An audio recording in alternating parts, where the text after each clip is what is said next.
will take place tonight, featuring Canelo Alvarez and Liam Smith. But there will be 11 fights total, brought to you by Golden Boy Promotions here in Dallas, Texas. Bethel Duran, Steve Gim, and Doug Fisher, thank you for joining us on ringtv.com, where you're going to see 4 fights, and it starts off with Anthony Yard from England. Then it'll end up with Joshua Franco from San Antonio, Texas. You can go to the Golden Boy pay-per-view.com website, where you can now buy the fight on your mobile device, whether you want it on your phone, your tablet, your iPad, whatever it is you want to do. If you're a cord cutter, they are bringing it to you. There you'll get the Hall of Famers, Larry Merchant and the Colonel Bob Sheridan. But right now, we're going to see tomorrow's stars coming your way.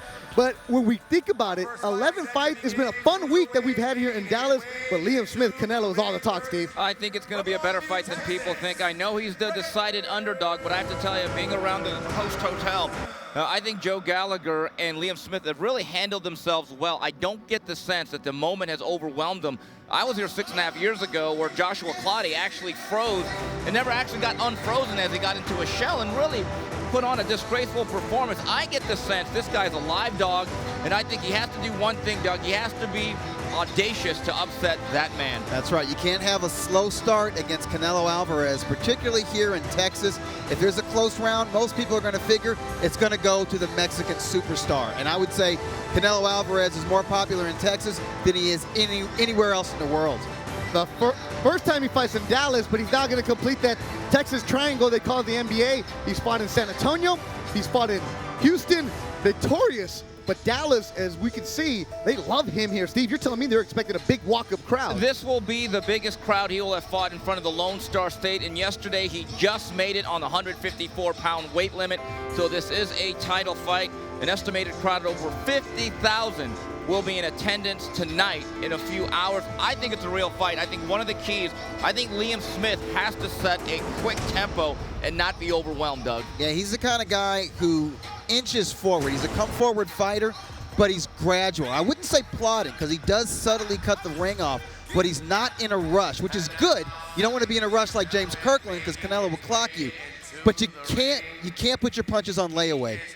Of course, it looks empty right now. The first fight doors just opened moments ago, but there's a big fan fest outside of AT&T Stadium. In the ring right now, veteran fighter, 36 years old, Rayford Johnson from Longview, Texas. He's 11-21 in the cruiserweight division. That's where we're going to open up with. This was scheduled for 6 rounds. Make sure to go to goldenboypayperview.com to order the fight for Canelo and Smith. Get it on your phone, your iPad, your tablet. I know some of you out there watching college football right now, Steve Kim. This day and age in 2016, you can always be connected, and we're bringing that to you. Use the hashtag RingTV. Make sure to go to the Golden Boy YouTube, Facebook, Snapchat, and Instagram pages so you can check out behind-the-scenes coverage from all week long. Started with Liam Smith's arrival on Tuesday. Canelo showed up on Wednesday with a beard, but at the weigh-in, he shaved it off, and he made that 154 pounds. 4 of the last 5 fights for Canelo have been at 155. There was a question whether he would make it. Made it on the first try. Had to drop the drawers. Had to put up the towel. But, hey, no matter how you do it, you did it. You know, and it must have not been an easy process, but the bottom line is, in today's modern-day boxing, you get 30 hours to rehydrate. Ladies and gentlemen, welcome to the first bout of this afternoon and this evening from AT&T Stadium. This first bout is in the cruiserweight division. This is presented by Frank Warren, sponsored by Tecate, Born Bold, O'Reilly Auto Parts, better prices every day. Hennessy, never stop, never settle. Adriana's Insurance, el seguro que necesitas, al precio que quieres pagar. AT&T, mobilizing your world, and Casa Mexico Tequila. It's in the taste. We're ready for the first bout of the evening. This is in the cruiserweight division, 6 rounds of action. Your third man in the ring is Gregorio Alvarez. Introducing first in the blue corner. He hails from Longview, Texas. He's got a professional record of 11 wins, 21 losses with 5 knockouts. He's weighing 198.25 pounds, wearing the black trunks with the red trim. It is Rafer Johnson. And his opponent in the red corner, he hails from London, England. He's got a professional record of 7 wins, no losses, 6 wins, all coming by way of knockout.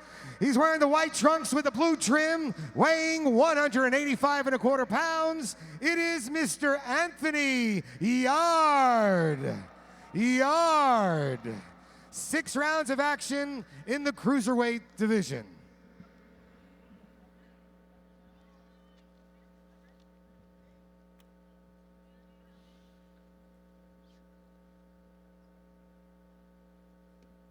Referee with instructions. Yarde, there you see, with the braid. London, England is where he's from. An Arsenal fan. They're showing this fight back home for Anthony Yarde. Rafer Johnson, 36 years old. Longview, Texas. And ready to go. The first bout at AT&T Stadium. There's 11 fights total on the schedule, all leading towards the main event featuring Canelo Alvarez and Liam Smith. There you see, starting to pipe in the crowd noise, the boom. Doors open moments ago. Outside, Golden Boy putting on a fan fest.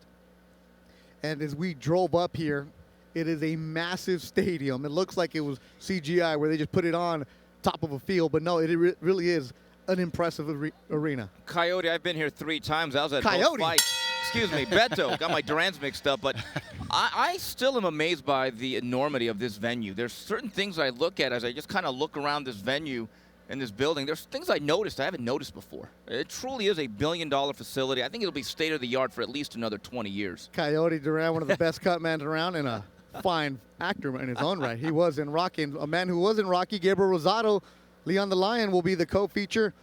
Joseph Diaz Jr., 2012 Olympian who fought in London, and Diego De La Hoya, the cousin of Oscar, will be the first fight on pay-per-view. Right now we're watching the Anthony Yarde against rugged veteran Rafer Johnson. Yarde, at the media workout on Tuesday, showed up, sat with Doug Fisher and myself and said, you know what, I love Mexicans because I have that Mexican style. He wanted me to teach him a couple words in Espanol. And all you got to do is say this weekend on Mexican Independence Weekend, Viva Mexico, and you'll be all right. Yarde, That's a smart thing. in white and blue, 7-0, 6 KOs, was more of a track star soccer player growing up.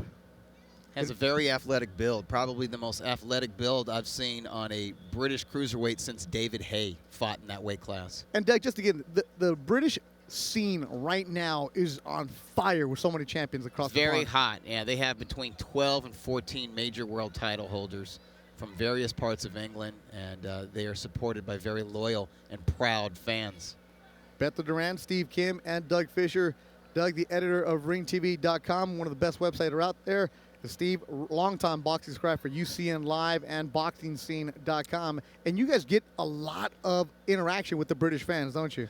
They absolutely come out in mass, and I think that was shown last week as Kel broke. And he gets tagged with the left. I think he's He's knocked on the out. ropes. He's on the ropes. He's on the ropes. Didn't go down, but he's Johnston done. was tagged with that left hook by Anthony Yarde, Fight should be Arsenal fan. He was out on his feet, he but was. the ropes held him up. He doesn't know where he is. Beto, And his legs aren't under And him. it is over. okay. A first-round stoppage for Anthony Yarde from London, England. Good grief. You know what, Steve? He had drawn comparisons to one of my favorite British fighters of all time, Nigel Benn, the Dark Destroyer. And he told us, yeah, he gets knockouts, but he doesn't go balls to the wall the way Ben did. He's a technical boxer, and he showed that in this knockout. Yeah, and to note about Rafer Johnson, this should not be a surprise. He's been knocked out 8 times in 20 losses, and he was 1-5 in his last 6. And you could see just the natural raw power of Yarde. I guess that's that old saying, he's built like Tarzan. He also punches like one. Time, 2 minutes, 10 seconds of the first round. Your winner by a TKO from London, England, Mr. Anthony Yarde. Yarde.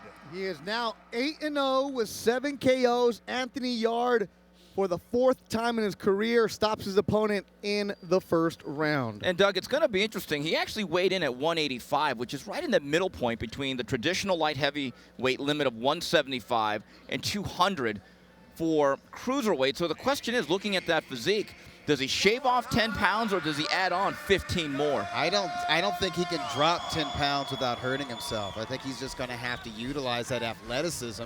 He was a sprinter and a shot putter in track. He's fast, got that quick twitch, but he's also got that physical strength and that power that a shot putter would have. He's going to have to use his size and his athleticism to overcome size disadvantages when he's facing those small heavyweights that boil down to 200 pounds. And being on this card, I assume he's under the umbrella of Frank Warren, and you can take a look at the Watch out, right look there. how short. It was a lead left hook. Look how short and compact it was. It was like a little slap across the face, but it just took the legs away from Johnson. He's out on his feet. And our ace researcher, Beto Duran, points to me that he began his career, this man right there, Anthony Yard, who knocked out Rayford Johnson at 177 and has steadily climbed up in weight. So it will be interesting to see exactly where he ends up. But this year he's been at 178, 176, and 177, his opponent's weight. So it looks like he is a light heavyweight. Going back to Frank Warren, Hall of Fame promoter, this is a man that has developed Joe Calzaghe, Nassim Hamed, Ricky Hatton. He started off Amir Khan. He's in very good hands, Anthony Yard is, with a man like Frank Warren developing his young career. Anthony Yard, very charismatic. 25 years old, only boxing for about 11 years. And then you see the shirts for El Finito, Hector Tanajara. He'll be part of the Freeview. Tanajara, San Antonio, Texas, 6-0 with 4 KOs. He's 18 years old. And if you're seeing yourself on TV, there you go. Look up. Your face is now on the big screen that covers what? From the 30 to the 30-yard line? Is that about right, Steve? You know, you talk about those shirts of Hector Tanajara. He had a late replacement. His fight nearly got canceled now. He is from this region, and his father said, we don't care who we fight. It could be weekend at Bernie's for all we care. We had sold way too many tickets, sold way too many shirts and hats. They had to get somebody in there, and I think they came up with Roy Garcia at the 11th and a half hour. Coming up next, Alexis Salazar, who was in camp with Canelo Alvarez, takes on another Texan, Larry Smith, all working towards the main event. Canelo Alvarez, Liam Smith. Go to goldenboypayperview.com and buy that for your mobile device. We'll be back with more in Texas on Ring TV. Available now, the new Tecate Bold Punch app. Experience the Canelo's meat fight like never before. During the fight, keep track of the action as your phone vibrates every time Canelo lands a bold punch. Also get exclusive behind-the-scenes video, photos, and live streams throughout Fight Week, only available on the Tecate Bold Punch app. Download now from the App Store for both Android and... This is the Black Eagle. This is a champion. This just isn't right.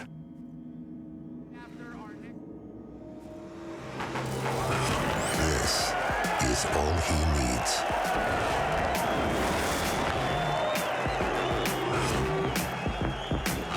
Flavor that can't be tamed. That hit. Sent a selfie. The ring at AT&T Stadium. In a few hours, it'll be Canelo Alvarez and Liam Smith. Liam from Liverpool, England. But we just saw a man from London, England, Mr. Anthony Yard, with a first-round stoppage. 10 more fights coming your way. Go to goldenboypayperview.com and get tonight's main event on your phone, mobile device, iPad, whatever it is, you need it. A very cool feature from Golden Boy Media and Entertainment. Mano y mano, Canelo and Smith. Just that the body shots score points. It's money in the bank. There's a cumulative effect that I think we're starting to see it. You sap a man's confidence with body shots, as well as taking away his energy in every goal.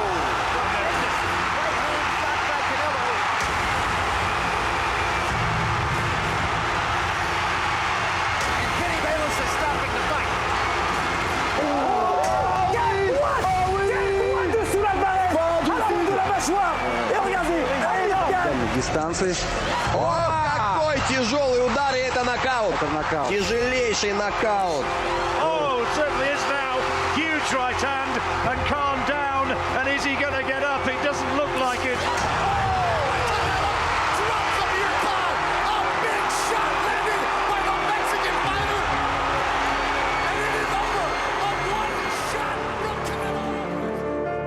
Saul Canelo Alvarez left no questions unanswered in the ring on May 7th. But the authority and finality with which he dispensed of his opponent, Amir Khan, stirred the echoes of another question. Who's next? Los cinturones aquí se hacen a un lado. Hay que pelear por honor y por gloria nada más. This is Mano a Mano.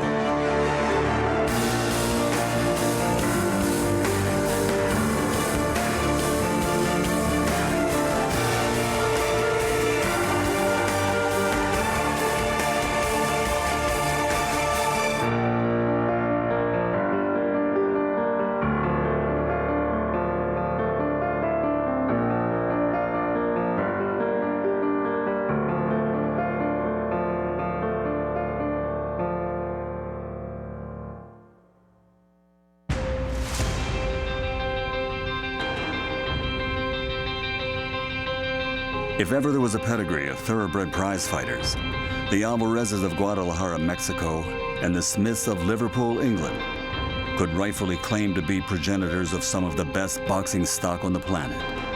Among them, there are two sons who represent the very best of their bloodlines.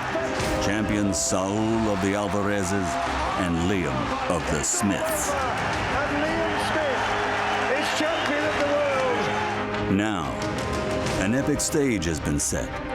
AT&T Stadium in Dallas, Texas. I can picture on September 17th all the screaming fans, you know, the big, huge monitor we have there in the background.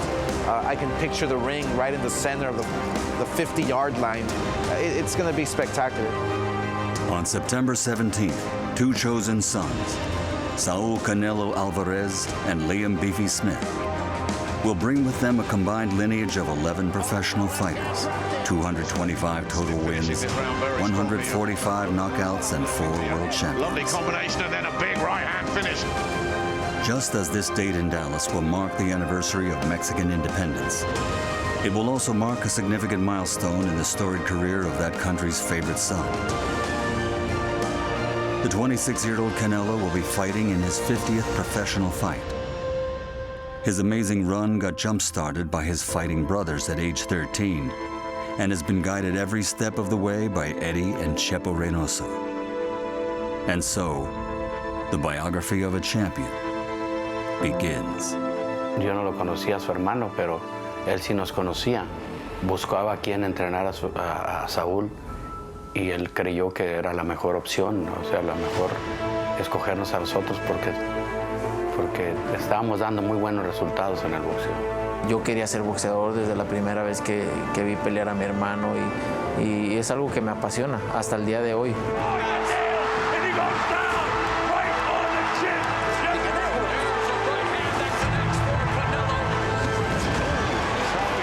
Él fue poco a poco pasando obstáculos, ganándole a buenos boxeadores, adquiriendo un nivel boxístico que lo fue llevando hasta donde está. The special partnership between Canelo and the Reynosos was most recently tested this past May, as Alvarez faced off with 3-time world champion Amir Khan. The result? A spectacular 6th-round knockout. Alvarez recorded the 33rd knockout of his career and cemented his position at the top of the sport. Amir Khan was beating Canelo Alvarez every round before he knocked him out. Well, guess what Canelo did? He had to adjust his game plan. Todo lo que se hace en la pelea lo planeamos, lo trabajamos en el gimnasio, por eso es que sale natural. Ese era el plan, las fintas es una base importante en el boxeo y siempre tratamos de trabajarlas para que salgan en la pelea y todo fue parte del trabajo que hicimos durante 2 meses y medio aquí en el gimnasio. Canelo's performance against Khan has led him to the biggest stage of his career, AT&T Stadium in Dallas, Texas. The saying goes that everything is bigger in Texas, And this mega venue will serve well to quantify Canelo's star power in a whole new way. Canelo is not just a Las Vegas fighter. He's an international superstar. Canelo Alvarez can fill arenas, and that's what people want to witness. They want to be part of big major events, and this is a huge event. It doesn't get bigger than this. Canelo Alvarez is a legitimate hero in sport. He's recognized by every country in the world at this particular time. To have a Canelo Alvarez fight in that stadium, now that's big time stuff, but that's what this stadium was built for, was big time stuff. Ser la segunda pelea en ese estadio tan grande, tan importante, creo que para mí es una historia más en mi carrera. Estoy muy emocionado de estar ahí, esperando que ese 17 de septiembre para ver ese estadio lleno y obviamente disfrutar el momento. Vamos a tener mucho apoyo de la afición, vamos a sentir como que estuviéramos peleando en México. Es muy importante siempre estar cobijado por la gente mexicana. A well-advised and prudent fighter, Canelo could never look beyond the sprawling plains of Texas, or the man who will be waiting for him in the ring at AT&T Stadium. Members of the sporting press, however, are looking well beyond to the vast rolling hills of Karaganda, Kazakhstan, and the sunny Los Angeles training grounds of undefeated middleweight champion Gennady Golovkin, the man they call Triple G. I do feel Saul Alvarez, golden boy, have made a huge mistake here. I feel they should have took the Triple G fight and got paid well. Because losing to Liam Smith, I think it'll be harder to take than losing to Triple G. Canelo Alvarez is a junior middleweight, so when I thought about what champion Canelo Alvarez should face at junior middleweight, I instantly thought about the WBO world title, because you have the best champions in that organization, and Canelo Alvarez must fight the very best. Absolute beauty. You know, I get, people keep banging on about this Golovkin stuff. I get that. Why does he want to step up to 160? That's a progression. Let's find out if he's the best fighter at 154, first of all. I don't think he is. If he beats Liam Smith, he will be. Look, the only reason why Canelo fought for the middleweight title is because he wanted Miguel Cotto. That's the bottom line. But Canelo Alvarez is not a middleweight, not yet. He's a junior middleweight. He's been fighting at 155. So therefore, this fight here, we said, let's go after the best junior middleweight champion in the world, who is Liam Smith. It's the right decision to do what he's done. He's only a 154, whether it's hard to make or not. He's a 154 fighter, and you know, he's a solid 154. He's a small 160. I think the only reason he's getting a bit of criticism and backlash is because of what he said at the end of his last two fights. If he'd have openly said, you know, I'll fight Triple G 2017, I'll build into a 160, then people would have said, fair enough. Secure in his position at the top, young Canelo has set his sights on once again becoming a world champion at 154 pounds before looking elsewhere. Liam Smith is not a household name here, but he's dangerous. He's one of those fighters who is undefeated. He's a world champion who has a lot of pride, and he's thinking knockout. He's thinking beating Canelo Alvarez and taking that title back home to the UK.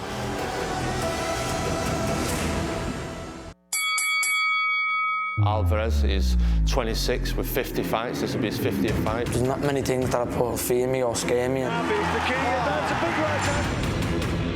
I was always in sales fighting in school and stuff like that.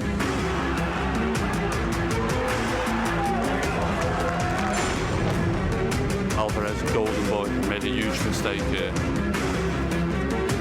I think we'll have the right man to do the job and take the crown away from Saul Alvarez.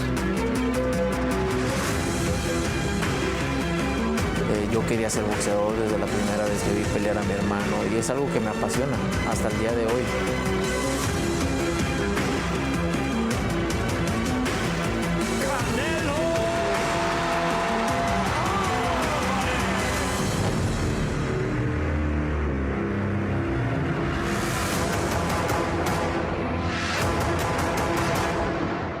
Live from Dallas, Texas on Mexican Independence Weekend. Huge right hand by Canelo.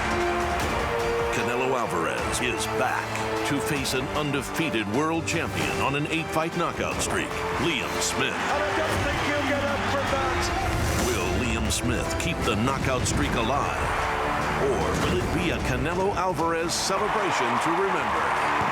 Canelo versus Smith, Saturday, September 17th, 9 Eastern, 6 Pacific, live on pay-per-view.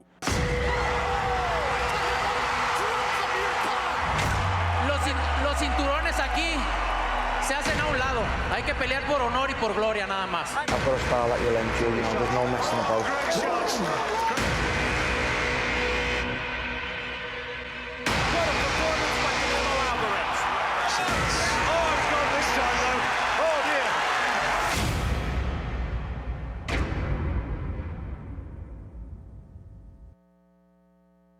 WBO Junior Middleweight Champion of the World, Liam "Beefy" Smith. Accurate, sustained attack. Great body shot. There's a fiendish glee about the way he goes about his work.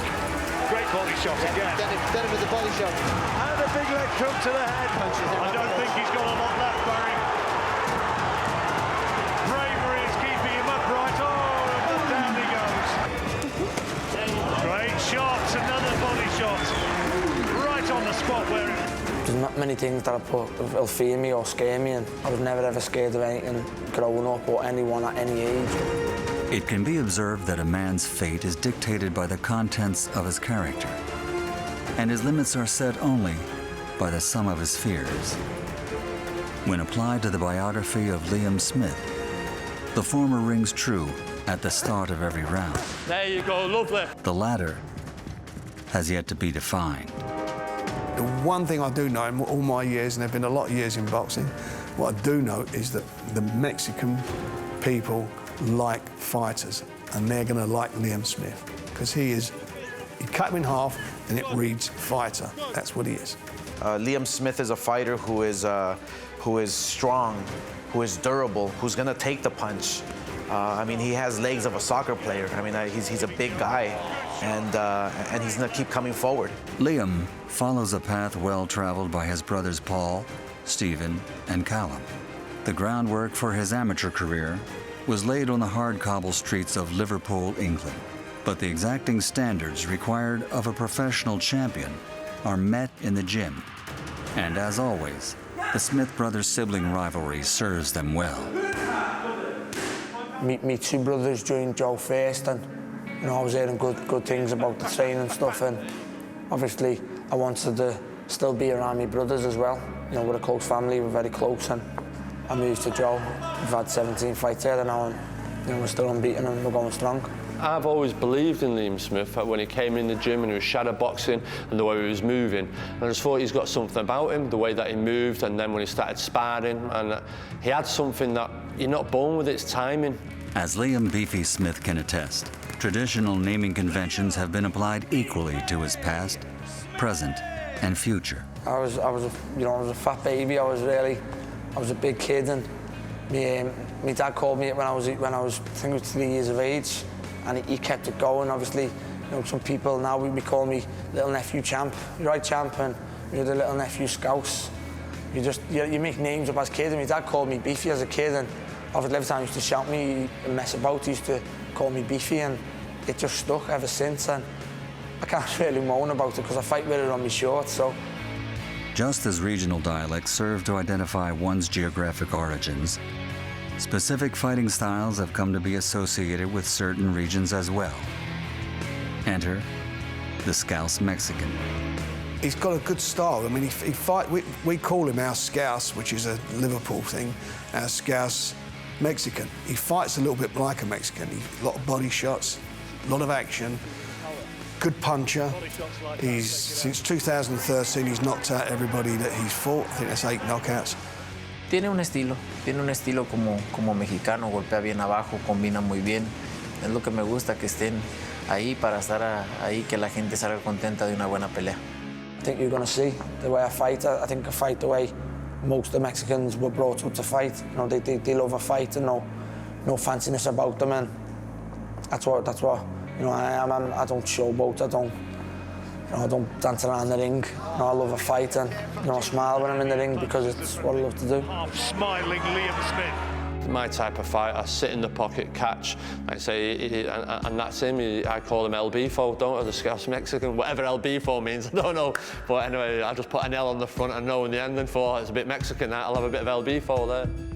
As Ring Magazine 2015 Trainer of the Year, Joe Gallagher has been reinvigorated. The often quotable cornerman of Liam Smith seems intent on proving that he was the right choice over Canelo's trainer, Eddie Reynoso. It's a fantastic achievement, and even now, what is it, 7 months later, it doesn't seem to have sunk in, because, as I call it, we're in the moment. Maybe in 10, 15 years it might sink in, but it's just, no, a fantastic achievement. It's like being awarded a knighthood by the Queen back in England. That's how it is in terms of boxing. Yo creo que hicimos buenas peleas con Saúl. Coronamos un muchacho también de peso mínimo allá en Japón en el 2015. Pero no, yo le dejo las votaciones a la prensa, a la gente especializada en eso. Yo no creo que soy joven y ya cuando pase más tiempo, pues los reconocimientos solos van a llegar. Well, I think that's what I turned professional for, to pit my wits against the best trainers in the world, your Freddie Roaches, your Virgil Hunters, and now, like I say, Eddie. I seen when I was watching the Mano Mano for the Amir Khan Alvarez, and I seen he was in there. He was saying, oh, he's been up against Freddie Roach, he's beat him. He's been up against Virgil Hunter and Gulu, and they sent him retirement. I just thought, wow, he's got that competitive. He's a very bit much like me, that when the fights are made, it's also against that battle of wills between the coaches, and I know he'll be very competitive, and I'm sure he'll be wanting to take that scalp, won't he, of beating me, but it'll be a scalp that both me and Liam will enjoy. As the biggest opportunity yet for Team Smith approaches, both fighter and trainer look on soberly to the task at hand, and their position as underdog seems only to embolden these Brits. I've been involved with a lot of matches over the years where the British guy is basically seen to be a bit of a patsy. Ricky Hatton, when he was fighting Costa Zoo, at the time I think was ranked number 1 or 2 pound for pound best fighter in the world. And Ricky Hatton broke his heart, took him to school and broke his heart. And I think we've got a similar situation with this. I feel that I think he's the real deal. I think being in around us for the last couple of days, I think they realise now that this kid here from England isn't intimidated, believes in himself. There's a belief in our work that we can do this, and I think now they've been around us, they're in for a good fight on the night, and that we are coming to win and serious about winning and stopping Saul Alvarez. You know, you need to know me as a person to know I wouldn't shy away from nothing or no one. And any one of them big fights that would have moved my name from there to there, I'd have took. And that's exactly why I took this Canelo fight, because, you know, I know this is going to move my name from there to the very top. It's not about money, it's not about, you know, it's not about the occasion. I'm going there to win, and I am going to win.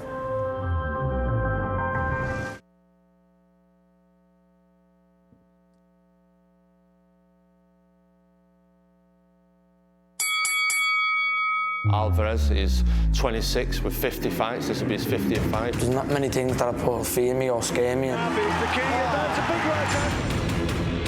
was always myself fighting in school and stuff like that.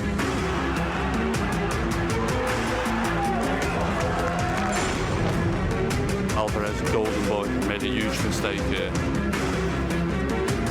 I think we'll have the right man to do the job and take the crown away from Saul Alvarez. Yo quería ser boxeador desde la primera vez que vi pelear a mi hermano, y es algo que me apasiona hasta el día de hoy.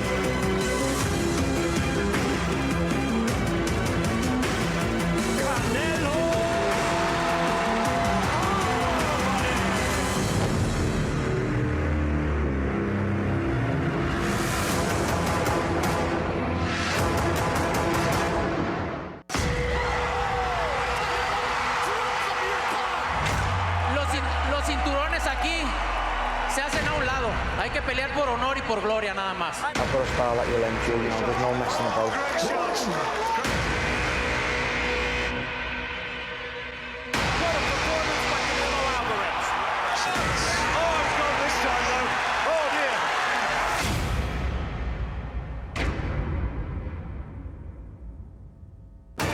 from Dallas, Texas on Mexican Independence Weekend. Huge right hand by Canelo.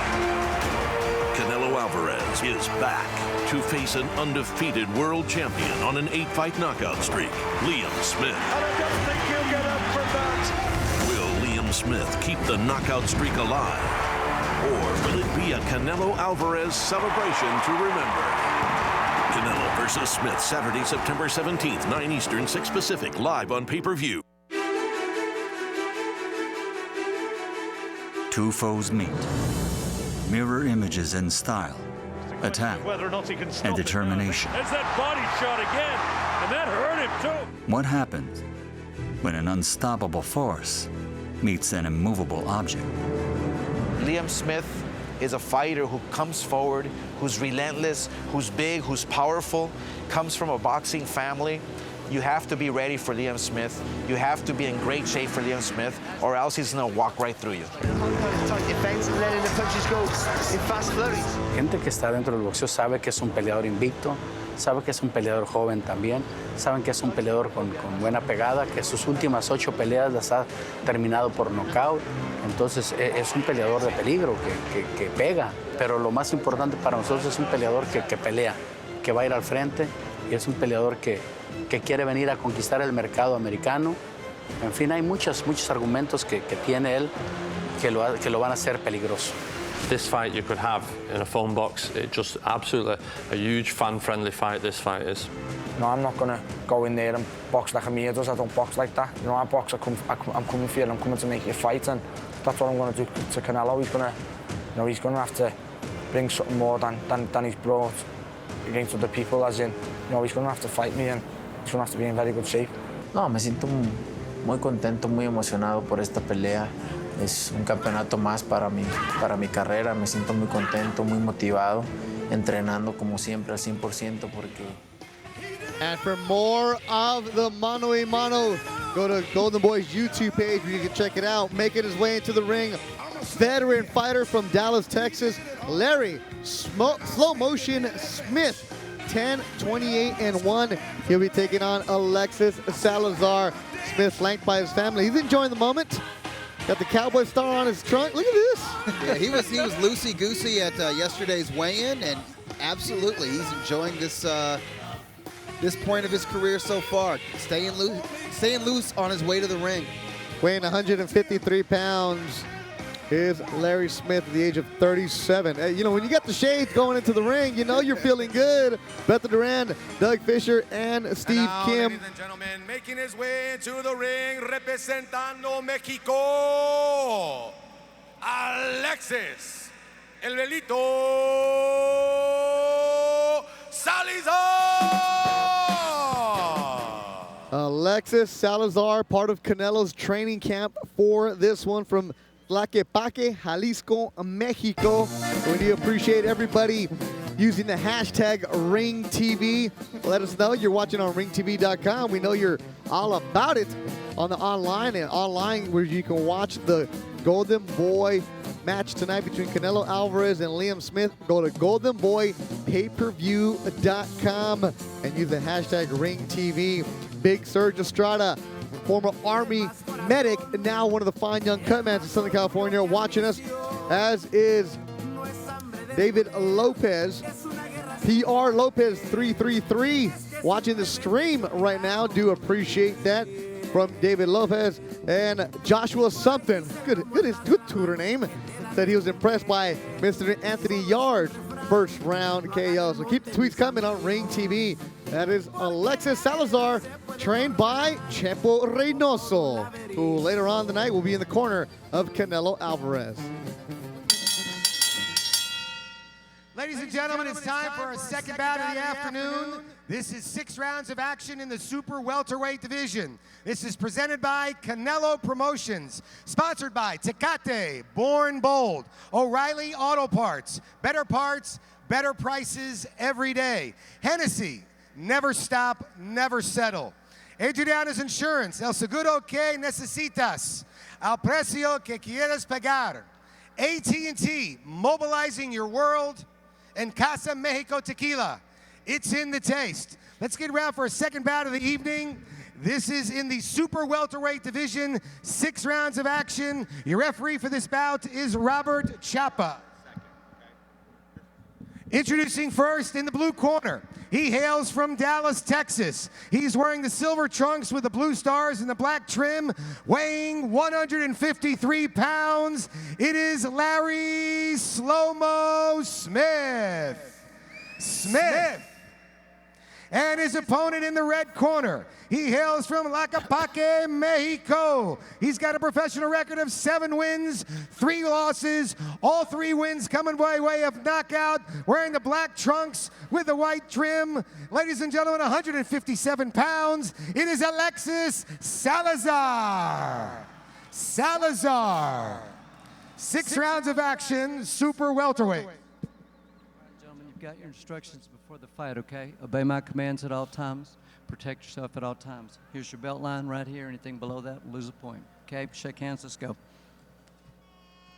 Ring announcer with an extra last name shout out a la Bob Shepard at Yankee Stadium. And there you see our referee ready to go. This one between Alexis Salazar and Larry Smith, scheduled for 6 rounds. Salazar, there you see him kneeling and praying in the red corner. From Tlaquepaque, Jalisco, Mexico. Ring right there in the middle. See the tail of the tape for these 2 fighters. As Alexis Salazar, 7-3 in his career. Lost the 2nd time he was out in 2013. Then he lost to Juan Regosa in 2015. He started his career 0-2, then after that changed it around. He was in Canelo's camp. Here he is the 2nd bout of the Canelo Smith card. 11 fights scheduled. We already saw Anthony Yard with a win, a 1st-round stoppage in the 1st bout. Larry Smith, 10-28-1 in his last 23 fights, 22 losses, 1 draw. Last time he won was in August of 2011.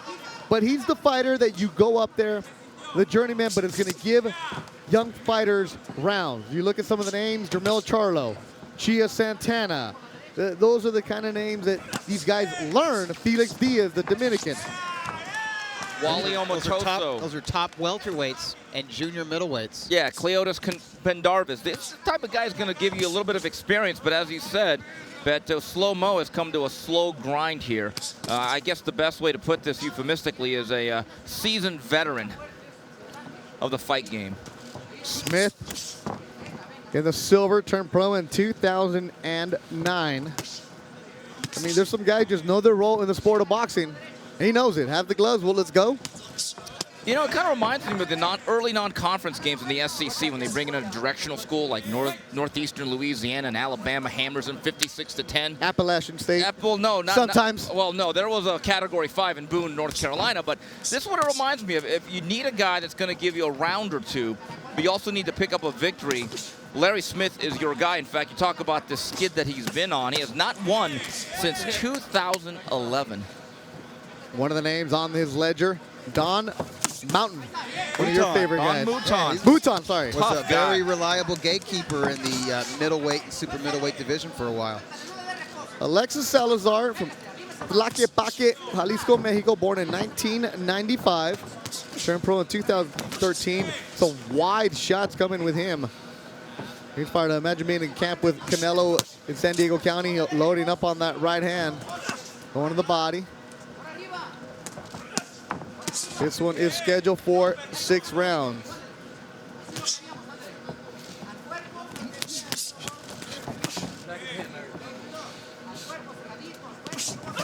Trained by Chepo Reynoso, who's had Canelo Alvarez his entire career.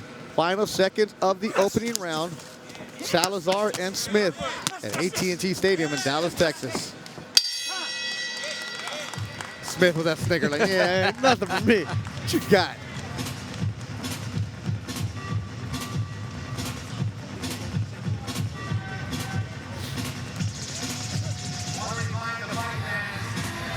Festive? Are we close to Christmas? Yeah, close enough. It's Mexican Independence Weekend. You got to get the lights out.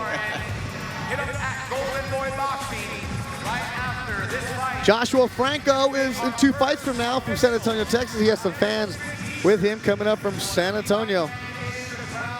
4 fights total on the Ring TV stream. Yeah, you know what? The old man, he punches back when he gets hit.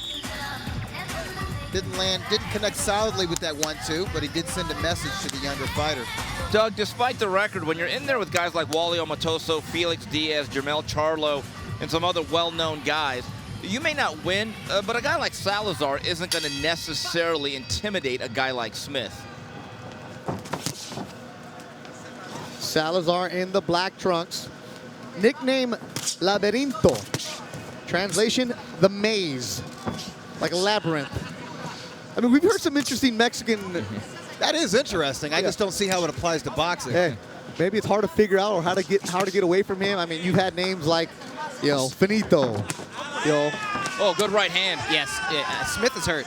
One of the best names ever, the Tijuana Tornado. Oh, you know, a personal favorite of mine, and guys, about 20 seconds ago, that was a sweeping right hand that hit Smith, I think, right around the temple, and he was visibly affected by that. He kind of conned Salazar a little bit, though. Salazar had an opportunity to jump on him as he just sort of backpedaled away and made faces at him, like telling the young man, "No, I'm okay, I'm fine." Not really. Salazar with those long arms, swinging very wide, is the fighter from Mexico.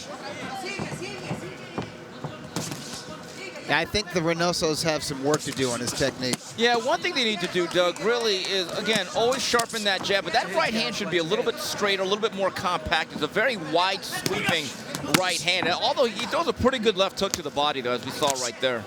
21-year-old Alexis Salazar in the black. 37-year-old Larry Smith. Wasn't he good defensive back also for the Cowboys, Larry Smith? No, I think that was Larry Brown. Larry Brown, sorry. Now, Larry Smith was the coach. He actually went to 3 Rose Bowls at USC, and there was also Mr. Mean for the Golden State Warriors. Yeah. Hard-charging rebounder back in the day. Halfway through the second round. Salazar trying to go to that body, but he's very wide with his punches, isn't he? No, he is.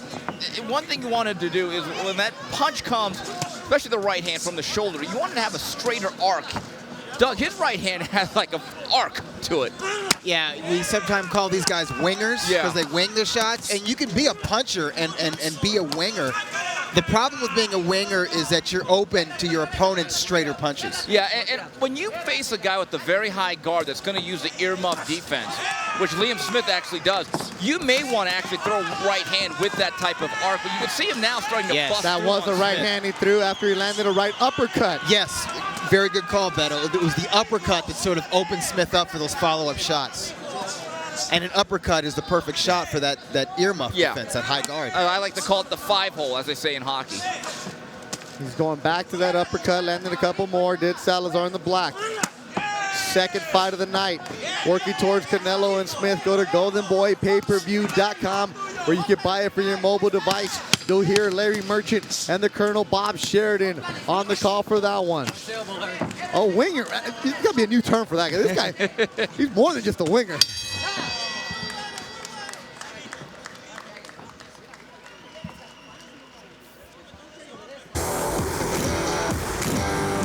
Nuestra experiencia y dedicación te dan la certeza de que tu tranquilidad está asegurada. Dale knockout a los precios altos con el 2x1 de Adriana's Insurance. Adriana's Insurance, el seguro de auto que necesitas al precio que quieres pagar. Llama y comienza a ahorrar hoy mismo. Adriana's Insurance, patrocinador oficial. Larry Smith, slow motion, enjoying himself in that ring, walks back to the ring, throws his hands up, a little smile, looking at himself on that big screen. I think as every single person in AT&T Stadium will be doing tonight. And Doug, I thought in the middle part of the second round, he became slower motion. I thought the body shots of Salazar really began to visibly affect him. Keep those tweets coming using Ring TV. As Joe Sanchez Fournier talks about the nickname that Labyrinth has. With Alexis Salazar, how about this one? He likes the one, El Brochas, the paintbrush from Martino Honorio. And Joe is one of the influential sports writers in Puerto Rico, so to Joe, I say, Huepa. Wepa. Yes. And we will see a Puerto Rican later on the night. Orlandito del Valle takes on undefeated Diego de la Hoya, the first fight on pay-per-view. GoldenBoyPayPerView.com is where you can order that fight. Man, for coverage from all week long, go to the Golden Boy YouTube page, Instagram, Snapchat, Facebook. Everything is there for you. It started on Tuesday with the rival Liam Smith. Canelo showed up on Wednesday with that beard. Shaved it, made 154 pounds.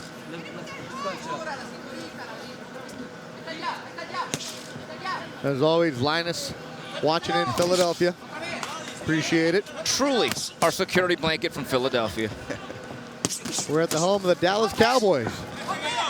The stadium that opened up in 2009. First event, a Mexico exhibition soccer game. Tonight, they're going to see one of the most popular athletes in Mexico, Canelo Alvarez, make his Dallas debut against Liam Beefy Smith, the champion, 154 pounds in the WBO division.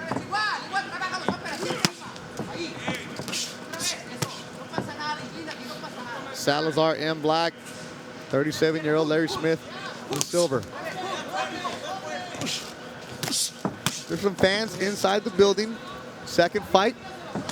You know, there's some hardcore fans. You guys told me all about this. In Texas, this is an event. Yeah. Unlike Dallas, unlike Vegas. I actually participated in one 5-6 years ago. They actually tailgate outside. And also the organizers of this event have a fan fest outside. So there are people milling around the parking lot. Many of them, in fact. Well, you tailgate in Dallas. Of course you do that. There's special tailgate lots. Tailgating is becoming a thing in Southern California. Mr. Guru does it, but you know, not on the level that they do here in Dallas. The king of StubHub. Yeah, they do it right in Dallas, unlike the Guru with the Pirateria t-shirts. Wow, Beto. He's got to step it up to get to Dallas level. Right now, Alexis Salazar is in control of this fight against Larry Smith, who's doing what he does. 37 years old. He makes you grind. Well, he's being pesky in there. No, he is. But Doug, he's got a lot of work to do, Salazar, from a technical standpoint. One thing, when he punches, he's got to bring his hands back in proper defensive position and also keep his chin tucked in and in proper defensive and fundamental form. He seems to lose that as he launches these right hands. I think he's loading up a lot, and that might affect his stamina a few rounds later. Final seconds of the third round. It is scheduled for 6. Working our way towards Canelo Alvarez and Liam Smith. Go to GoldenBoyPayPerView.com.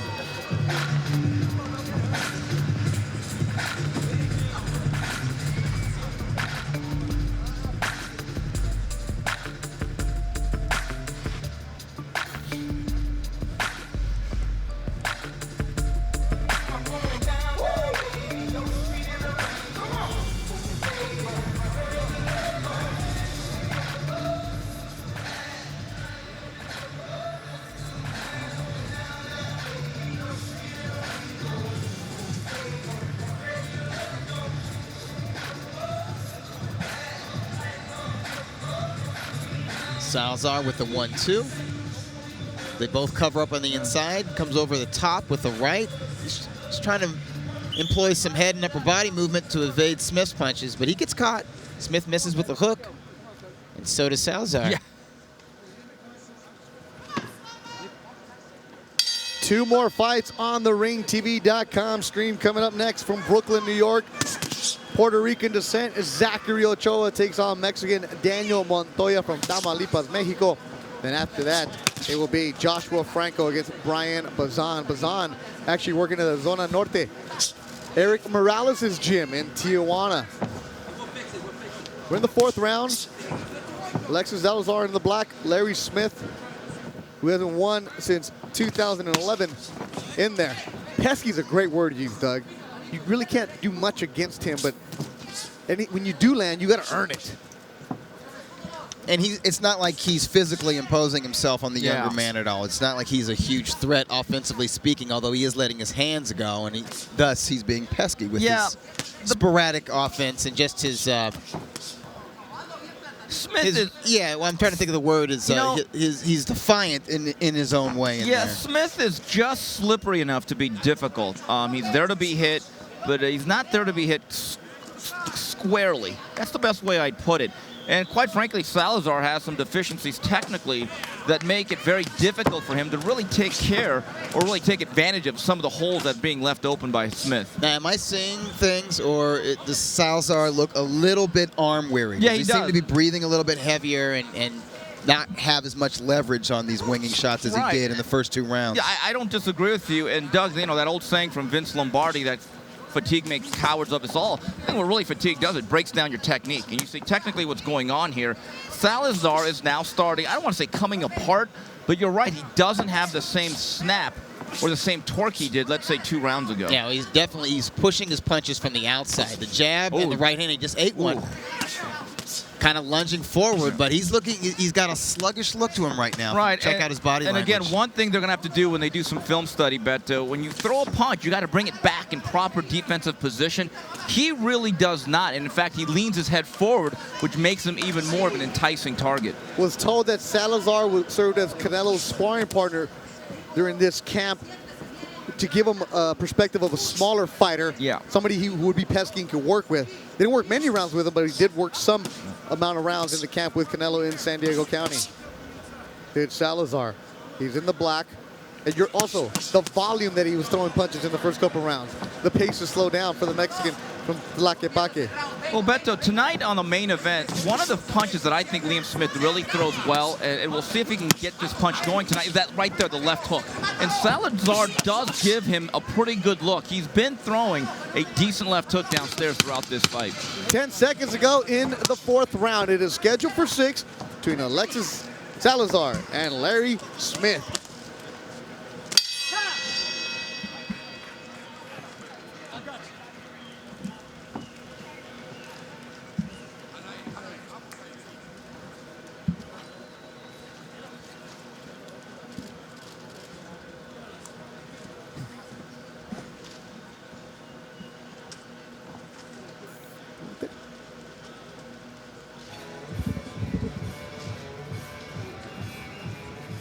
El partido ya empezó. Tú sabes que yo quería estar en LA con mis amigos. Ay, hijo, estás en México. Anímate.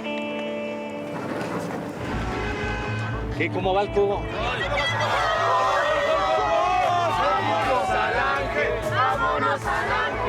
Con AT&T, lleva tu plan de los Estados Unidos a México sin costo adicional, al escoger un plan elegible. Así de fácil. AT&T tiene la red más grande de todo Norteamérica. Beto Duran, Steve Kim, and Doug Fisher working our way towards Canelo Alvarez and Liam Smith. Get the pay-per-view at goldenboypayperview.com, where you're going to hear Larry Merchant and the Colonel Bob Sheridan on the call for that one.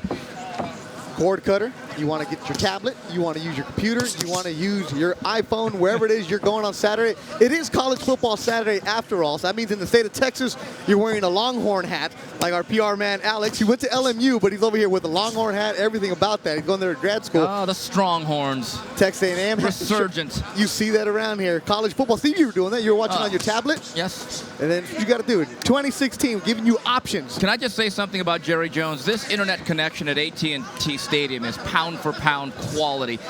Larry Merchant gave us a great line about Canelo and Liam Smith yesterday, Beto, at the desk. He said it's the first time he's ever seen a fighter with red hair fight one that with gray hair. That's why we bring in Larry. That's why he makes the big bucks. Premature gray Liam Smith. You know, a little salt and pepper on the lad from Liverpool. This one's in the 5th round. It's scheduled for 6. Alexis Salazar, if you're joining us right now, like Vanessa Rivera, a Loyola alum, watching in Southern California. Appreciate that. Also, Jose Martinez watching us from Hartford, Connecticut. Checking out this fight. Appreciate it. Fans are starting to trickle inside the AT&T Stadium. A little bit after 3 o'clock Central Time. I tell you what, Salazar is lucky he's in with an older journeyman. Limited, shall we say? If he was in with a younger fighter, even of the journeyman quality, I think his opponent has the opportunity right now to push him back on his heels and make something happen based on his fatigue. Doug, as they would say in baseball, there's holes in his swing, and there are times now, especially in the last 2 rounds, and you pointed this out, that when Salazar swings, his hands are down. So forget even getting your hands back in proper defensive position to parry next to your cheek like it is right there with that right hand. There are times when he throws punches when both hands are almost waist level. Salazar turned pro in 2013, lost both of his fights. Then he won a little run for himself, lost once in 2015. Now trained by Chepo Reynoso, who along with his son Eddie Reynoso will be in the corner of Canelo Alvarez tonight. They take on Liam Smith. Before that, Gabriel Rosado, Willie Monroe Jr., 12 rounds. And making his pay-per-view debut, Joseph Diaz Jr. from South El Monte, 2012 Olympian. He's 21-0, taking on Andrew Cancio. And it opens up with Diego de la Hoya against Orlandito del Valle. Mexico, Boricua, always a good scrap.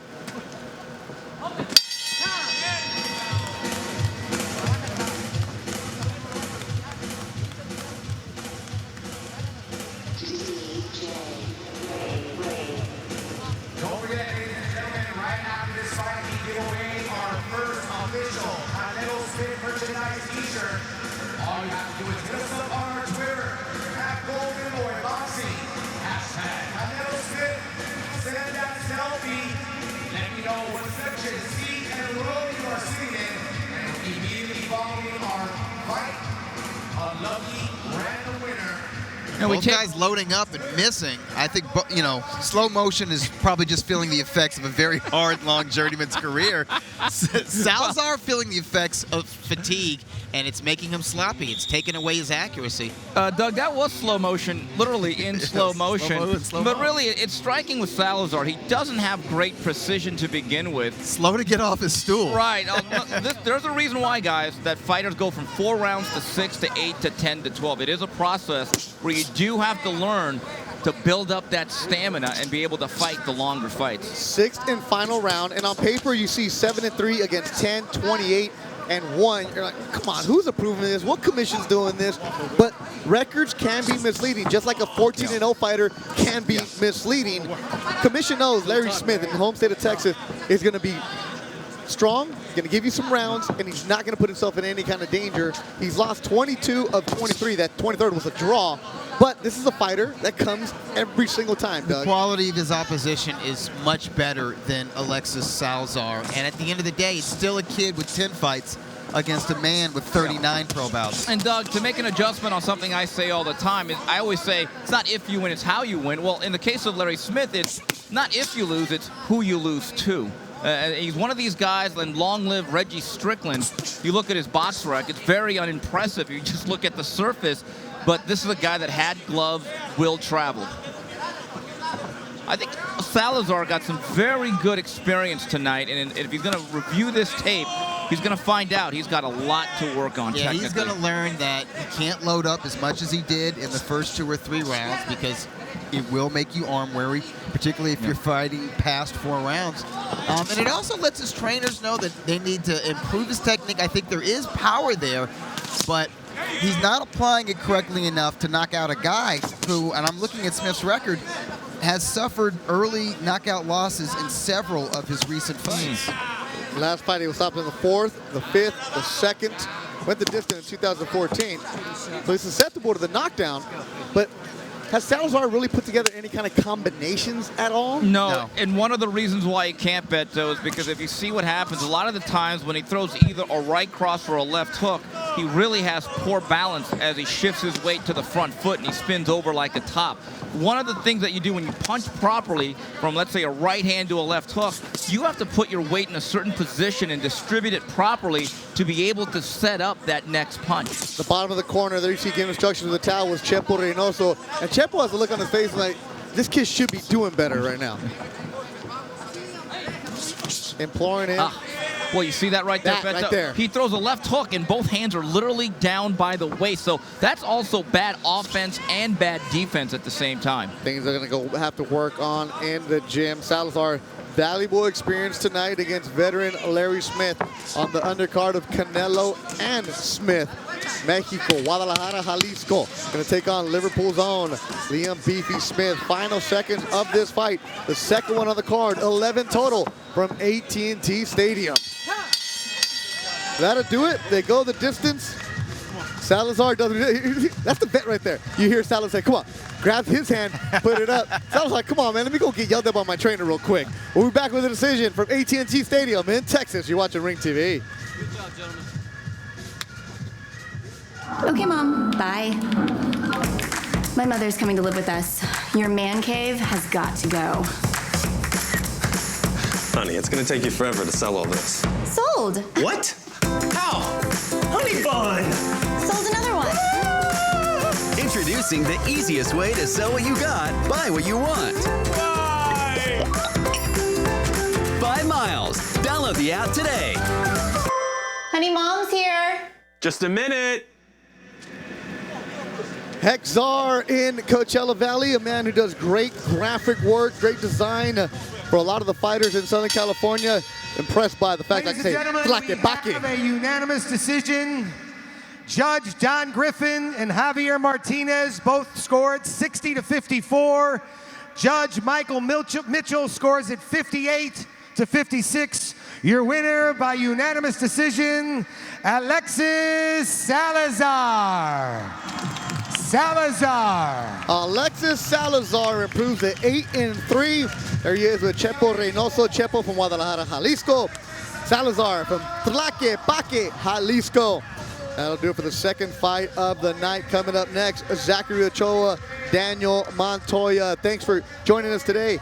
Ring TV, use the hashtag, send it to us. We do appreciate everything you are doing right now, watching the young fighters at AT&T Stadium. We're working our way towards Canelo Alvarez, Liam Smith.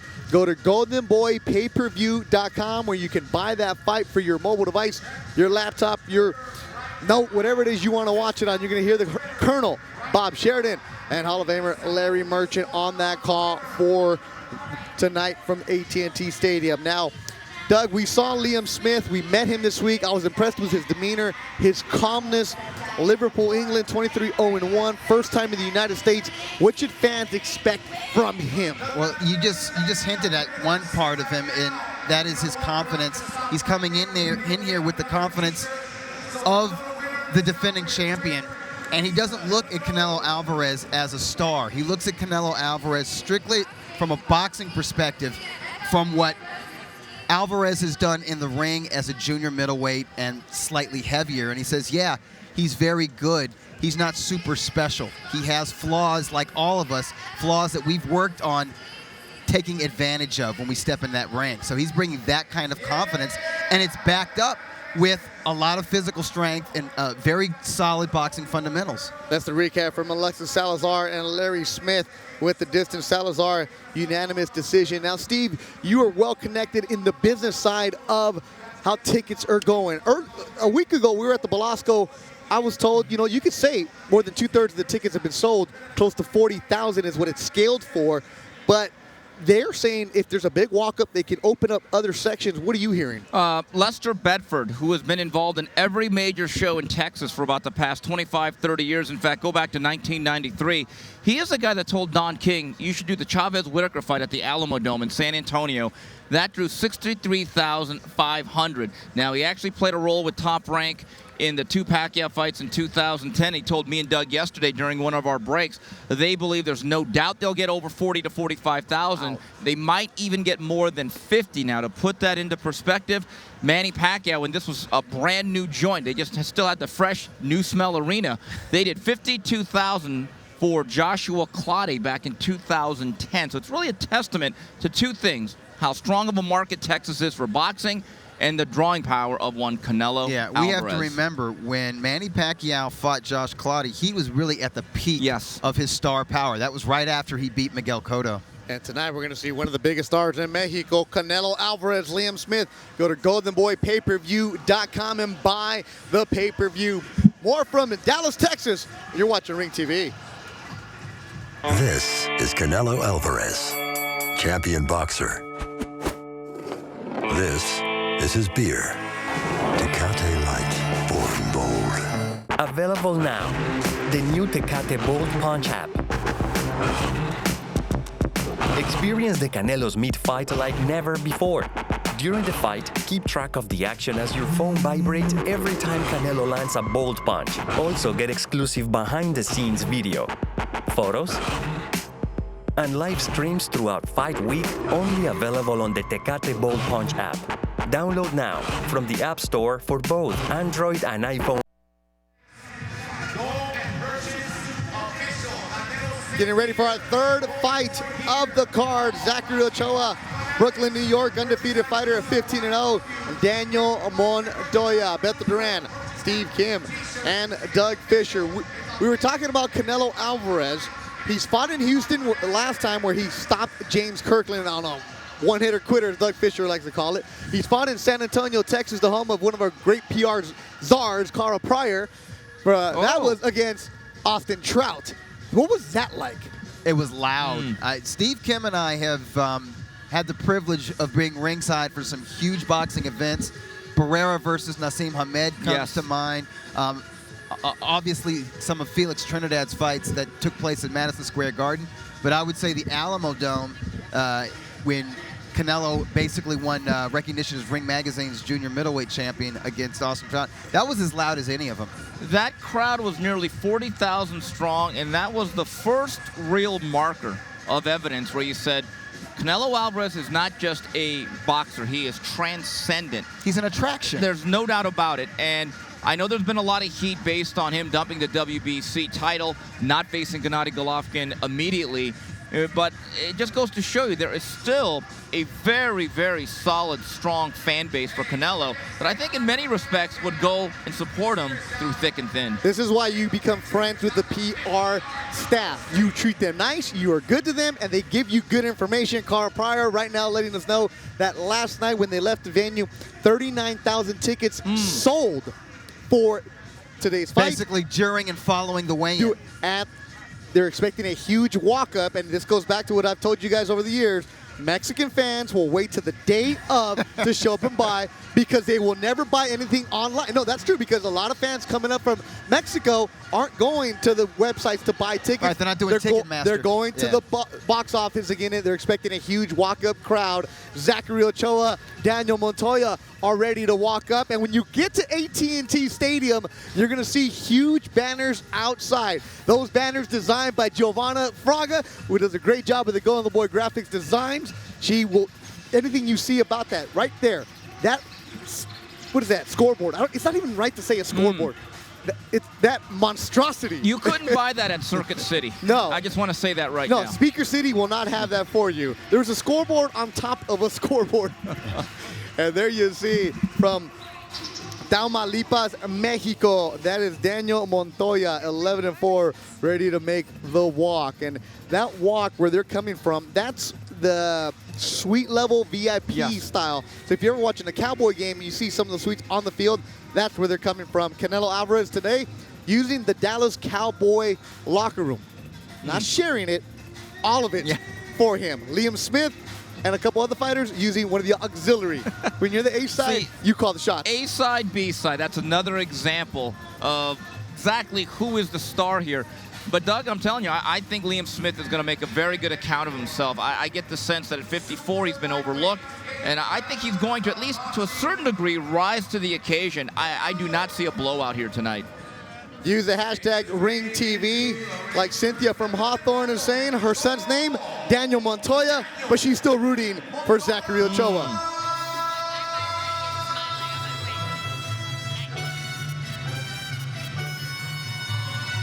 There you see Cuñado walking a man with the Go of the Boy shirt. Texas Commission along the side.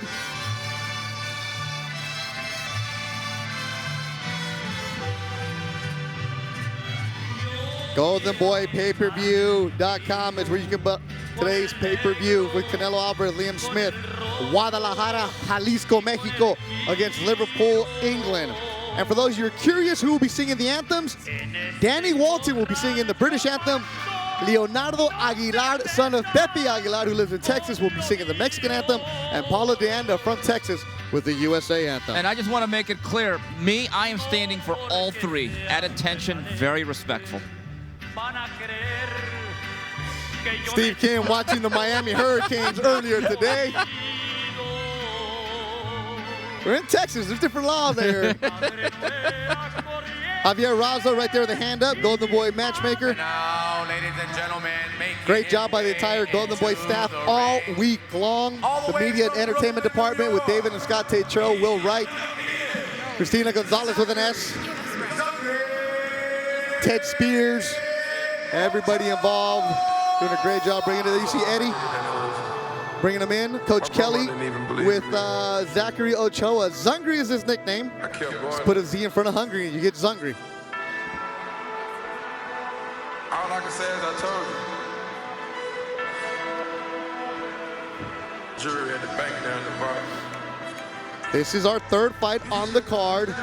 One more to go on Ring TV. That'll feature Joshua Franco.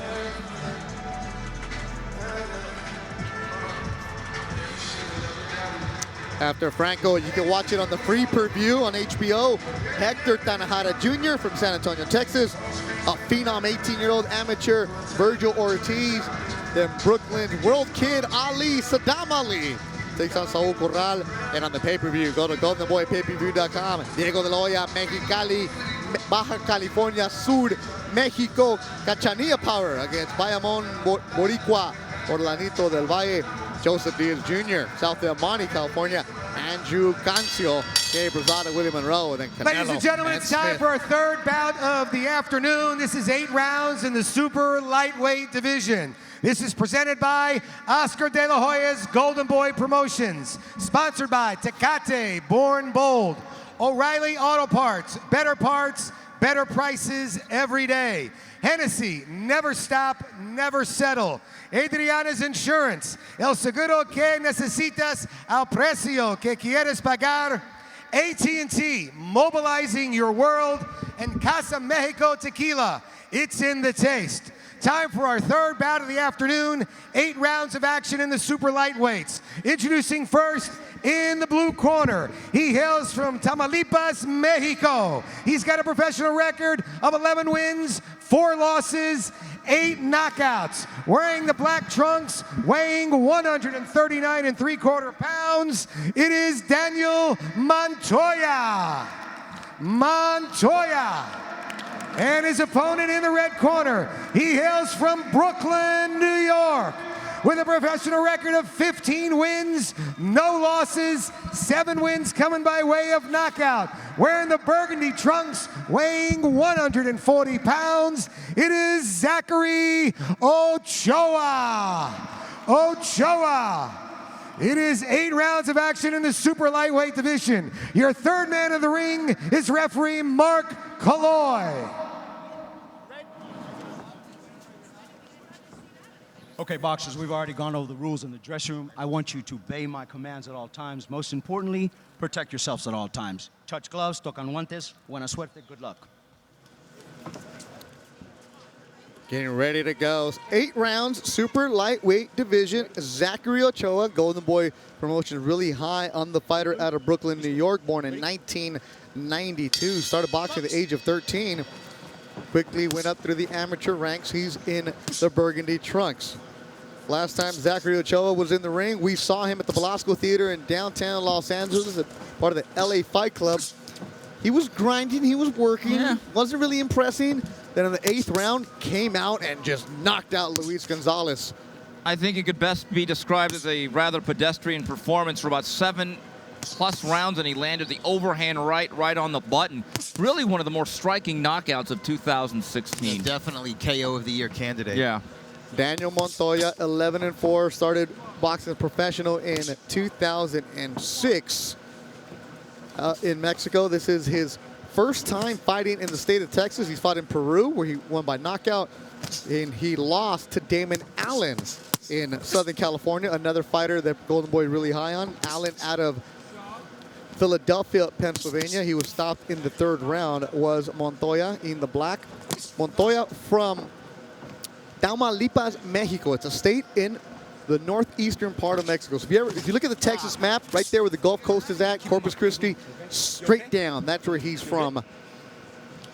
Fighting for the first time in Texas.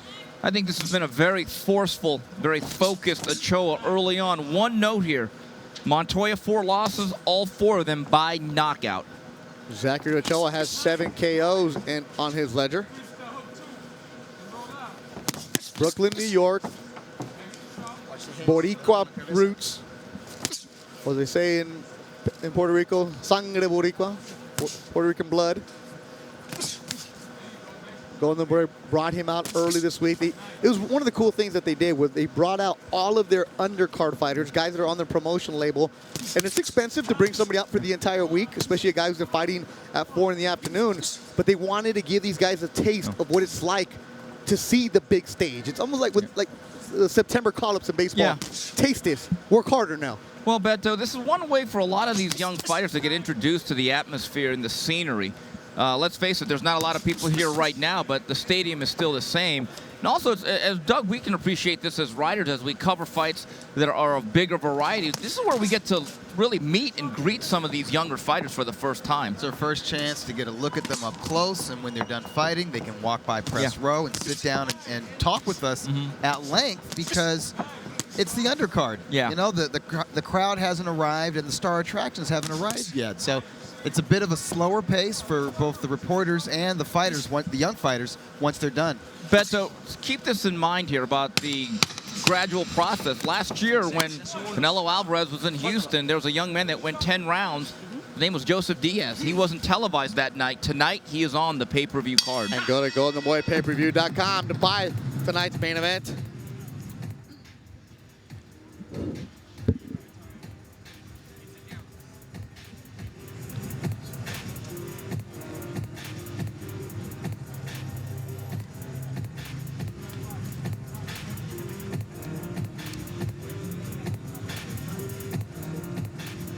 Right from the get-go, Montoya has shown that he likes to go to the body. Is warned for going a little bit low. And that was a little? I mean, yeah, that was kind of, yeah. Zachary didn't like that at all. Kind of took a swipe at him. That was in Mexico City. Yeah. Not the border. I'll tell you that. That might have been hit in his thigh. That was probably in Cancun, a little bit farther south than Mexico City. And you see they match up well. Yeah. Ochoa just 3 years younger, an inch taller. Very slight reach advantage for Ochoa. Beto Duran, Steve Kim, and Doug Fisher.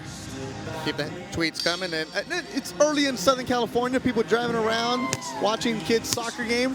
Thanks to Veronica, who is watching at a homeowners association meeting in South Pasadena.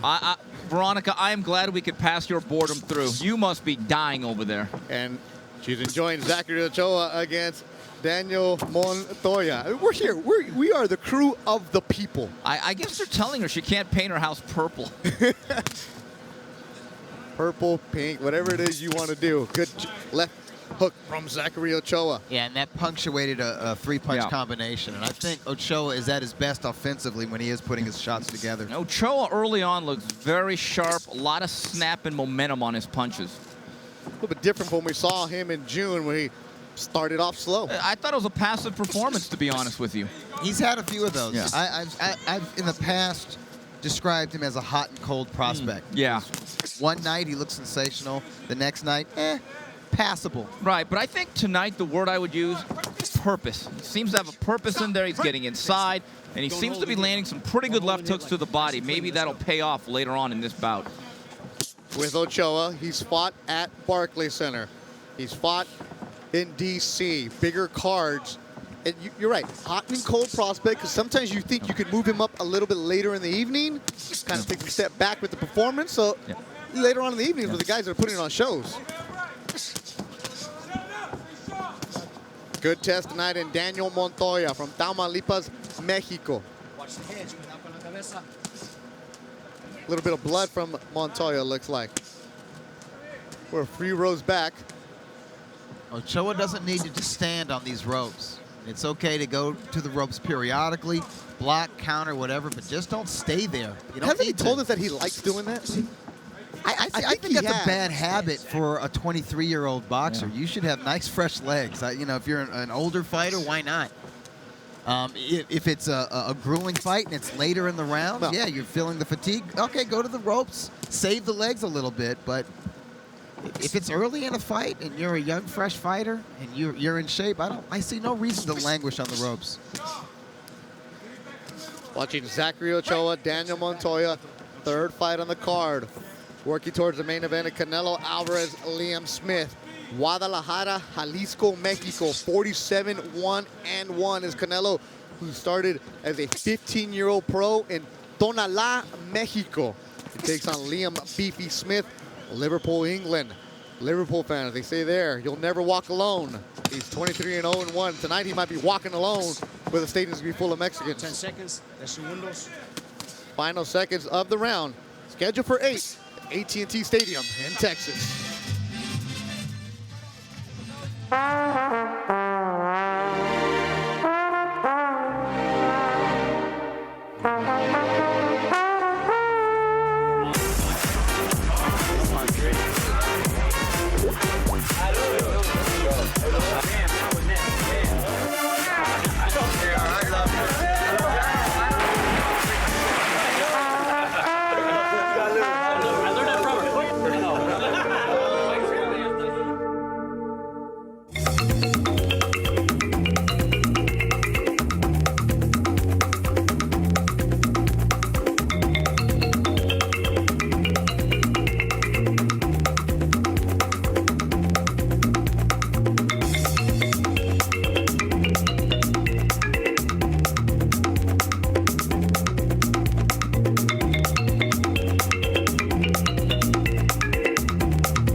They trade jabs. Montoya to the body, Ochoa to the head. Ochoa with some shoulder rolling, some head movement. Slipping a punch with upper body movement. Ochoa's got great legs. That's also part of his defense. Third round, scheduled for 8. Christopher Alvarado, 78 Cali Boxing. Thanks for the tweet.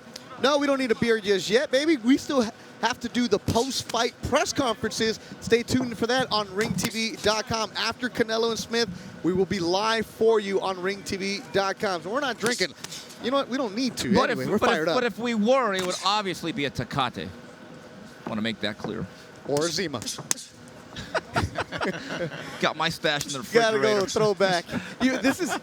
We're watching Zachary Ochoa right now, and you mentioned Jojo Diaz a year ago in Houston off of TV. Yeah. You got to work your way to it. You always bring up a great story this week, making his debut early on in Las Vegas, a young Pernell Whitaker. This was in April of 1997. I was just fresh on the beat. One of the bigger fights that I covered in that era was Pernell Whitaker against Oscar De La Hoya. And I believe that was at the Thomas and Mack Center. And I believe the third or fourth bout on that night in front of just a smattering of people was a young Floyd Mayweather. I thought he fought a guy by the name of Bobby Jeepert. I think it was like 6th, 7th pro fight. Oscar De La Hoya and President Eric Gum is really high on some of the young prospects that will be featuring later on today on the Freeview. One of them specifically, 18-year-old Virgil Ortiz Jr. from nearby Grand Prairie, Texas. He's only 1-0, destroyed his opponent in the first round, but Oscar at the final press conference on Thursday said, this is a fighter who one day will be fighting for a world title. That's a lot of praise for an 18-year-old, only one fight. But we were at his pro debut, Fantasy Springs, July 30th, and I thought he opened a lot of eyes. Now, again, we're not going to send him to Canastota just yet, and it was very favorable matchmaking, but there are certain guys that just pop. He popped that night. Another fighter goes my really eye on Hector Tanajara Jr. from San Antonio. He'll be fighting in about 45 minutes. Lightweight, 6-0 from San Antonio, 4 KOs. Good-looking kid, 5'10", 130 pounds. Looks to have all the tools on him. His stablemate, Joshua Franco, also from San Antonio. The Professor up next. Those two training with Robert Garcia in Riverside, California. Steve, right now, it's Zachary Ochoa, Daniel Montoya. I haven't scored a round for Montoya yet, but he must have had ample time to prepare for this fight because he is in good shape. There's a lot of crispness to his punches. He's pressing pretty hard. He's being competitive in this fight, even though he's losing. Montoya was given a month's notice for this one, Doug. You can tell. You can tell when a guy's had 2 weeks or a month or 6 weeks.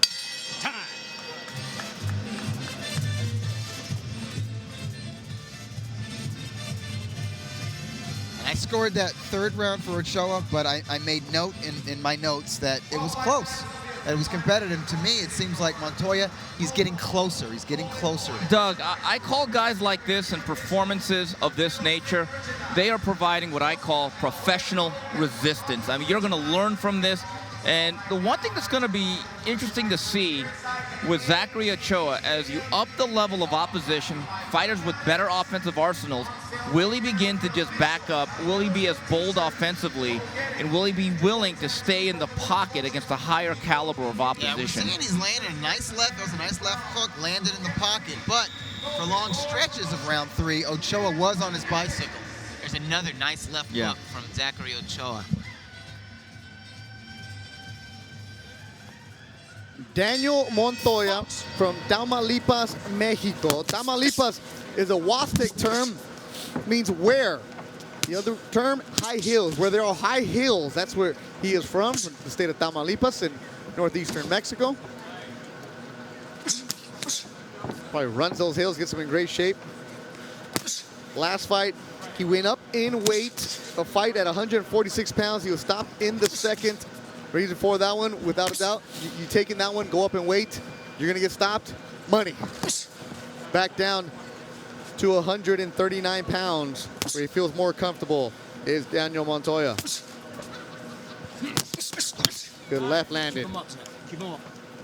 Montoya has 4 losses, and all those losses are by knockouts, but those guys weren't chumps. They had talent or they could punch. Especially in his recent loss to Damon Allen, we've seen him. He puts on a nice show at times. Yeah, superb talent. One of the brighter prospects in the Golden Boy stable. Bernard Hopkins really high on that fighter from Philadelphia, Damon Allen. Part of team No Excuse. No, he's in Philadelphia. You're thinking Kevin Rivers. Oh, Kevin Rivers is no It's excuse. Rivers and Lamont Roach and Demetrius Ballard. Correct, those 3. Okay. They know each other. Okay. And they fight a lot of times on the same card. Cards, yeah. When we first met them, they were fighting under the same card. Because Golden Boy is putting their East Coast fighters together in one card. That's a nice stable of fighters they have on the East Coast with Lamont Roach Jr., Demetrius Ballard, the middleweight, and Kevin Rivers. No Excuse Boxing Gym in the DC Metroplex area. Ochoa also representing the East Coast very well for Golden Boy. 4th round is scheduled for 8. We're at AT&T Stadium, Arlington, Texas. Right next to where the Rangers play, but it is a beautiful facility. Jerry Jones helping bring boxing to Dallas. Was at all the events, all the press conferences. They're the owner and general manager of the Cowboys. Big boxing fan. Read that early on when he was starting off his business, he helped promote a fight in Arkansas. Actually did a couple of them. Because he started boxing at the Boys and Girls Club in Arkansas. Hey, when you love it, you love it. He also said he's not making one red penny off of a fight promoting it. I think there might be a couple bucks being made tonight. You know what? He did okay, though. Jerry Jones did okay. I mean, the kid has something. Yeah. Work yourselves out. Hands are free. Appreciate all the hospitality for Jerry Jones and the Cowboys here, bringing Canelo and Smith to the state of Texas. The first time the fighter from Jalisco will be fighting in Dallas. Final seconds of the round, scheduled for 8 between Zachary Ochoa and Daniel Montoya. Very sharp round for Ochoa.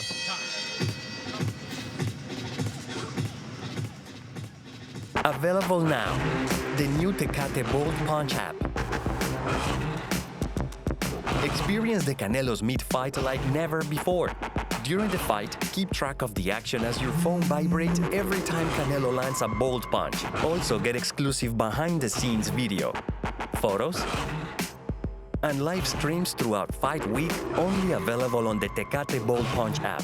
Download now from the App Store for both Android and iPhone. This is the Black Eagle. This is a champion. This just isn't right.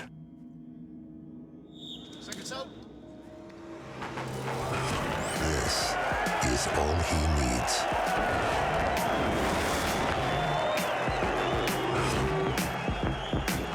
Flavor that can't be tamed. There you see the commercial for Tecate and Canelo Alvarez. Canelo Alvarez, the first ever professional athlete sponsored by Tecate.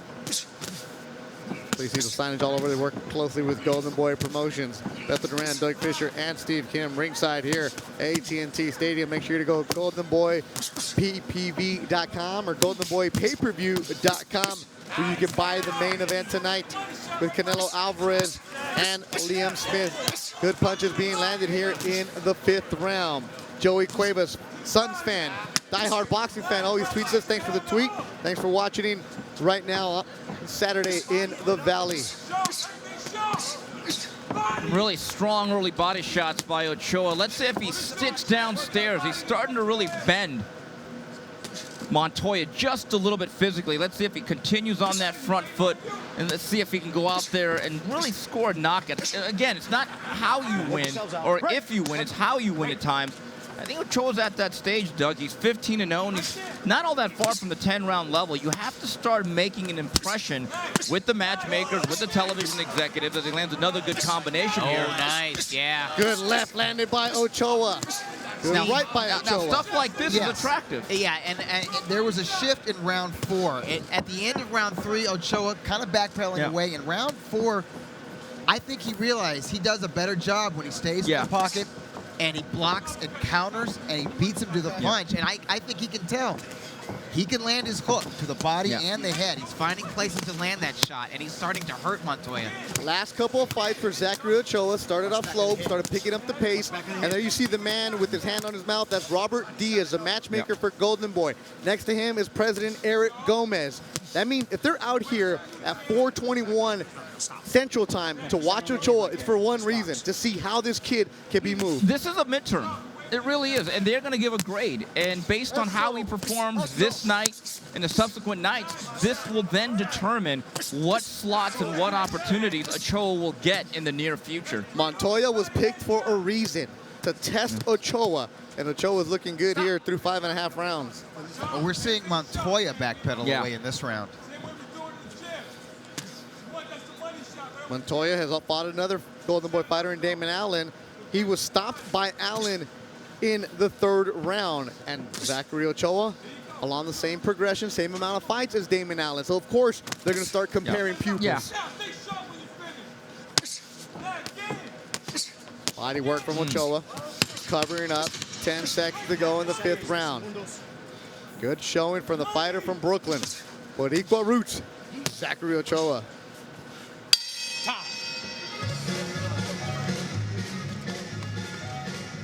The Canelo Smith Fanatics experience starts at shop.goldenboypromotions.com, where you're going to find the ultimate collectible gear for this mega fight. Canelo Smith posters, t-shirts, hats, hoodies, tank tops, and much, much more. Go to shop.goldenboypromotions.com.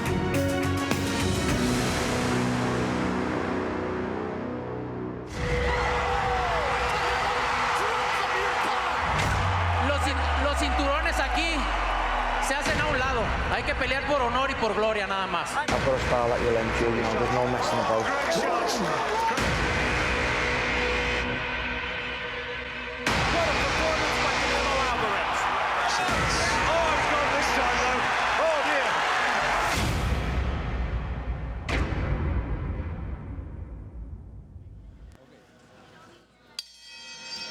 Ochoa with a chopping right, followed by a crisp left hook, evades a jab, comes back with a straight right, turns it into a right uppercut, comes back with a hook, works the body. Busy Zachary Ochoa in this previous round. We see some other angles of his handiwork. Round underway. Go to goldenboypayperview.com to order Canelo Alvarez, Liam Smith. Then it's Gabriel Rosado, Willie Monroe Jr., Joseph Diaz Jr., Andrew Cancho. And it all gets going with Diego de la Hoya from Mexicali against Orlandito del Valle. Beth Duran, Steve Kim, and Doug Fisher, thank you for joining us this Saturday afternoon. And right now, Ms. Nighthawk in West Covina, Bishop Amana alum, watching. Appreciate you.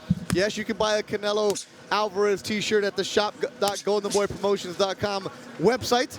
That was a pretty cool commercial that I voiced. Good job, Will Wright, getting me the paperwork. Get things done. Just having a good time here in Dallas all week long. Looking up right now, Steve, you're starting to see the fans trickle into the arena. Lower, expecting close to 40,000, but I look up, it is just such a cool place to be in. I'm overwhelmed by the moment. I just see Tom Landry's name right here. The Ring of Honor around. It is just, it's different from Vegas, but it's fun. It's an event. To our left are the Super Bowl banners of the Dallas Cowboys. 71, 77, 92, 93, 95. The first time that Golden Boy Promotions and Canelo Alvarez are in Dallas. He knocked out James Kirkland in Houston at Minute Maid Park. Alamo Dome, Austin Trout. Here he takes on Liverpool, England, Liam Smith later on tonight. Beto, also back in 1998, speaking of Oscar De La Hoya, he had this really soft miss mandatory against Patrick Charpentier for his WBC title. Now, Bob Arum, who was his promoter at the time, didn't really know where to put this fight because, quite frankly, nobody really wanted it. It was such a perceived mismatch. He ended up taking it to El Paso to the Sun Bowl, and that event was actually run by Lester Bedford, who we referenced earlier. That event drew 48,000 people. And that was good for the overall marketability of De La Hoya to say, hey, I can draw close to 50,000 fans. You still hear it, 50,000 fans for a boxer. Well, you hear Estadio Azteca when Chavez would have it out there. Well, that's the record. Well, that's like 130. When he fought Greg Hagen, and he fought for all the honor of the Tijuana cab drivers, I believe they had 130,000 people, which I believe is a Guinness World Record. Canelo Alvarez, Guadalajara, Jalisco, Mexico. A lot of fans that are coming to this fight that are never going to go to Vegas, that have no plans on going to Vegas. And let's face it, Vegas, it's hard to get a ticket when you only have 18,000 seats. Here, tickets priced right. And they're going to see a show tonight between me and Liam Smith, a very confident lad from Liverpool, England. Final seconds of the round, scheduled for 8. Ochoa and Montoya in Texas.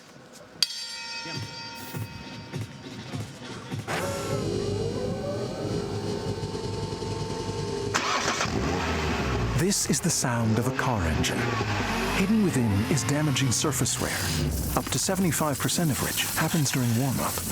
But Castrol GTX Magnatec has intelligent molecules that cling, providing an extra layer of protection from the start. Castrol GTX Magnatec, instant protection from the moment you start. And there you see those Super Bowl banners hanging. 1992, that was Jimmy Johnson. How about them Cowboys? Just saying. See some action from early in the round. Zachary Ochoa countering off of Montoya's jab. Didn't land flush there. But Zach's a guy who will bide his time on the outside, time you on your way in. And he's proving to be a decent infighter. No, and I think this is what his fights are going to become at the higher levels as he eventually becomes a 10 and 12 round fighter. I don't think he's going to score a lot of early spectacular knockouts, but I do think if he puts his nose to the grindstone and invests to the body early and sticks in the pocket, I think he has a chance to be in some pretty good fights. 7th round, scheduled for 8. Ochoa, 15-0, 7 KOs. He's in the burgundy trunks. Zungri across his name. Daniel Montoya, Tamaulipas, Mexico. One more fight to go on ringtv.com. That's with Joshua Franco and Brian Bazan. Should be a good one, a big test for Franco, the 21-year-old from San Antonio, is coming up next. And then tonight, after the fight, ringtv.com, this website will have the press conferences, we'll have fighter interviews. Myself, Steve, and Doug will be around. Don't go anywhere. ringtv.com has your coverage. The Golden Boy YouTube page has all the coverage from this week, from the final arrivals to the media workouts to the final press conferences. Crack staff doing a great job getting all the coverage up there as soon as possible. What's Ochoa's ceiling? Well, Beto, if you look at the current situation, you have 4 major belts. Now, that obviously increases the odds. Usually it's about which soft spot you can find, and usually this will be a very strategic decision made by the matchmaker and the promoter to see which of the 4 major belt holders are the ones that are the most vulnerable, or if you could slide them into a vacant title shot. I can tell you this, in this multiple belt universe that we lived in, Doug, I've seen a lot worse prize fighters actually win belts. It can be done. Absolutely. He's not he's not a blue chip prospect, okay? It's not like he was a U.S. Olympian. He's not Joseph Diaz Jr. not one of those guys after a couple of years, you start moving them up with purpose, up the sanctioning organization rankings, and you push for that title fight. I think you could bide your time a little bit and just allow him to mature into a legitimate contender. He's not a contender yet. He's not to the 10-round level yet of his professional career. But so projecting we have ahead, time. like, do I say one day, boy, him and Terrence Crawford's a 50-50 fight? Probably not, but the guy that has the WBA belt, Ricky Burns. Yeah. You know what? In the right setting and right time, Well, in 2 years' time, you Burns, he's going to be long in the tooth. Right, you might want to roll the dice. No doubt about it. Zachary Ochoa, Daniel Montoya. Final seconds of the 7th round. It's scheduled for 8. AT&T Stadium on the night of Canelo and Smith in Texas.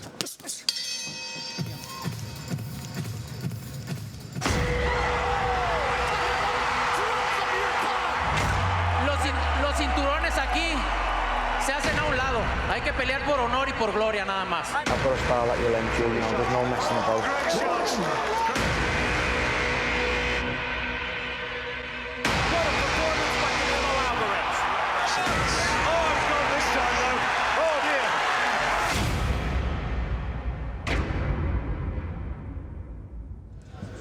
GoldenBoyPayPerView.com. Let's look at the highlights from the last round. Ochoa working his jab from the outside, putting a nice quick 1-2 together, working the jab, setting him up for that right uppercut, and he camouflages it well. Sometimes he fires from the hip, but he's still very accurate, landing to the head. There's a jab to the body, followed by a right hand, and spins out of range.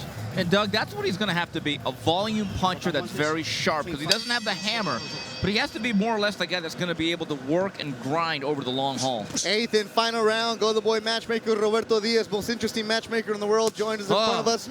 Smooth outfits all week long, does a great job putting these fights together, as does the Golden Boy PR staff, Cecilia Zuniga right there getting all dressed up.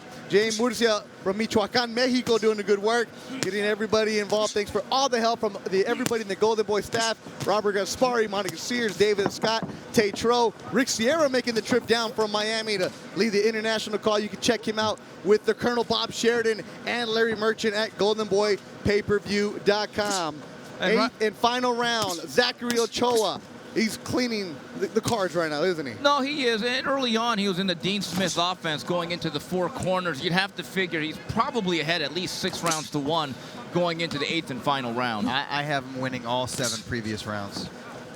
Robert Diaz was watching with Golden Boy president Eric Gomez moments ago. Zachary Ochoa they have an eye on him. Interesting to see how they move him along.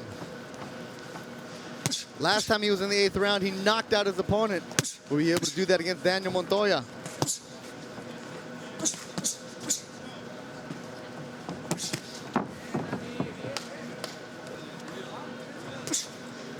Doug, one thing we didn't mention, though, we talked about his overall ceiling and what is the upside of Zachary Ochoa.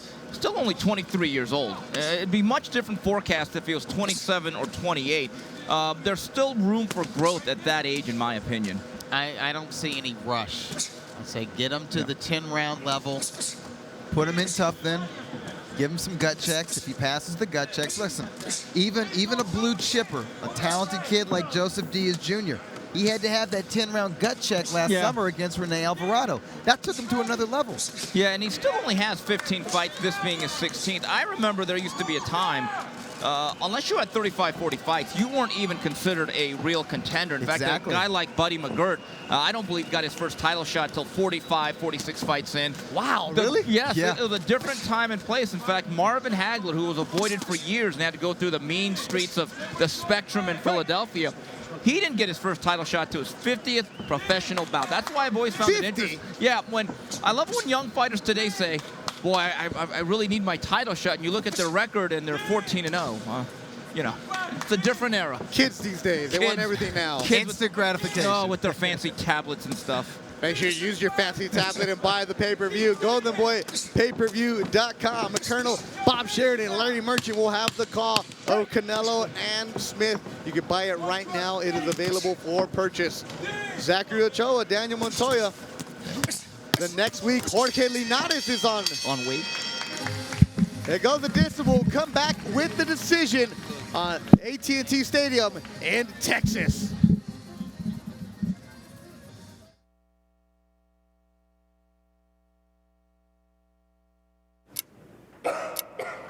We are going to start the weigh-in. Ash, answer the phone. Hello. Where's he at? Just hold him off. Tell him I'm coming. He's on the bicycle. No, dummy, is wait. What weight's he at? Where you at, Vinny? I'm coming. He's coming. Everybody. That little surprise for you. 140 pounds even. Tomorrow night, you're gone. I'm gonna rain on you like a thunderstorm.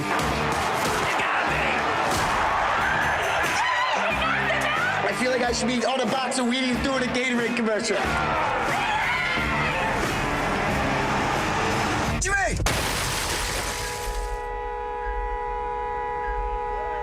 Tasmanian Devil is in Kent County Memorial Hospital tonight with a fractured neck. If you let me do the fusion, I can guarantee you'll be able to walk again. I need to be able to fight again. Me? And not fusing my neck. With this severe of an injury, one bump, one fall, any kind of movement, and your spinal cord could sever. It wasn't supposed to go.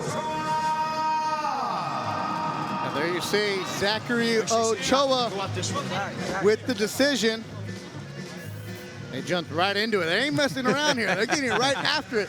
Zachary Ochoa with the decision. Thanks to everybody watching us all over Southern California, all over New York. A lot of fans in Brooklyn. Your fighter is coming home. He is now 16-0. Had to earn it, went the distance, but he looked good against Daniel Montoya. You get some tweets from people saying, obviously, boxing fans, you know, they're, how do you say, opinionated. Yeah. Oh. Definitely. We'll let you know what we should be talking about. They want to give us advice on what we should be doing.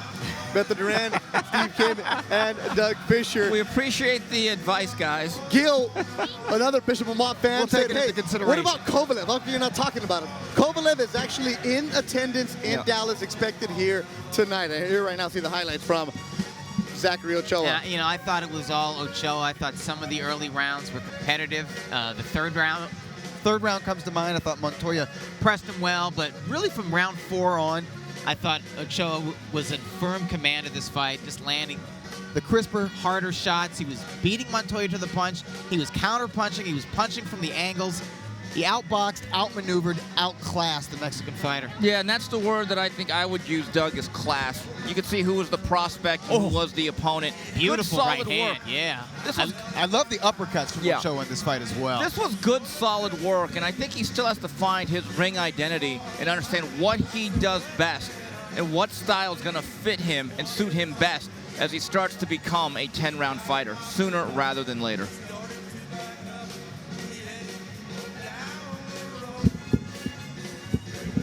GoldenBoyPPV.com is where you can get the fight for your phone, your tablet, your computer. One more fight here on RingTV.com.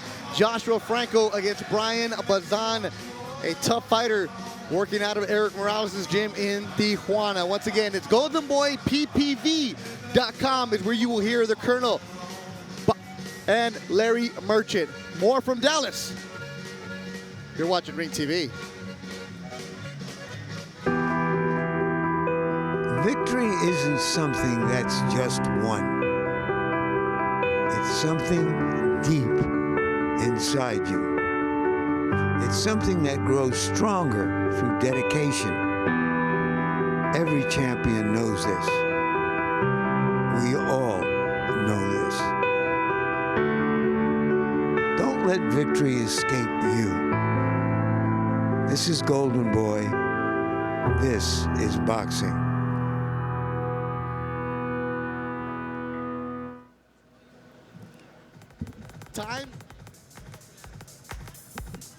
Time lapse of the setup. A week ago, Sunday, they were playing a football game. The Cowboys were. Right away, the staff got involved. Real cool footage right there of the time lapse. The way they build the ring right there on the 50-yard line, working day and night to bring you Canelo Alvarez and Liam Smith. Go to GoldenBoyPPV.com to get the pay-per-view for tonight. Colonel Bob Sheridan and Larry Merchant will bring you Diego De La Hoya, Orlando Del Valle, Joseph Diaz Jr., Andrew Cancio, Gabriel Rosado, Willie Monroe Jr., Canelo Alvarez, and Liam Smith. Just to see this is a real cool job. Great job to everybody in the Golden Boy Media and Entertainment Department getting this footage for you. It gives people an idea just how much work goes into these setups. I mean, This is something that took place over the course of an entire week. And there you see the final setup. The fan, obviously you can't have too many on the floor level because you won't be able to see it. One of the best seats is on the risers. Right there, that lower level, that's the beer section. So they got the beers in the end zones. They got this, of course. And there you see the ring. The fans are starting to come involved. At this moment, I want to say thank you to everybody from the Golden Boy staff for having myself, Doug, and Steve. You made everything very easy this week. Here, here. David and Scott Tatro, Executive Vice President and Vice President for the Media and Entertainment. Will Wright leading this massive overtaking right now. Monica Sears from the Business Ops Department. Carla Lustenau, the travel, make sure everything we need. Brenda and Janine from the Media and Entertainment Department with the social media and also with the booking, the travel. Marco Palayo in the accounting. Shauna Davis in accounting. Also Eric, the CFO, can't forget him. The man's cutting the checks for everybody tonight, especially when you're cutting the check for Canelo Alvarez, and everybody involved in the Golden Boy staff right there in Wilshire in downtown Los Angeles. Yosi moving the office here at AT&T Stadium. Without you guys, this is impossible. You're the backbone. We cannot say thank you enough to everybody involved. And of course, for the president, Eric Gomez, and the Hall of Famer, and the founder, Oscar De La Hoya, who will be here later on tonight. Canelo Alvarez coming to Dallas for the first time in his career. Now you're starting to get that buzz in the building. You're starting to see the fans with the banderas. You're starting to see the sombreros. You're starting just to get the vibe, and it's going to be a special event tonight. In about 2 hours from now, things will really start to heat up. And having been here for both Pacquiao fights in 2010, I can honestly tell you from covering a lot of fights at rather stale casino environments, being inside any boxing event where there's over 40,000 people, it really is something else. Something that still takes my breath away. Steve, we're sitting on the 48-yard line right now. Yeah. This is where we're at. We're right here. Yeah. You see the hands at the bottom. This is just... You know, honestly, if the ring wasn't there, I would go out to the star in the 50-yard line and do my imitation of Terrell Owens. Kiss the star. Yes, kiss it. Interesting story. We're mentioning Joel Diaz a lot. Joseph Diaz. His fight with Andrew Cancio, believe it or not, almost fell apart in the hotel lobby last night. Whoa. Last night? Yes, I was actually a witness to it, sent out a few tweets. They had a disagreement over the gloves. Now, Joseph Diaz is using the popular puncher's gloves, the MX Everlast, which came under a lot of scrutiny when Floyd Mayweather did not want Marcos Maidana to use them. Right. Well, that's his glove of choice, and something happened where one of the camps was not there to see the glove being opened from the packaging, which is very important. They didn't like the distribution of weight on the padding. Now, what generally happens is each fighter gets 2 pairs of gloves that they bring. Each side will try on the other to make sure everything is kosher. Now, if there's a discrepancy, that other side has an opportunity to protest or say, give us one of those pairs. Now, they were literally putting on gloves at the lobby of the hotel last night, and Robert Diaz, who was just right in front of us, basically said, guys, if this fight is canceled, I will make the call, and there's no turning back. The WBC was there. The commission members, Big Greg Alvarez was there. And they do it all out in the public, right. in the lobby. Oh, yeah. You'd think they would get like a ballroom. Oh, no. You know, I was live tweeting it. They can't complain about you then. And then basically what was decided was Golden Boy brought in their own batch of Everlast MX gloves. They were white. They were tried on by Danny Garcia and other members of Team Cancio. And the agreement was made that now Andrew Cancio, like Joseph Diaz, will wear Everlast MX gloves, which again might be bad for their faces, good for the audience. That'll be good for GoldenBoyPPV.com. That'll be the second fight on the pay-per-view. And that one has an interesting backstory as you're watching Brian Bazan coming in. Born in Mexico City, moved to Sacramento, now living in Tijuana, training with Eric Morales, coming into Vicente Fernandez. But Joseph Diaz Jr. and Andrew Cancio, interesting story. Cancio's trainer, Danny Garcia, from the Ventura. Joseph Diaz Jr. in his corner, Ben Lira, 75-year-old legend in boxing. Lira trained Danny when he was a Garcia fighter. as an amateur. He said he met him at the age of 12. They used to come stay at his house for fights. Now they're going to be in opposite corners. Making his way from San Antonio, Texas, undefeated Joshua Franco, trained by Robert Garcia out of the Robert Garcia Boxing Academy. This one in Riverside. Franco, 21 years old, is nicknamed the Professor. Normally, he's wearing glasses. The first time he walked into that gym in Riverside after he was signed, like, well, who's this kid? The Professor? You're not a fighter. Got in there, mixed it up with somebody. Okay, your name's gonna stick because you can fight. There you see Cunado walking him in with the Golden Boy shirt. Nice fighter, 6-0, 4 KOs, has a younger brother named Bam Rodriguez, highly touted amateur, 16 years old, who eventually will be turning professional. And then his stablemate, Hector Tanajara Jr., will be coming up next on the Freeview. A lot of fans from San Antonio making the drive, 4-hour drive, to see their fighter, Joshua Franco. Ladies and gentlemen, it's time for our fourth bout of the afternoon. This is 6 rounds in the bantamweight division. Presented by Oscar De La Hoya's Golden Boy Promotions. Sponsored by Tecate, Born Bold, O'Reilly Auto Parts, better prices every day. Hennessy, never stop, never settle. Adriana's Insurance, el seguro que necesitas, al precio que quieres pagar. AT&T, mobilizing your world. And Casa Mexico Tequila, it's in the taste. Fourth bout, 6 rounds in the bantamweight division. Your third man in the ring is referee Robert Chapa. Introducing first, in the blue corner, he hails from Mexico City, Mexico. He's got a professional record of 9 wins, 2 losses, 6 wins coming by way of knockout. Wearing the black trunks with the chartreuse trim, weighing 118 1/4 pounds, it is Brian Bazan. And his opponent in the red corner, he hails from San Antonio, Texas.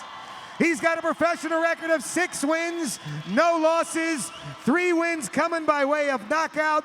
Wearing the red, white, and blue trunks, weighing 117 1/4 pounds, it is Joshua Franco. 6 rounds of action in the bantamweight division.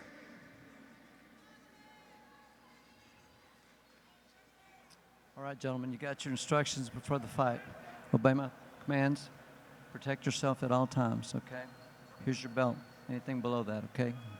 All right, shake hands, let's go. Joshua Franco, Brian Bazan, the tail of the tape, Doug. Yeah, they match up very well. Franco, 2 years younger at age 20. Bazan, 2-inch height advantage, also with a very slight reach advantage. Most kids graduate high school, they go away to college. Joshua Franco is doing his own version. Went away to Riverside, California. That's his version of college. Living and training with Robert Garcia. It's the Robert Garcia Boxing Academy. What he does, he puts his young fighters with Jonathan Navarro from Los Angeles, Hector Tanajara, Joshua Franco. They all live in a house, they said a dormitory, good way to describe it. Also, Michael the Artist Perez will be fighting September 30th on ringtv.com in Indio, California. Yeah, Perez is like the senior. Yeah, he's the senior. he's Van Wilder. And they're there, and they live together, train together, swim together, run together. He said that's just a great experience for them because they go and they push each other, and they get some great sparring there in Riverside. Franco, born in 1995. He's in the red, white, and blue, the Texas trunks. Bazan, born in Mexico City, but grew up in Sacramento, California, 9-2. First loss coming in 2012 to Mauricio Marquez. And then he lost back-to-back to Juan Tovar. That was a split decision. All of his fights have been in Mexico. He's now living and training in Tijuana. There you see the back of the trunks. Zona Norte with Eric El Terrible Morales. His first fight in the United States. Franco fighting at home for the first time. Gets buzzed. He was buzzed there with the right hand by Brian Bazan. Roberto Diaz, matchmaker for Golden Boy, said that for Franco, this was a big test for him. And Bazan is loading up on that right hand, trying to land some heavy shots here. He already buzzed Franco once. Another right, body shot. Bazan switching into that lefty, going back. body work from Franco in the Texas trunks. Right hand from Bazan. He was very confident after the weigh-in yesterday. He said nobody's really giving him the chance. Nobody knows anything about him, and he's coming to upset Franco. Yeah, all we know about Bazan is his record. It's a nice record. 9 wins, only 2 losses. He's never been stopped. Nice knockout ratio. Nice left hook from Franco, though. And Franco hurts Bazan here. Good opening round scheduled for 6 between Franco and Bazan. 2 bantamweights going at it. Yeah, they got right to it. No feeling out. They just started letting the hands go. Nice, crisp punches with a lot of power at the end of them. Franco with the better technique, though. Good 1-2 from Franco. It's been an early gut check here for Franco. Probably the first of his professional career, and quite frankly, I think he's reacted very well. Franco with some international overseas experience. Fought in Europe, fought in Kazakhstan.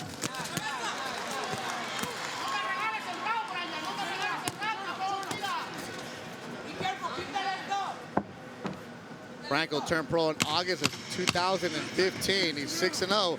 Good opening round between Joshua Franco and Brian Bazan, scheduled for 6 in Texas.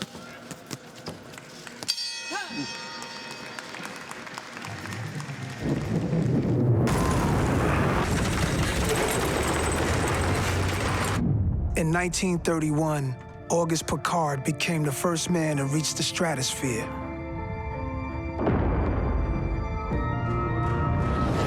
Three decades later, his son Jacques became the first to reach the ocean's deepest point. What's your wild rabbit? Hennessy. Never stop, never settle. Here you see the stadium in the middle of the ring. Working our way towards Canelo and Smith. Bazan overhand right. Instantly froze the legs of Joshua Franco, who reeled into the ropes. Timed him well. Franco trying to land a right uppercut. And Bazan over the top with that right hand. Franco kept his poise and went right back on the attack as soon as he felt his legs under him. Franco, a young fighter, has the Texas trunks. He's 6-0, but we mentioned his overseas experience as an amateur. How about as a pro? He sparred Evgeny Gradovich, Abner Mares, also Carlos Cuadras recently. And Cuadras had a battle with Chocolatito last week. Those sparring sessions have helped mature him. When we first saw him fight at Blasco Theater, very amateur style, and now he has a professional style. Does well on the outside and the inside. Yeah, and Franco's landed some very good left hooks to the body like he did right there. In fact, he's attacking the body with both hands. I think he's done a pretty good job of slowing down the momentum of Bazan. Landing upstairs, does Franco. Franco started his pro career. He won a split decision, Doug. We were there for that night. You know, it's amateur to a pro, big difference. Said the big thing was that he had to learn how to get used to smaller gloves and being able to let his hands go. Well, he wasn't sitting on his punches at all. He was just bouncing on his toes, letting the hands go, but not a lot of leverage behind them, and that changed quickly. Ooh, I tell you what, he's done a real nice job this round of going low, high, and then high, low with his combinations on the inside. I thought he closed the opening round well enough that you could argue that he won it. And I went ahead and scored it for Bazan because Bazan did actually hurt him. And that's how I think professional rounds should be scored. But he seems in firm command here in round 2. From San Antonio, Texas, a big Spurs fan. Doesn't have a football team, does Franco? Doesn't really care about it. He's all about boxing, a boxing family. His dad trained him as an amateur. Now his dad's the second in the corner with Robert Garcia.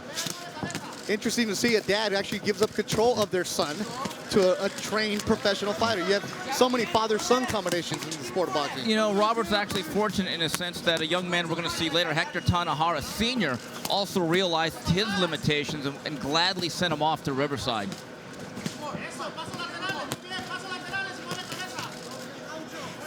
Second round of action. Good right hand.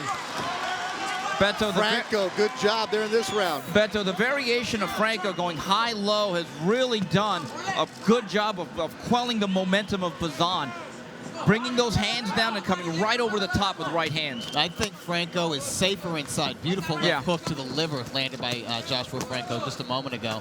And I think Bazan might want to give fighting from mid-distance or on the outside a try, given his height and his reach. Bazan getting tagged upstairs, being able to show he can absorb some of those punches. 118 pounders, bantamweight division. Good comeback round for Joshua Franco against Brian Bazan. AT&T Stadium on the night of Canelo and Smith. Go to goldenboyppv.com and buy it.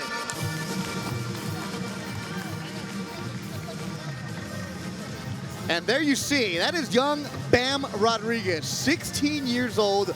You type in his name on Google, and you will see this kid has fought all over the world. One of the highly talented amateurs in USA boxing. He's watching his younger brother fights at 114 pounds. He's 16 right now. Depending on the way his amateur career goes, his dad said they might just say, we're gonna turn him pro in Mexico. He is actually homeschooled because he misses so many fights for tournaments. He actually goes to Colorado Springs, where the home of USA Boxing is at, and lives there for months at a time. And there's his brother, Joshua Franco.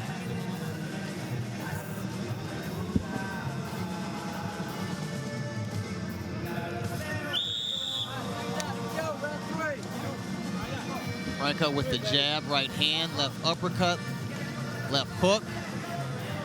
Gets into a defensive position. And Doug, working the body, working the head with left-right combinations.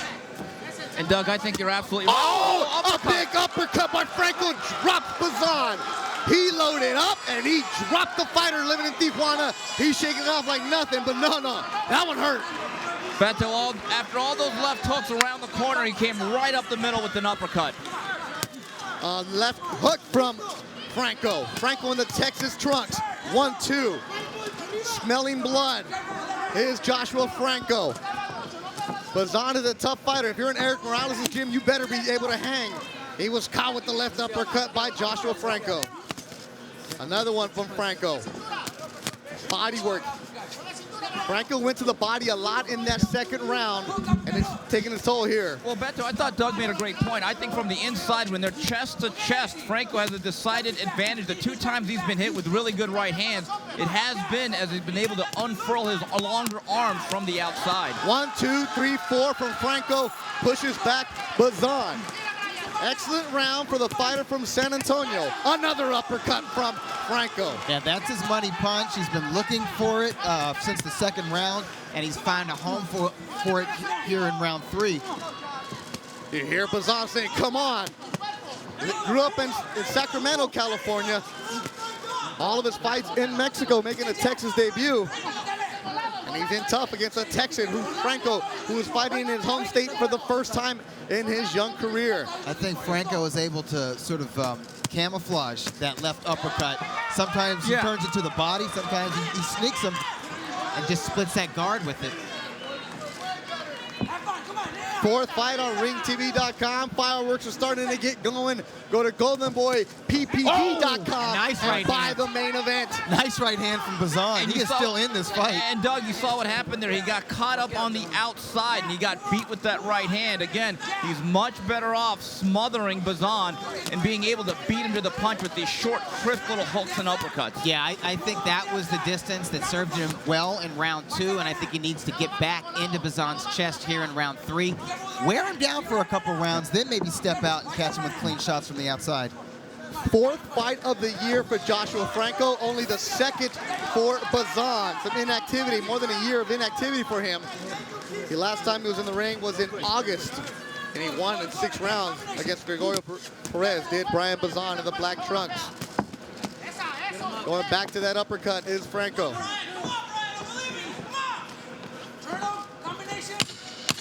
10 seconds to go in the 3rd round. Bazan did go down from a left uppercut from Franco. Oh, it goes down again! A big shot landed by Joshua Franco. Here in the closing seconds of the round, Bazan spits out his mouthpiece, trying to gain some time. Is the bell gonna save him here? And that'll do it. Twice goes down Bazan from left uppercuts. And what a beautiful job by Franco of actually feinting, stepping back, making Bazan commit, and then he landed right down the middle. Beautiful setup. I was wondering if Bazan had landed enough punches to negate a 10-8 round to a 10-9 round. He made it 10-7. It's 10-7. One shot turns it around. And it's that left uppercut. But I thought it was great craft. He actually feinted, he stepped back, made Bazan commit to coming forward, and it was perfectly timed, perfectly executed. You see Jesse Rodriguez, that's the father of Joshua Franco. Boom, left uppercut just immediately takes the legs of Bazan away. And he had perfect distance and leverage. Oh, there it is, yeah. I mean, he kind of let Bazan come forward as he took little half steps back. He was measuring him for it, and it was a lead left uppercut. Beautiful shot. Bazan jumped out of his stool right now when they blew the whistle, popped up, smacked his hands together. He has an aggressive face, and he gets hit with the left hook. Another uppercut. Bazan is in trouble here to start the round. Oh, down goes, and it is over. Wow. Joshua Franco with the one shot ends the fight. That's a hell of a fight and a hell of a statement from young Joshua Franco. I didn't know he had this in him, Doug. Yeah. Who is this kid? We haven't seen this guy at the Blasco Theater. Oh, no. You had to take him back to Texas, get that mojo going. 3 knockdowns, 3 left uppercuts. An impressive night for the first time in his home state for Joshua, the Professor Franco. You know what one of the differences is, Beto? Tonight, he was in with a threat. Yep. Bazan let him know that for the first round, and he stepped his game up. Oh, an exciting fight. Boom, left uppercut again. Guys, he showed something tonight, or today. I'm with Right you, uppercut. Beto. I didn't know he had this. Right to the temple. And he's at mid-range. Boom, left uppercut. From mid-range, that left uppercut carries so much power, but it's the accuracy of the punch and the timing of the delivery. But Bazan is greedy. The doctors picked him up, put him on the stool, and he's barking at Franco. He must have got hit that hard. You know, we have to note this. In 11 fights prior, he had never been knocked out. This guy does not have a history of being soft in the ring or being chinny. But I tell you, what Franco showed today was some character and the ability to overcome adversity and then to be explosive. Jab, and a jab, right hand right to the temple. Probably buzzed Bazan right there, even though Bazan's saying bring it on, and so he does. Left uppercut, down for the 3rd time. Goes Bazan. And Doug, when you throw a lead left uppercut, you have to have real proper distance Right there, spacing. that right to the temple. His legs were already a little wobbly. I bet you Bazan cannot feel his legs right now. Now he can't feel his entire body. You know, you know what those left uppercuts reminded me of? Prime Juan Manuel Marquez. Yes. One of the few right-handed fighters that could really get away with timing you right into it. Round number 4, your winner and still undefeated from San Antonio, Texas. Winner by way of knockout, Joshua Franco. The day he walked into a gym, they didn't believe he was a fighter. Here in his 7th pro fight, the first time in Texas, he puts on a show. Joshua Franco now 7-0, 4 KOs. Stopping Brian Bazan, dropped him 3 times. GoldenBoyPPV.com is where you will watch the remainder of the fights. Colonel Bob Sheridan and Larry Merchant coming your way. And there it is again. Look at that torque, look at that momentum, getting a lot of momentum being created from his core and his legs. Yes, his legs. Yeah. He went to a kickstand. He puts his right foot out so he can get more leverage, so he can pivot his hips more and get more power on that left hook uppercut smash. And this is a young man that we've seen often at the Blasco Theater. Let me just say this much. We hadn't seen that young man before. And right now, a lot of fans tweeting me, we want to see more of him. Joshua Franco, one more time for your viewing pleasure. Right there, and bang. Look at the form. He's actually slipping a jab as he's throwing that punch, coming right down the 5-hole. A perfectly executed shot by Joshua Franco. And immediately waved off. 4 fights in the books. Anthony Yarde from England, 1st round KO. Alexis Salazar, unanimous decision. Zachary Ochoa from Brooklyn, a unanimous decision. Joshua Franco with the KO. He is now 7-0. That KO coming in the 4th round. Roberto Diaz, matchmaker for Golden Boy, said it was going to be a test for Franco. He was buzzed in the 1st. Came back and knocked down his opponent 3 times. The 3rd one ended the night. I give him an A. Right? And not just an A for effort, an A for technique, an A for poise, an A for punch variation and combinations, an A for entertainment. Yeah, and Doug, I don't know if this makes Joshua Franco a great puncher, but it goes to show you that timing is so important. I thought his execution of setting up that uppercut, running the guy into it, and just the crispness of the punch was really impressive And tonight. he earned the KO because he had to wear Bazan down a little bit, and he did a great job of that in round 2. Wore him down just by staying in the guy's chest. Then gave himself a little bit of distance. Next thing we know, we're seeing Bazan hit the canvas, courtesy of those left uppercuts. And the funny thing is, coming into this fight, if you would have said, well, what's the one drawback with Joshua Franco? Lack of I would have said power. Lack of power.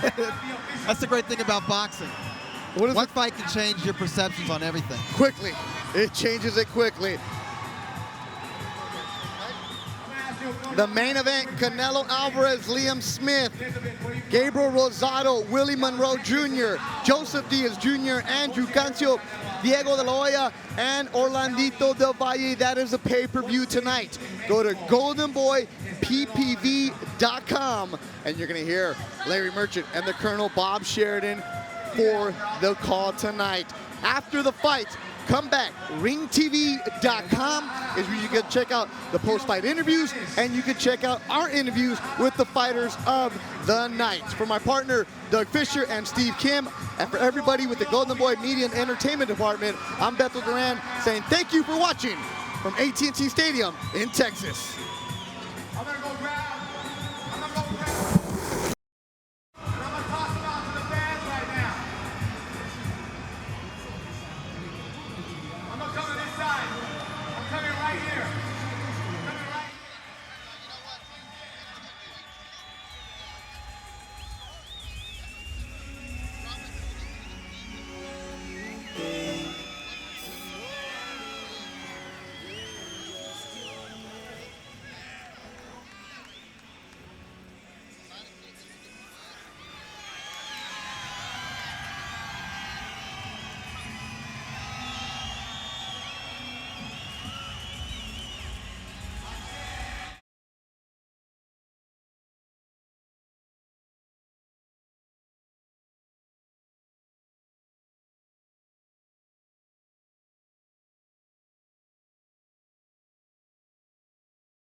Can you hear me, Larry, all right? I have you loud and clear. All right.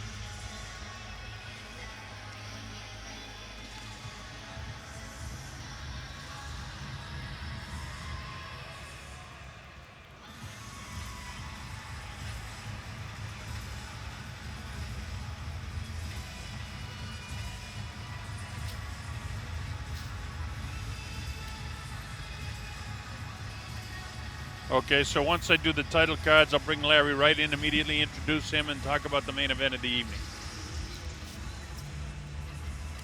Okay, that makes sense. You just tell me, you just say tail of the tape when you're ready to go to our first fight, and then I'll have Larry finish his thought or whatever, and I'll just go to it, okay? Yeah.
pelear por honor y por gloria nada más.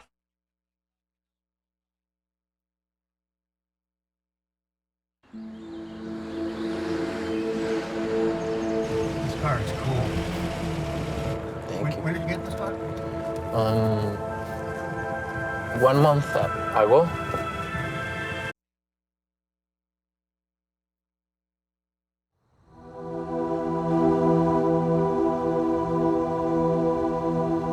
Pues yo cuando empecé a venir a este parque tenía como entre 16 y 17.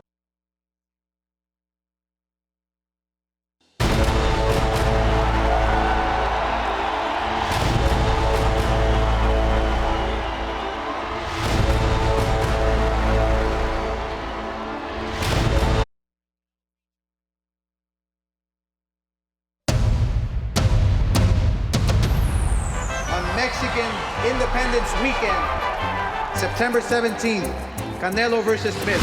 There is a sense with Canelo that he's destined for big things. This, in the view of Mexican fans, is the future. ¡Viva México!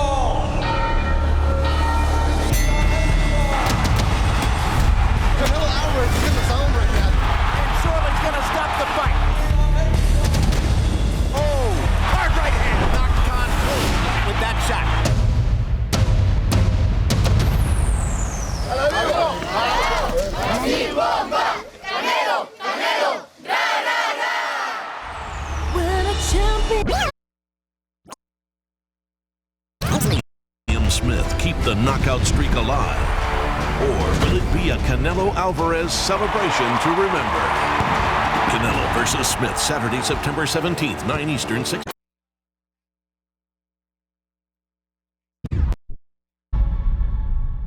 Live from Dallas.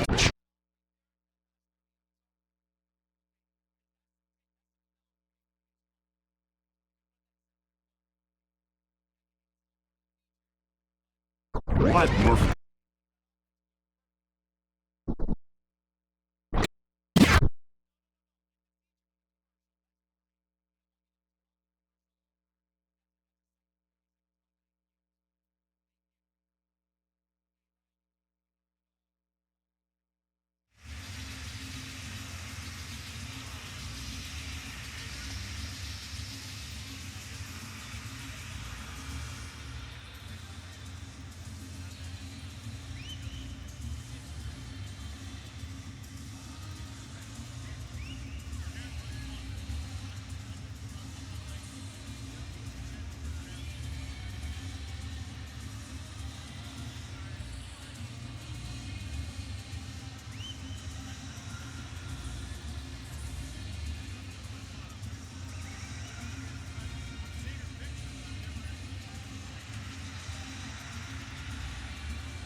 Golden Boy Promotions comes to you on this night of World Championship Boxing, live from AT&T Stadium in Arlington, Texas. But prior to our world telecast featuring Canelo Alvarez versus Liam Smith for the WBO World 154-pound Championship, we present a free-fight, free-view show. And our first fight of the evening that you'll see here in our free-view show has the undefeated Hector Tanajera Jr. of San Antonio, Texas, coming in here 6-0 with 4 knockouts, and he takes on this man, Roy Garcia from Alice, Texas. He's a 3-19 fighter with 1 draw, but he's a very tough kid. Next, you'll see a 4-rounder in the super lightweight division, the 140-pound division, as the youngster Virgil Ortiz of Dallas, Texas, comes in here 1-0. He's perfect with 1 knockout. And he squares away with Ernesto Hernandez. He's from El Paso, Texas. He's 1-3 with 1 knockout. And then Golden Boy features a world-ranked fighter in Saddam Ali from Brooklyn, New York in the USA. He's 22-1 with 13 knockouts against Saul Corral of Agua Prieta in Mexico. Fine record, 21-7 with 12 knockouts. So hello again, everybody. Welcome to Texas. Working with me tonight, Hall of Fame broadcaster and journalist Larry Merchant. And Larry, this Canelo Alvarez, he's something else. He's really become a superstar. This is Mexican Independence Day, and for Mexicans, there's no better way to celebrate than with their star prize fighter who reflects the toughness and resilience of their culture. But Larry, the big thing is that Liam Smith isn't exactly a walkover. He's the reigning champion. He's unknown, but to guys like us, he's known because we can see that he has some really good qualities as a fighter. And I would guess that not more than 1/10% of the 50,000+ people here had ever heard of him before, but they may have heard of him and seen him by tonight's end. Well, certainly they've heard and seen of him in a place called Liverpool, England. They call people from Liverpool Scousers, and they call him a Scouse Mexican, which is a high praise. That means he fights like a Mexican, but he can really bang to the body. Of course, we know Canelo Alvarez, and everybody's familiar with that, but Liam Smith, I mentioned, not a walkover, and he is the reigning world champ. Well, and like Canelo, he comes from a fighting family with several brothers who are professional prize fighters. They all know how to fight. Question, of course, is who is the more talented fighter? And that's what we'll find out tonight. But that's in our main event. That's quite a ways away. And as I mentioned for you folks, we're getting ready to go with our first scheduled 4-rounder here in this preview, as Golden Boy has put together. The first fight is Hector Tanajera and Roy Garcia. So let's take a look at the tail of the tape. Tell us a couple of things. First off, you see the 12 years younger Tanajera, and then you see he's got an advantage of 1 inch, has Garcia. He also has a pound advantage, so nothing there. Big difference I see is Tanajera has a 3.5-inch reach advantage. He's coming off a win, and Garcia, who's an opponent-type fighter, coming off a loss. So we're just about set to go with our first fight of the evening. This is the unified rules of boxing, 10-point must-scoring system, no standing 8 count. There's no 3 knockdown rule. A fighter cannot be saved with a bell in any round. Only the referee can stop the fight. And in case of an accidental foul, we go to the scorecard after half the scheduled rounds. So our ring announcer is standing by, and we'll have this one underway for you momentarily. It'll be Hector Tanajera against Roy Garcia. And after that, on our free view, we've got, as I mentioned, Virgil Ortiz and Ernesto Hernandez. And then we've got Saddam Ali and Saul Corral. Tanajera, just by the fact that he's got Robert Garcia Sr. in his corner, you're going to say must be a decent fighter. Well, 19-year-old, 6 fights, 6 wins. When you come out of Oxnard, California, just north of Los Angeles, where so many prize fighters train, and the Garcias have built that little fight culture up there. And if they're associated with a young fighter, you can be sure that he's regarded as a serious prospect. So Hector Tanahara Jr. makes his way in. He turned pro in August of 2015 in Los Angeles with a knockout win over Thomas De Leon. And he's won them all ever since. He's a prospect. The book on him, he's well conditioned. He's got good speed. He's got plenty of pop in both hands. He was originally scheduled to fight Thomas Smith, but he got Garcia as a late replacement. And he may have, an opponent-type fighter in Garcia, but when you see a guy with a record of 3-19, you know one thing, he loves the fight or he wouldn't be doing it, so you never know exactly what will happen there. And there you see, as Larry pointed out, Robert Garcia. And if Garcia has interest in a fight, Larry, you're right. You can be sure that this kid must be a pretty good fighter. One of the things I've noted over the years is that fans love to fall in love with young fighters and follow their careers.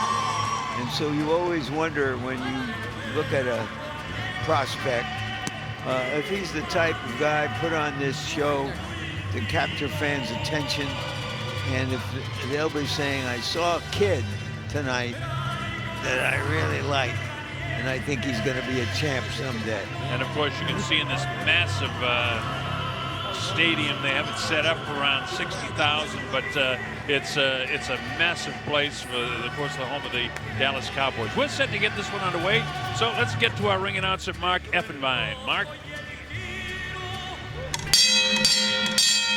Ladies and gentlemen, it's time for our fifth bout of the evening. This is 4 rounds of action in the lightweight division.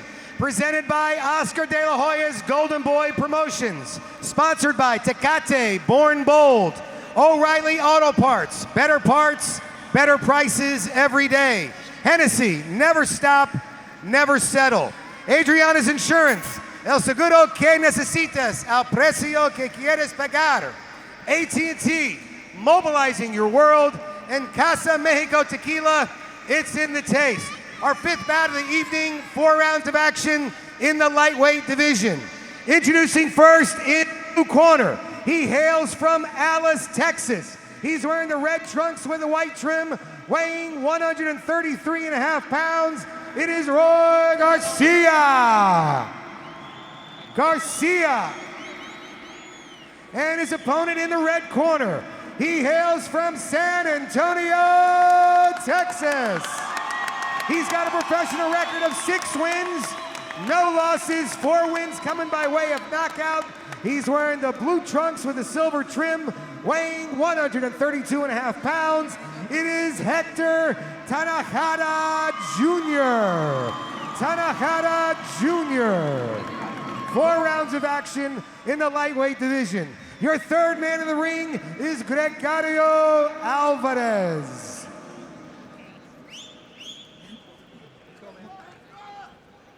Right here. All right, gentlemen, you've both been given the pre-fight rules. I want to see a clean fight. I want to see that you're protecting yourselves at all times. Most importantly, obey my commands. You got that? Touch gloves and step back. So we're set to go here. Garcia decked out in the red and white trunks. Hector Tanahara has the blue and silver. This is scheduled for 135 pounds. Garcia, as I mentioned, is a late replacement. He's had little success, 23 bouts. Turned pro in July of 2011. Lost 11 fights in a row to get things going in his career. And you wonder why he's doing it. He loves the sport. Maybe it keeps him in good shape. Well, he looks in good shape, Larry, even though he's a late fill-in. Round number 1. Garcia trying to bring it to Tanahara here in the early going.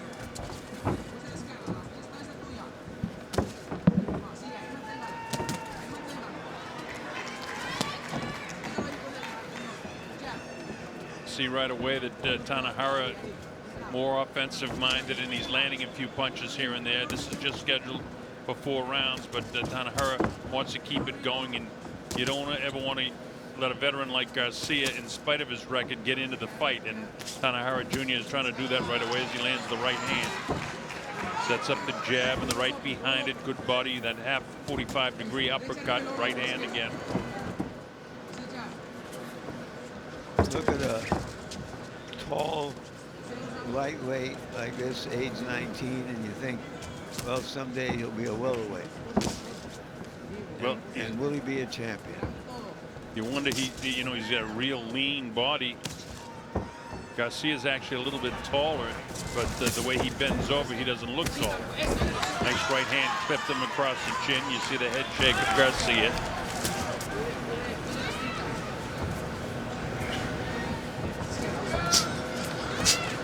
Tanahara round one, being patient here, looking for his opportunity, but he's established the jab. So far, Garcia hasn't been able to do anything. He throws his jab out there, but he gets smothered by the gloves of Garcia almost every time. Slinging right hand. Tanahara not really pressing it, even though he thinks that he's got a guy that he can handle fairly well. Abrasion by the left eye already of Garcia. Catching a lot of leather here in the early going. Those are hard body shots. Right on the area of the livers. Solid right hand uppercut.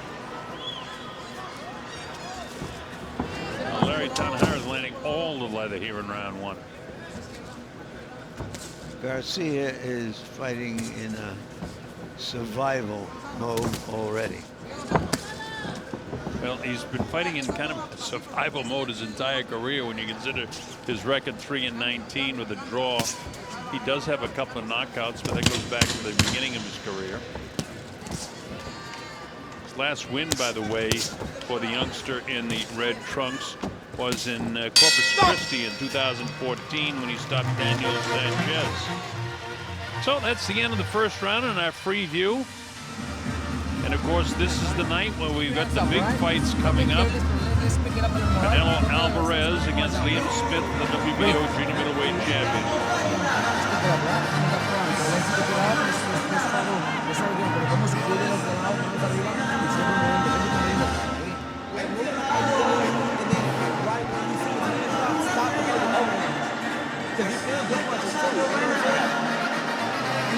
But people are like you are because he can't land nothing hard yet. Don't let Tanahara stalking his opponent, sets up the right hand with a fake left. Didn't land this 100%, but 75% would be enough. So 10-9, the first round goes to Tanahara. No knockdown, a little abrasion by the right eye of Roy Garcia. Colonel Bob Sheridan here with Larry Merchant. We're glad that you could be with us for this free show leading up to our big championship fight of the evening featuring Canelo Alvarez and Liam Smith. Right hand gets through again. Nice jab. The uppercut that time as he turned the hand over and snapped it up. Tanahara really sitting down on his punches too, Larry. He's pounding this guy. Yeah. I just started to wonder when he had Ortiz in the corner, is this the last round of this fight? Well, as he picks up the pace of it, referee Alvarez having a real good look to make sure that he's not banging this kid around too much. This kid, by the way, Roy Garcia, is 31 years of age, and Tanahara, who's only a kid at 19, is fighting a man. Hard punch there. Solid right hand. Uppercut grazed the chin. Hey, you get back with the right hand. That's about the second punch that Garcia's landed all night. Tanahara certainly picked up the pace of throwing punches in this round. Right hand caught him pretty good because a little bruise on the left eye of Tanahara, so he'll know tomorrow that he was in a fight. And look at the face of Garcia.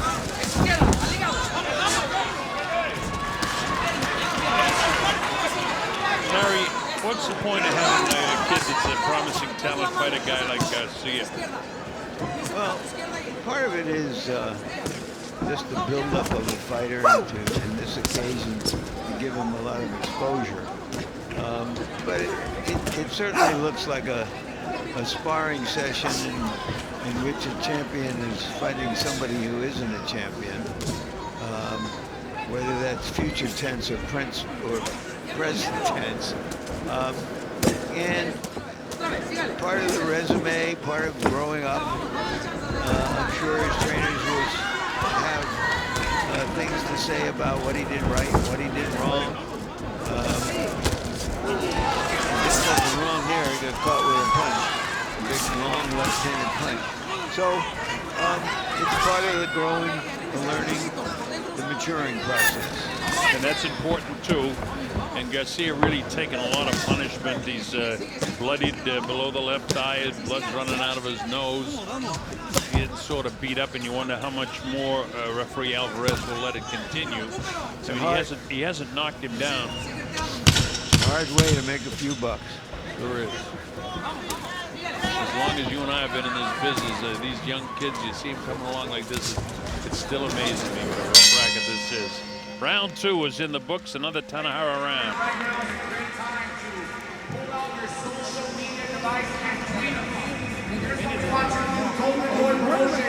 I got him now. You heard him,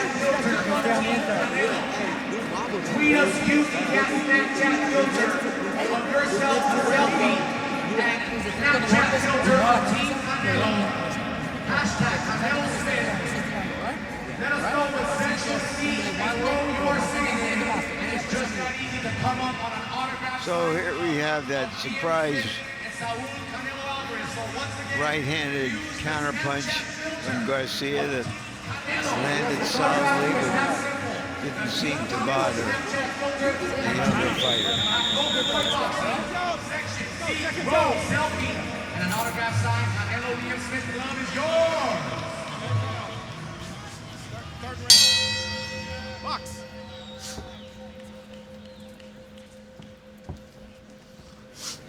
Here we go, round number 3 at the beautiful AT&T Colossal Stadium, as I call it, in Arlington, Texas. Hector Tanahara Jr. in the blue and white, and Roy Garcia, as you see, in the red and white.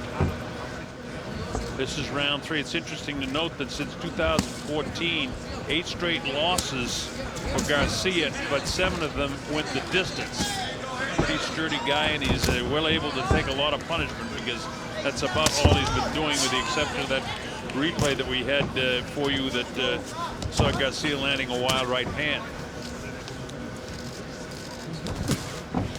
Uppercuts. It's really one thing I like about the youngster Tanahara, remembering he's only 19, he really knows how to throw a jab.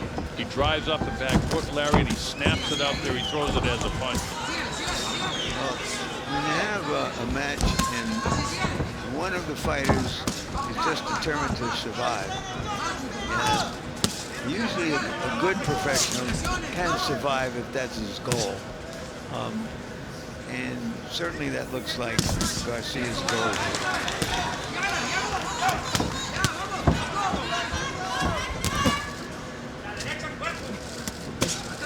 Good body shot, digging body shot behind that elbow. Those are the kind of body shots that both Alvarez and Liam Smith throw in our main event tonight, a little bit later on. Stop. Stay back. Let's go fight.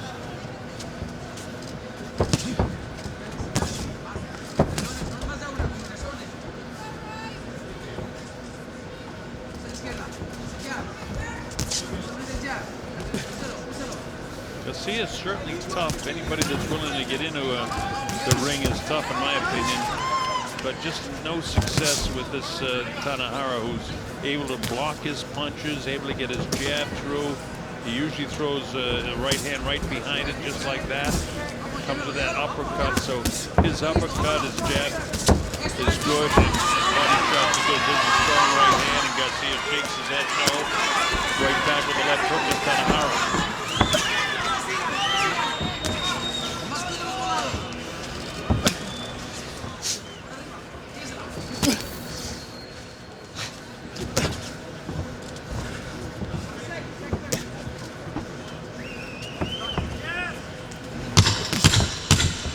Closing seconds now of round number 3. More of the same. Tanahara Jr. just outfoxing Roy Garcia. Nobody down, nobody shaken so far, but Tanahara winning every round.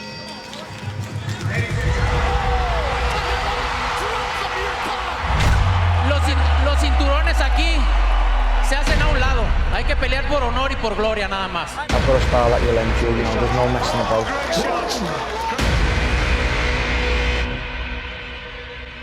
What a performance by Canelo Alvarez. Oh, it's gone this time, though. Oh, dear.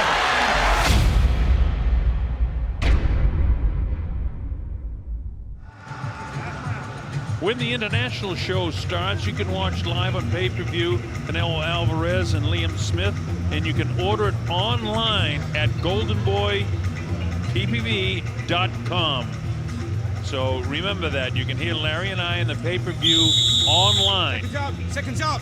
And we'll be calling the 4 fights that are on the main card. Last round. And Last we're round. entertaining you courtesy of Oscar De La Hoya and Eric Gomez and the entire staff at Golden Boy with these early fights, so we get you in the fight mood for tonight. Don't miss Larry and I calling the big fights. GoldenBoyPayPerView.com. This is round 4. Hector Tanahara Jr. against Roy Garcia. Roy hasn't had much success at all throughout the course of this fight. As I mentioned, he's gone the distance in 7 of his last 8 fights, but hasn't had any wins. But, you know, I asked you earlier, Larry, why they would put Tanahara in with this. And, of course, we know he wants to get to work, but a guy that's sturdy that can go the full 4 rounds is good work for Tanahara, too. And maybe Garcia someday will be able to tell his grandchildren that he went the distance with the great Hector Tanahara. Well, we hope that works out for Tanahara. But so far, Tanahara hasn't been able to drop him. He does have 4 knockouts in his 6 wins. This product of San Antonio. Turned pro in 2015 last year in Los Angeles with a knockout win in his debut over Thomas De Leon. As I told you, he's a real prospect. I mean, it's easy to see the class, but I mean, he is a boy fighting a man in 19 years old against a 31-year-old guy who's been in the ring professionally a lot of times, not a lot of success, perfect opponent, as sturdy as he is and as tough as Roy Garcia is. I give him a lot of credit for hanging in there because he's been taking a lot of shots. That left hand can come from a hook, it can come from a straight jab. That time, Tanahara was able to block the wild left hand of Garcia. Garcia again in red, Tanahara in the black trunks. Suddenly Garcia is the aggressor. Trying to be, to show you his heart and why he lasts so long in so many fights. He may be an opponent-type fighter, but he's not an opponent that comes just to, you know, take a shot and lay down. He's here to fight. Not highly skilled, but he's highly tough.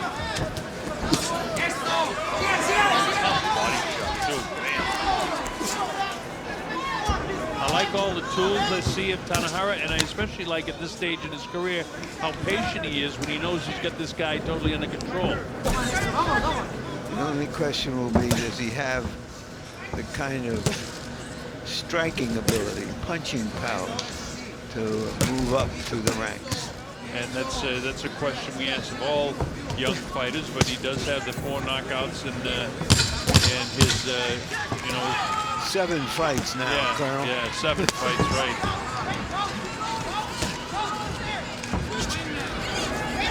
Jorge Linares from Venezuela, one of the top fighters in the lightweight division as the bell ends.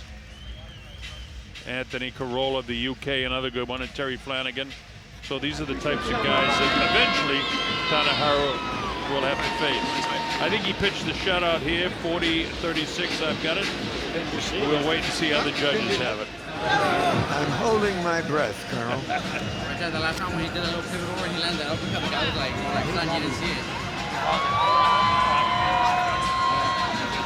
Well, you said it from the get-go, Larry, when Robert Garcia has a fighter, you know he's not wasting his time with somebody that can't fight. And he will develop this youngster. And Hector Tanahara is appears to be one of the good young fighters in that Robert Garcia stable.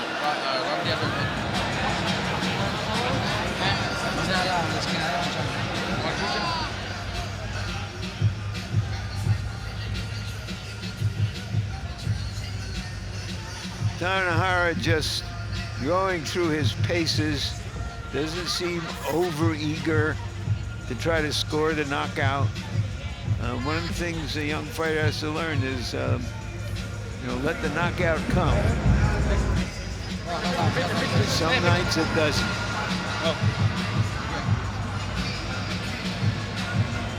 So again, I scored at 40-36. We'll wait for our ring announcer to gather up the score sheets. And when we do, Mark Effenbein will have the scores for us, and we'll have this underway. Next is Virgil Ortiz and Ernesto Hernandez, and a scheduled super lightweight battle in the junior lightweight division. Okay, here's our ring announcer. Mark, go ahead, take it away. Mark Effenbein. Ladies and gentlemen, we have a unanimous decision. All three judges scored the bout 40-36. Your winner by unanimous decision, Hector Tanahara Jr. Tanahara Jr. So Tanahara Jr., as we expected, got the unanimous decision, and it was totally unanimous. He won every round. So we look forward to see him again real soon. Hector Tanahara Jr. winner by unanimous decision.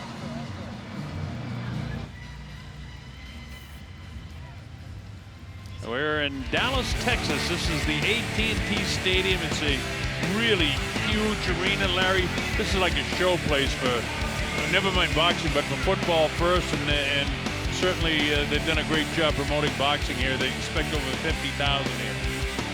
Well, that's a remarkable number, given the fact that this is a football-mad community, Dallas and all of Texas, and it means that there are high schools, colleges, and pros playing football all weekend. They also have a baseball team here that is one of the best in the U.S. And despite all that, a prize fight parachutes into town and into this arena and is expected to draw 50,000, give or take. Well, it's going to be a big night. We remind you, you can order on goldenboypayperview.com and watch it any place you are. Canelo Alvarez and Liam Smith. That'll be Larry and I for calling the WBO Junior Middleweight Championship. We've got a couple of more free view fights for you coming up, but to see the big show, and we're going internationally as well, Larry, but for the people that want to get it wherever they may be and can't get home, they can get it on goldenboypayperview.com, and you'll be able to watch it on any device that you have. So we're thrilled if you can be with us, and you can get it any place around the world on goldenboypayperview.com.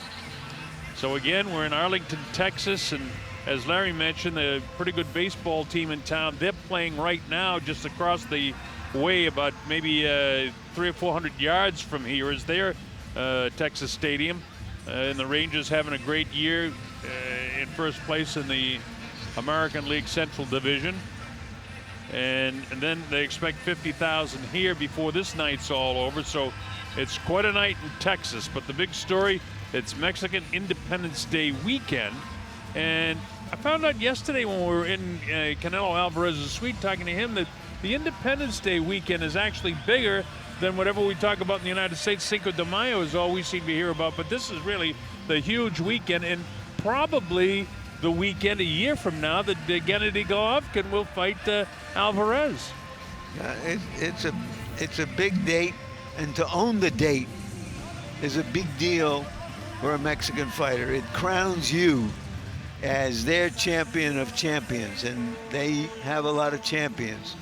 Yes, they do. All right, our next fight is about to get underway. At least the fellas are getting ready to make their ways into the ring. It's a 4-round fight that's coming up featuring Virgil Ortiz against Ernesto Hernandez. Ortiz undefeated. He comes in here 1-0. This is a 4-round super lightweight or junior welterweight battle at 140 pounds. And as you take a look at the tail of the tape, you'll see that Ernesto is a bit taller. He's just a bit heavier. He is 10 years older, but Ortiz has 4.5 inches in reach advantage. Hernandez is coming off a loss, and Ortiz is coming off a win in July in his pro debut. He knocked out Julio Rodas.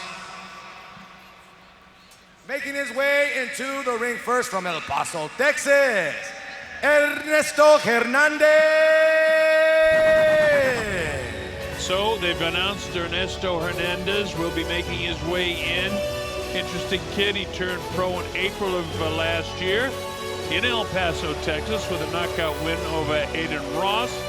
And after his debut, he got stopped 3 times in a row. And once again, he's in with a prospect in Virgil Ortiz, so this isn't any easy fight again for Ernesto Hernandez, native of El Paso, Texas. Here comes Ernesto. He doesn't look like he's too worried about the fact he lost his 3 fights. He's smiling and seems very confident and comfortable making his way to the ring. Ernesto Hernandez, 1-3, 1 knockout. That was in his pro debut. So he certainly wants to turn things around against his opponent, Virgil Ortiz.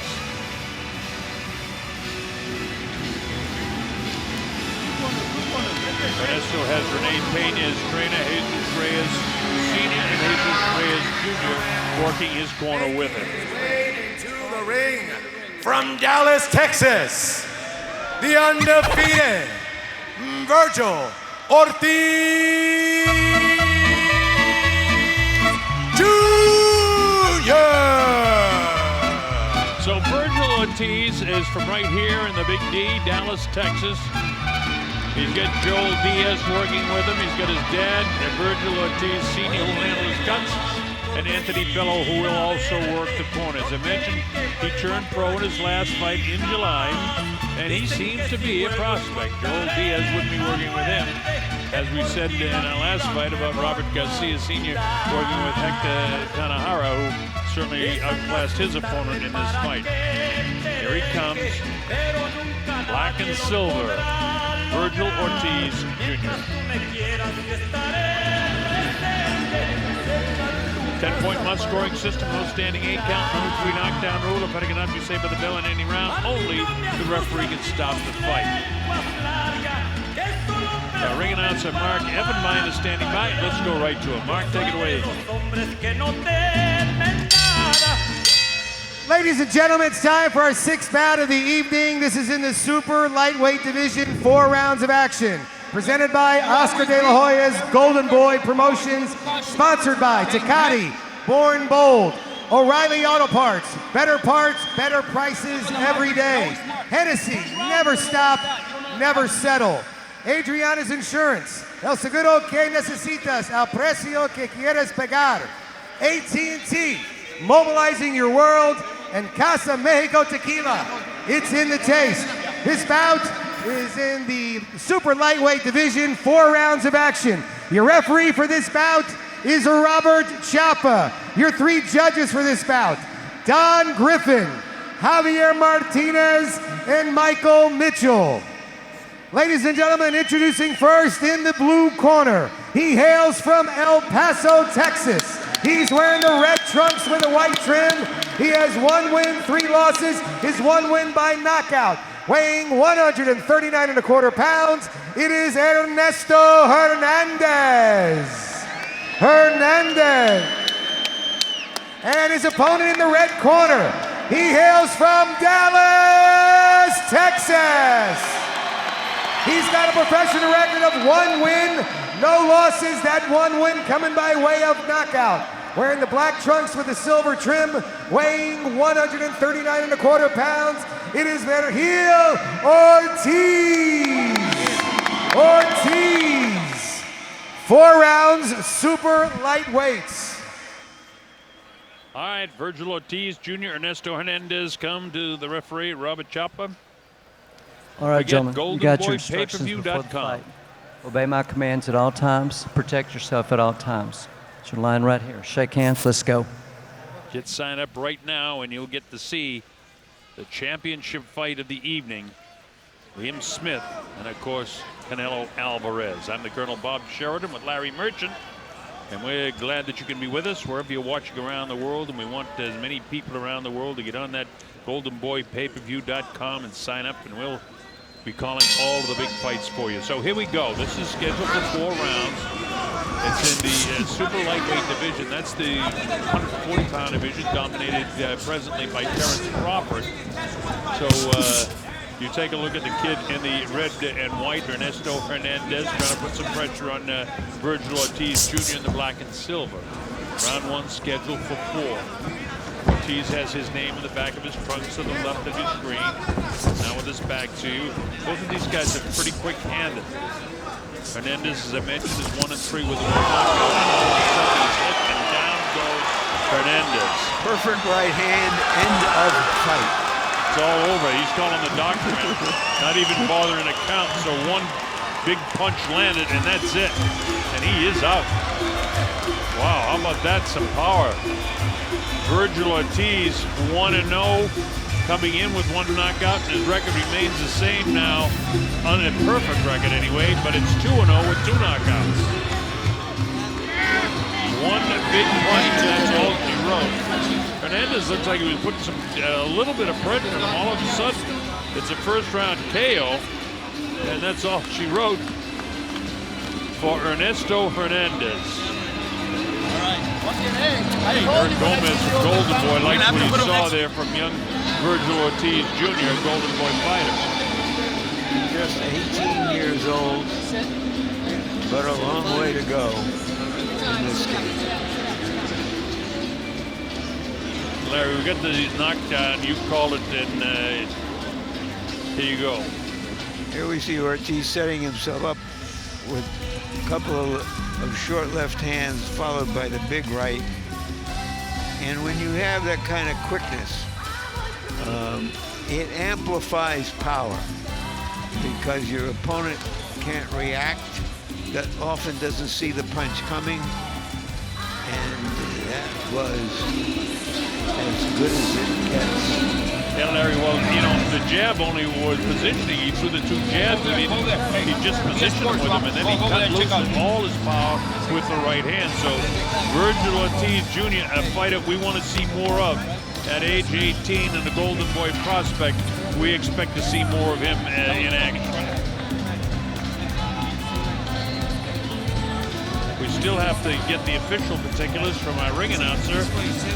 And so let's go up to our ring announcer, Mark Effenbein, and get the official particulars. Go ahead, Mark.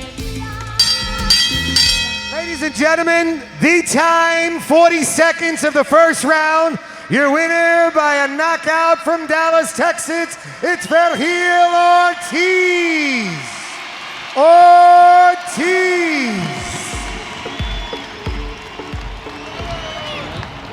Still undefeated, Dallas winning, Virgil Ortiz Jr. So Virgil Ortiz Jr., difficult to tell whether he's the real deal, but you get the idea with the interest that Oscar De La Hoya and Golden Boy have in him. And he certainly couldn't do any more than what he did tonight, Larry. Well, when you look at the early records of successful professional prize fighters or champions, it includes outings like this, in which we first saw their potential starting to be fulfilled. Well, he looked potentially terrific to me tonight, and I want to see more of him, Virgil Ortiz Jr. But now let's talk about our main event. We've got a couple of minutes with that quick knockout before we go to the Saddam Ali Saul Corral fight, Larry. What are you expecting tonight in a big show, the 154-pound world title? We mentioned at the very top of this part of the show that the kid from Liverpool, England, is tough. We don't really know enough about him. How he can stand up to the power of Alvarez or all, those are the questions. Well, and it's especially in light of Alvarez's last fight when he knocked out Amir Khan. But Amir Khan was a welterweight moving up to fight a bigger man. And that's why Liam Smith is here, because he reflects the revival of boxing interest and passion in the UK. They have 14 fighters who have titles of one kind or another. That means a lot of people going to arenas, a lot of eyeballs watching on television, a lot of money being generated. And that's why we see fighters now going to the UK for opportunities and vice versa. Well, that's for sure. We get the kid Joseph Parker, the big heavyweight from New Zealand that's in the mix now with Anthony Joshua, but they want him to fight in the UK one time before they get that fight together. Well, let's learn a little bit more about Canelo Alvarez. We've got a special feature on him, so let's go to that and we'll tell you a little bit more about Saul Canelo Alvarez.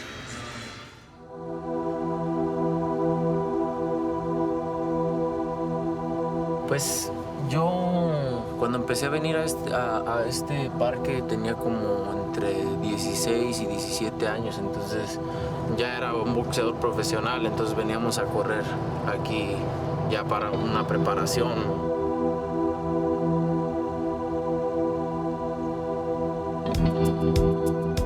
Para mí siempre, cuando yo empezaba, siempre de lugar a lugar era muy retirado porque siempre andaba en camión.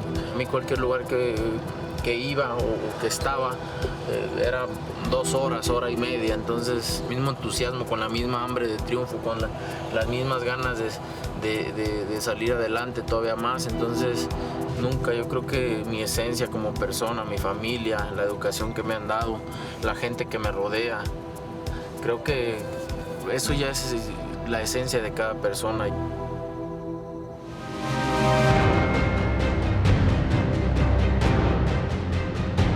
You know, a lot of fighters come here in all of them, and I'm not coming here in all of them. I'm coming here to win, I'm not coming here to make numbers up, I'm coming here to defend my title. I'm not a small, over-the-hill Miguel Cotto, I'm not a blown at 147 like Amir Khan, I'm a big 154. Everything is at stake here. These are really fighters that will be referred to as great fighters. It's all there to have an epic night. Both of these fighters come from boxing families. Boxing is in their blood.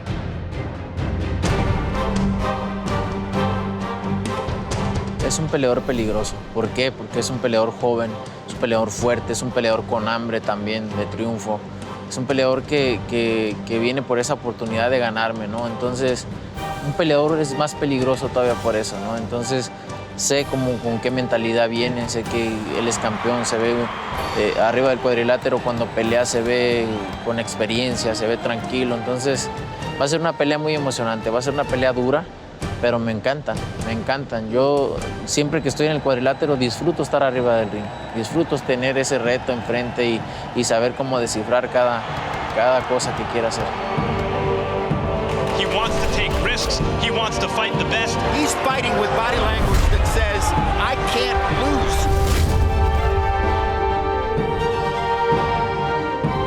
Cuando peleé con Angulo, lo más peligroso era su aguante y su pegada, ¿no?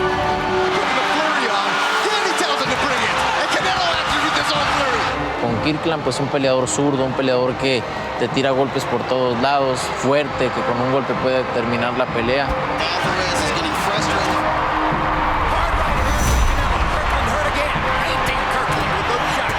Quizás Angulo y Kirkland son peleadores fuertes, pero este es más peligroso porque es fuerte y piensan.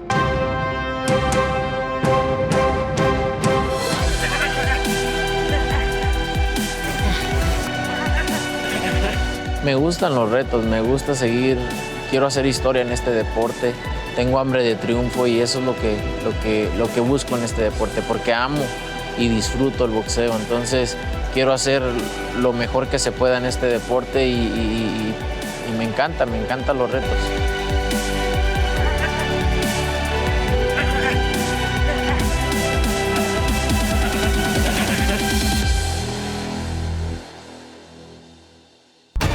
From Dallas, Texas on Mexican Independence Weekend.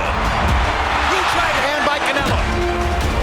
Canelo Alvarez is back to face an undefeated world champion on an 8-fight knockout streak, Liam Smith. And I don't think he'll get up for that. Will Liam Smith keep the knockout streak alive? Or will it be a Canelo Alvarez celebration to remember? Canelo versus Smith, Saturday, September 17th, 9 Eastern, 6 Pacific, live on pay-per-view. Colonel Bob Sheridan back here with Larry Merchant. And don't forget, goldenboypayperview.com. Order it on pay-per-view. You'll see the WBO Junior Middleweight Championship fight. Canelo Alvarez coming in here with his 47 victories. His only loss, of course, to Floyd Mayweather. Liam Smith is undefeated, relatively unknown, but we do know this from watching highlights. This guy can absolutely bang. And you know, Larry, when we were in his suite yesterday afternoon, Liam Smith seemed very, very confident, although I never saw a fighter that holds a world title that wasn't confident before his fight. But the other guy is entering superstar status, if he's not already there. Well, he makes this event. Liam Smith is fighting his first fight outside of his own country because Canelo is the guy who moves the needle, generates the big bucks. And he's got a fighter in front of him who is a big favorite, but the buzz inside the boxing world, as you just said and reflected, is that this kid can fight. Yeah. I love the way you put that. This kid can fight, and that's one thing I want to point out to you people, that to get it on goldenboypayperview.com, because Liam Smith can fight. We in the United States, but this is a world telecast. You have the opportunity to get this all over the world. Smith isn't a walkover. You never know what happens when the bell rings. But when I watch the highlight reels of Liam, I mean, he's a terrific body puncher. He has the family pedigree, and that his three brothers are all fighters. He has the incentive of his sister Holly, who has a debilitating disease, and he's fighting for her. And so we have these things going for him. And still, the guy that is really turning the cream in boxing today is Canelo Alvarez. I mean, he's going to put 50,000 people in this AT&T Stadium. And you went out to the weigh-in after we talked to both fighters in the suite, Larry. We've got some weigh-in footage here. Anything you could tell from the weigh-in? We see Canelo ducking there underneath a towel to conceal himself. Look at the body. And make the weight. There was some question whether he was a pound or two over, because the world, reminding you again that Liam Smith is the champion in this case. Canelo's had to come down in weight. He gave up the middleweight championship of the world in order to avoid fighting Gennady Golovkin immediately, because, of course, as we all talked about when we were in Alvarez's suite yesterday, there's a boxing side of this, and there's a business side of this, and the business dictates that they hold off for another year. When you can get 50,000 people in a stadium like this, you know that Oscar De La Hoya and the Brain Trust at Golden Boy have done the right thing. Well, it's the narrative now of Canelo to a fight that might fill a building this size, or maybe some other building somewhere that can generate the biggest kind of bucks. Well, it certainly would be a fight that everybody wants to see, but of course tonight's fight is significantly important to him, that he regains a 154-pound championship by defeating Liam Smith. Things could be pushed back considerably, because the world wants to see Saul Canelo Alvarez against Gennady Golovkin. Golovkin did his job in London, and the brother of Liam Smith was on the card and had a victory as well. So they know what they're getting into, and Alvarez, as Larry alluded to, said he'd like to fight him yesterday. I mean, he can't wait to fight him. So all the talk in the boxing circles that Alvarez is avoiding, it's not the case at all. It's just strictly dictated by business. And our next fight is coming up very, very shortly now. We've got Saddam Ali and Saul Corral. And we've got the welterweight fight. It'll be at 10 pounds, a 10-round welterweight fight at 147 pounds. Saddam Ali, a pretty good fighter, world-class fighter. So we get to show this on Freeview. And while we get to show you this, we remind you that you'll be able to listen to Larry and I and see all the fights on the world telecast, which are also on goldenboypayperview.com, streaming around the world. So if you're listening to us now and you're enjoying what you're seeing in these build-up fights that the Golden Boy has made it possible for you to see, we urge you to stick with us. In about a half hour after the Ali fight is over, we will have the big fight starting for you, and it's a pretty darn good fight card with young Diego De La Hoya is on it. You also have some other terrific fighters, including Jojo Diaz Jr., who's a terrific up-and-coming featherweight fighter, and Gabriel Rosado and Willie Monroe are battling, and there's talk that the winner of this fight may get a shot in December against Canelo Alvarez, so a lot on the line. And, of course, all that provides that Canelo can win this fight. What do you got on Ali? Anything? It's unusual for a fighter of his quality to appear on the under card. And so we want to take a look at him, and obviously the promoters want to give him some exposure, and he's the kind of fighter who will someday be one of those between big fights opponents for a champion. And that's Saddam Ali, which is coming up very, very shortly. Saddam was inspired by Prince Nassim Hamad to become a boxer at age 8. And he had that extensive amateur career. Won several titles, National Golden Gloves champion at 17. He's an Olympian too, 2008 Olympics in Beijing. Turned pro stopping Ricky Thompson in 2009 down in Biloxi, Mississippi.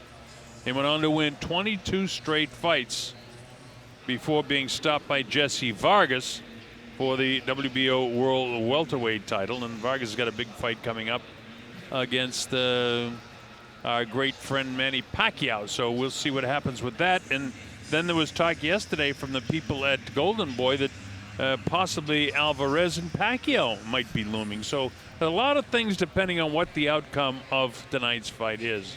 But right now, we got Saddam Ali at the weigh-in from yesterday as he makes his way to the scale. And Saddam actually weighed 146.5, and Saul Corral was a pound heavier at 147.5. So just like you, we're waiting to hear the announcement of Saddam Ali to make his way out here, and we'll have that fight for you. You know, you mentioned Prince Nassim.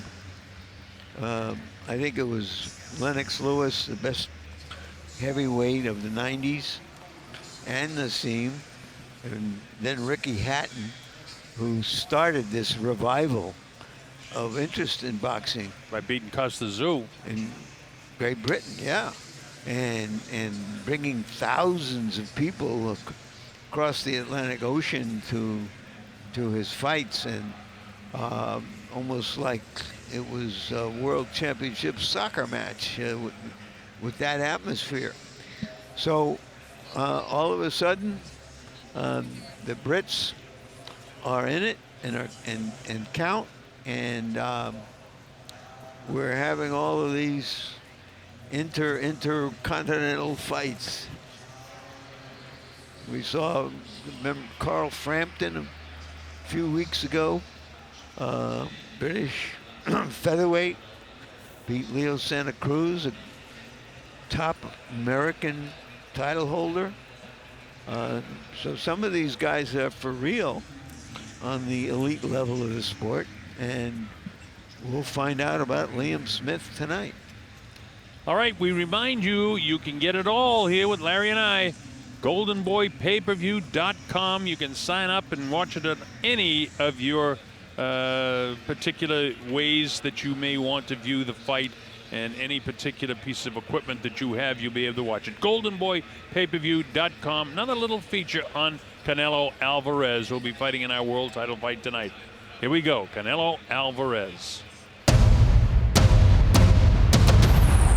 On Mexican Independence Weekend, September 17th, Canelo versus Smith. There is a sense with Canelo that he's destined for big things. This, in the view of Mexican fans, is the future. ¡Viva México!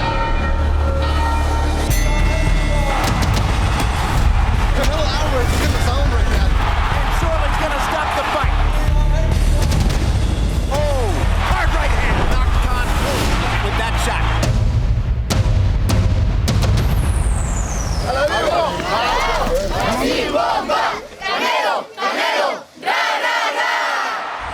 When a champion arises to battle the foe with the power of his people in each crushing and flaming on the middleweight champion of the world. ¡Viva México! Tremendous uppercut for Alvarez. They stopped the fight. He's a hero created with steel in his eyes. Scintillating fighting down the stretch of the floor. There's a perfect straight right hand. Canelo has the heart of the champion. Pay any price for freedom. When you go at him, he comes back at you. Canelo answers back.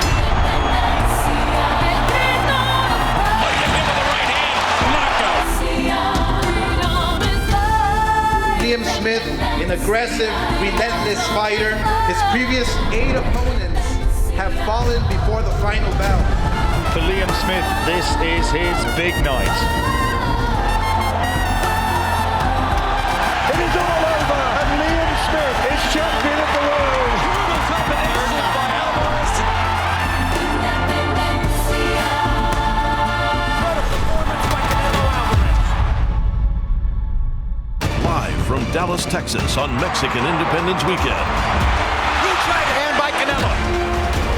Canelo Alvarez is back to face an undefeated world champion on an 8-fight knockout streak, Liam Smith. And I don't think he'll get up from that.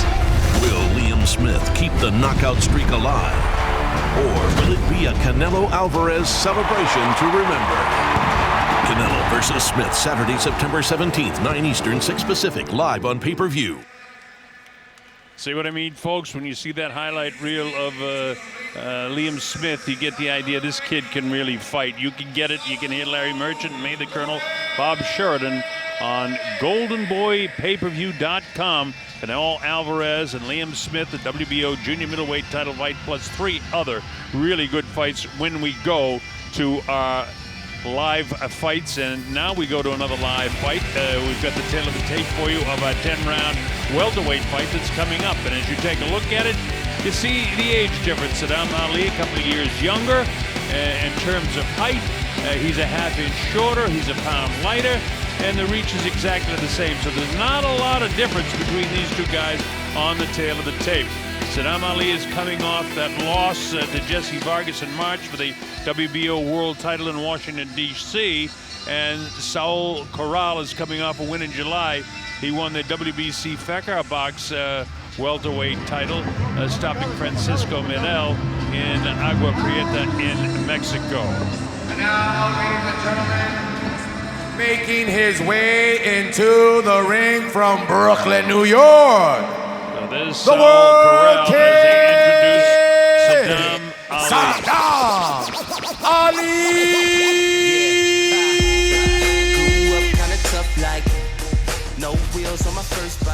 So Saddam will be making his appearance shortly. 22-1, 13 knockouts from Brooklyn. He had that extensive amateur career where he won several National Golden Gloves title at the age of 17.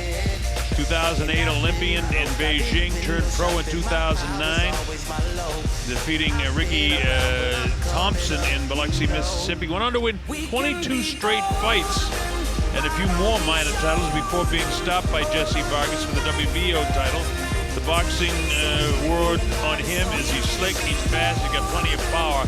And this is great that Oscar De La Hoya, Eric Gomez, and the company of Golden Boy has made it possible for you to see Saddam Ali against Saul Corral. This is a fight that could be really on the undercard of any World Championship card, Larry.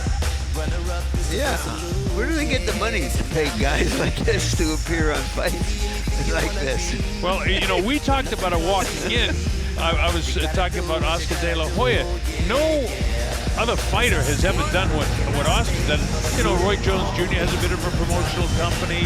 Other fighters have done a little bit of it, but nobody to the extent that Oscar De La Hoya is doing. No, he's the first serious prize fighter who's ever become a serious promoter, a player on the big stage of boxing. Well, to get this one underway for you, whoever's paying for it, we know it's Golden Boy. Let's go to our ring announcer, Mark Effenbeyen, and get this fight started. Mark, go ahead. Ladies and gentlemen, it's time for our 7th bout of the evening. This is 10 rounds of action in the welterweight division. This is presented by Oscar De La Hoya's Golden Boy Promotions. Sponsored by Tecate, Born Bold, O'Reilly Auto Parts, better prices every day. Hennessy, never stop, never settle. Adriana's Insurance, el seguro que necesitas al precio que quieres pagar. AT&T, mobilizing your world, and Casa Mexico Tequila. It's in the taste. 10 rounds in the welterweight division. Your 3 judges for this bout are Don Griffin, Javier Martinez, and Michael Mitchell.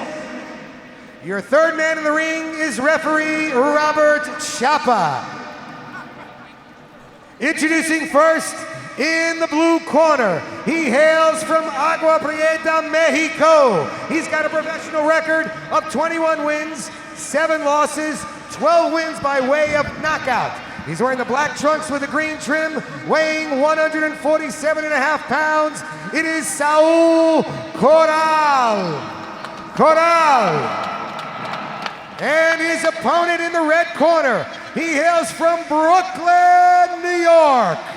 He's got a professional record of 22 wins, 1 loss, 13 wins coming by way of knockout. He's got the white trunks with the red trim. He's weighing 146.5 pounds. Ladies and gentlemen, Saddam Ali. 10 rounds of action in the welterweight division. 10-point must scoring system. There's no standing 8 count. There's no 3 knockdown rule. A fighter cannot be saved by the bell in any round. Only the referee can stop the fight in case of an accidental foul. Obey my commands, protect yourself at all times. Watch your heads, watch your heads. Here's your line right here, okay, baby? Let's go. Touch them up, let's go.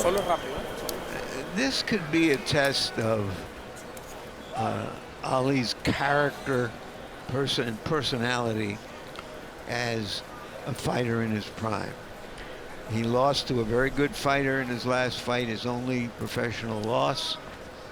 Let's see what kind of juice he still has left in him.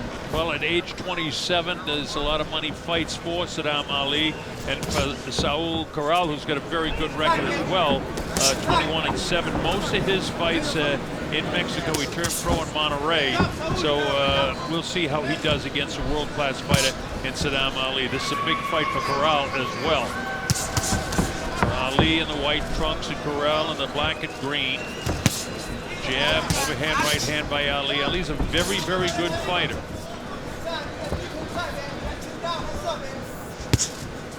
We mentioned he's coming off a world title fight, a loss to Jesse Vargas.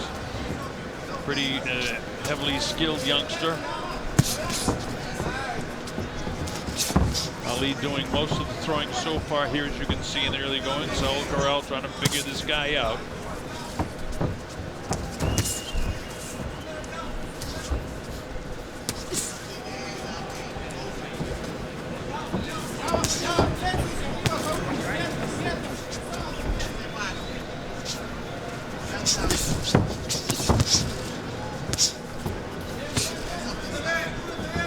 Corral, by the way, has fought top fighters as well. In fact, he had a losing effort. He actually got stopped by the former champion Mike Alvarado in Houston, Texas back in March. This is only his 2nd fight outside of Mexico, including the fight in Houston. Fought 5 times this year with 3 knockout wins in a row. So he's not a cakewalk for Ali either. He's got some power. So far, Ali more or less controlling things here, I think, in the 1st round. Ali again in the white trunks and Corral in the black and green.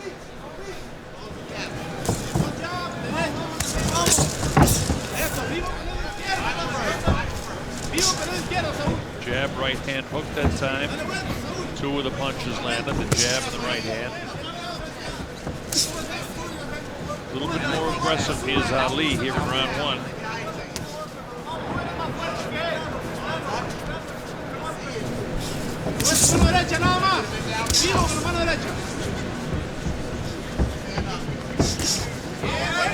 Right hand, Corral snuck through there. Step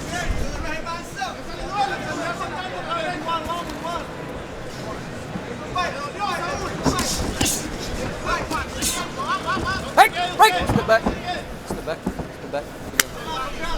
Saddam Ali with a lot of international competition in the amateurs.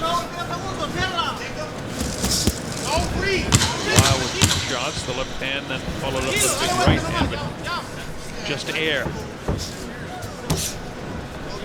Well, his body language suggests he's hungry to get into the win column again. It would certainly suggest that, Larry.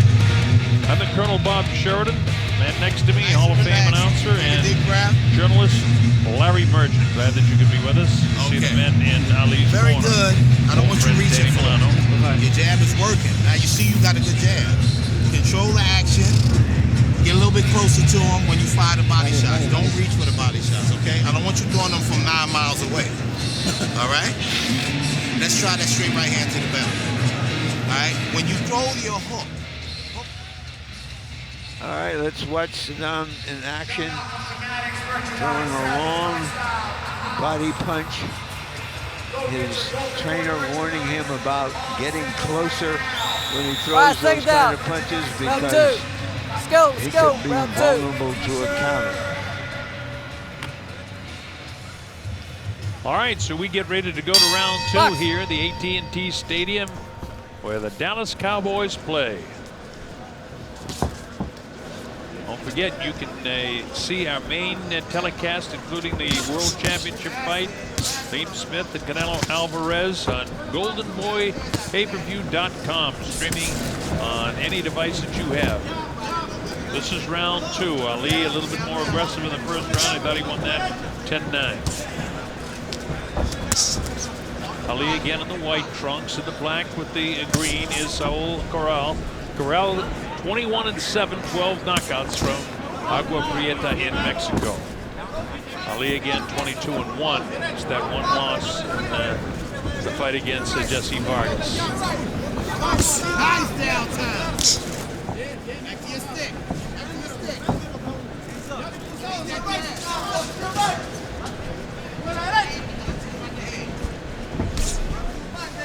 Ali with his 22 victories has 13 knockouts. Corral with his 21 victories has 12 knockouts. So they're just about the same in terms of strength and power, but Ali has fought better opponents than Corral. And just watching them, you can see that Ali is a higher class fighter, which doesn't mean he can't walk into a punch. But he's got more skills. Yeah, Corral just waiting too much, Larry. Saddam good with the jab, and then he'll hook with that left hand. He'll throw the right hand behind the jab. Nice feint there to try to shift Corral around. Corral with his back to you now in the black and green, sliding around in the left. Ali forcing the fight all the way. Corral waiting and waiting to counter punch. He's got to get his jab going too.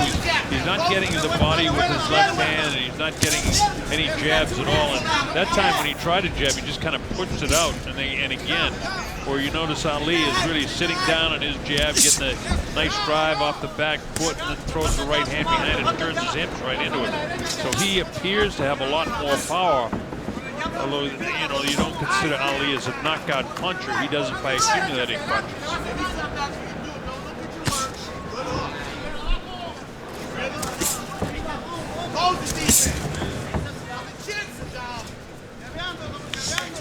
Ali able to land the right hand. It's kind of strange, Colonel, to do a fight with a guy named Ali. We've done a few. Yes, we have. I had the thrill of doing exactly 20 of Ali's fight, including Zaire and Manila. It was always fun being around. Time! And this Ali has won a second round. Yeah, I started out calling fights with the Dundee brothers, so I had extraordinary access when Ali was just coming along. Respira profundo. You covered probably more Ali fights than I did. Va a querer venir por ti. Va a querer apretar un poco. Y es donde tienes que soltar. Yo sé que tú eres más fuerte que él. Tu pegada es más fuerte que él. Solo que te ha faltado plantarte y lanzarle los golpes. Y está bien la estrategia que planeamos. He's looking for you to throw a shot so he can try to counter it. Close the gap and that won't happen. All right? Keep using the jab up and down. Change your height. Touch him in the belly. Short uppercuts. Okay? Not yet. Not yet. All right? You're looking good, but you can look a little sharp. Close the gap. All right? Change that height. Keep it working. Let's go, baby. 3. Andre Rozier says, you know, you're looking fine. Try to close the gap a little bit more. I like the distance he's got right now. I think he's doing a nice job out of boxing corral. Let's see what happens here in round number 3. This is scheduled at 10. I'm Colonel Bob Sheridan. Timeout has been called by Robert Chapa. Got a problem with the too much grease on the glove, I guess. Chapa has spotted that right away. Good referees and judges here in the state of Texas. Dickie Cole, my old pal, ran this commission for years here in Texas. His son is refereeing one of the fights tonight. Lawrence Cole, of many championship fights here in Texas. Ali with a name on the back with a red around the middle of the white trunks. I like the matchup with trunks. Yeah, it's real clear as to which guy is which. Most people watching don't remember the old days of black and white television when I first started watching boxing, when you had to have one guy wearing black and the other white so that you could tell who they were. They got away from that a little bit. I once, Larry, had to call a fight with 2 Lopez's, and it was a card they just threw in there. They both had white trunks on, and I didn't know which one was which. You'll never guess who won the fight. Well, once upon a time, you could only buy cars that were black. That's right. Right now, Ali continues to control the flow of round number 3 as he has done round number 1 and 2. Corral hasn't been shaken, he hasn't been down, and he hasn't been busy enough to win any portion of these first. His body language suggests he's just hoping to land one punch that can change the color of this fight. Well, this is a big deal for Corral as well. You know, even though the big crowd isn't in here yet, fighting in this Texas AT&T Stadium is a huge thrill. Coming to the United States to fight from a kid from Agua Prieta. And in spite of the fact that he get 21 wins and just 1 less than Ali, it's a big thing. It's a heady thing for him. And to be fighting on this card with the Mexican hero, Saul Canelo Alvarez, is a big deal for him. But he hasn't settled into doing what he has to do, and that's, you know, getting his jab up, trying to touch the body. Nice slick move around that time by Saddam Ali. Feigning, pouring with the jab, unleashes the right hand, and finally Corral gets a bit of him with his own body. Hard body shot.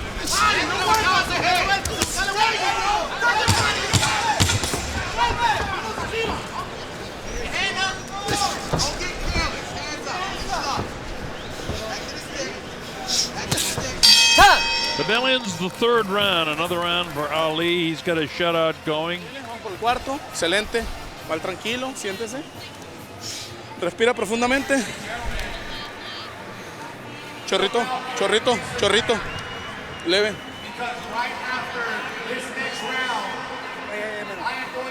Stay in his body. Use the jab to get in. Touch him twice. And hurt him here. Then you step around with the pyramid and you got it. Okay? Nice and smooth. All right, that was good, but you didn't finish it. You got to touch him a little bit more. All right? I'm not sure what the pyramid is, but I guess we'll find out. Left hand lands a little bit high. Go, baby. 4. You know what the pyramid is, Colonel? I've never heard the term. Never heard the term before. We go to round number 4. Saddam Ali has won the first 3 rounds. That's unofficially, but you don't have to be a professional judge to score those rounds. Those are the easy 10-9 rounds. Ali in white, and in the green and black trunks is Saul Corral. Remember, Corral has a pretty fair record. He's 21-7, 12 knockouts. Ali has only the 1 loss in his 23 professional fights. This is number 24 for him. But he's world ranked and certainly wants to get back and must stay busy until he can get another title shot. Oh, he caught him pretty good with the left hand that time and hurt Corral. And he cinches it. Now he's going right after him right now. And it's kind of ignited. Corral, but the right hand drops him. He hit that one right on the button. 5, 6, 7, 8. All right, ready? All right, here we go. Box! Almost 2 more minutes in this round. Plenty of time to go. And Ali wants to finish it right now. Hit him with 2 solid right hands. Referee Robert Schaff is watching very closely now. Make sure that this kid doesn't get hurt because Ali is really loading up shots right now. He is fighting back. Well, he sees a fighter in front of him who's trying to. Back of the head. Watch the back of the head. Himself open for something. Ali a little bit punched out right now. He's landed such hard shots and thrown so many hard shots. With a minute 17, 16, 15 seconds to go, he wants to put this guy away if he possibly can. Caught him with a good right hand, which dropped shot to the chest. Big body shot. The refs say keep him up, but the damage has already been done. Well, maybe the pyramid is the body shots followed by that right hand at the point of the chin. That's what it is. I like the pyramid.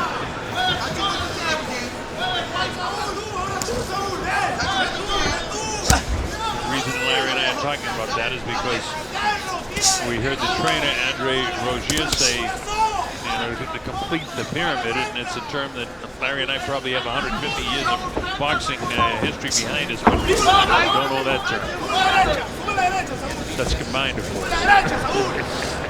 Lest you don't know. Round 4, Corral has been down, and apparently he's going to survive this round. Right hand with his shin. Left hook. Well, there's one thing you know for sure. A Mexican fighter has got a 21-7 record. He's not going to stop fighting when he's hurt. No, and that is absolutely sure. But that's now a 10-8 round with a knockdown.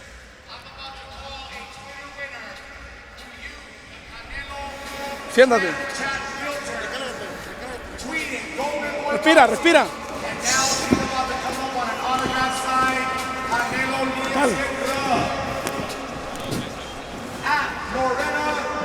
Echale poquito agua. Dale. Okay, there you see Ali closing in on Vargas.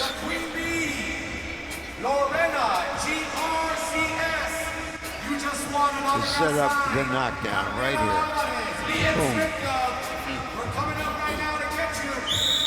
All right, here we go. Seconds out. 5, baby. 5, baby. Let's go. What follows the pyramid? The statue of Rhodes. Bucks. We can't get off that one, Larry. Here we go to round number 5. I've got it 40-35 with Corral being down in the 4th. But as Larry pointed out, Mexican fighters and Mexican-style fighters, there's never any quit in them. You got to beat them to death, or the referee's got to step in and prevent them from being too brave. So Corral hasn't got anything really going his way, but since he's been knocked down, believe it or not, he's actually a little bit more aggressive. You're right, Colonel. He knows that he's got to put some hurt on Ali, otherwise the hurt's all going to be on him. And that's what we mean about Mexican-style fighters. No quit, they'll work, and nothing's going his way. Nothing is going Corral's way, but there's no quitting the guy. There's a right hand that landed pretty crisply to the left side of the face of Saddam Ali. Corral's going to put a few together, but Ali's very quick on his feet. And again, Larry pointed out about 3 or 4 rounds ago the difference in the class of these two fighters. It's clear that Saddam Ali is more of a world-class fighter in spite of the similarity of records, at least wins, and the similarity of knockouts.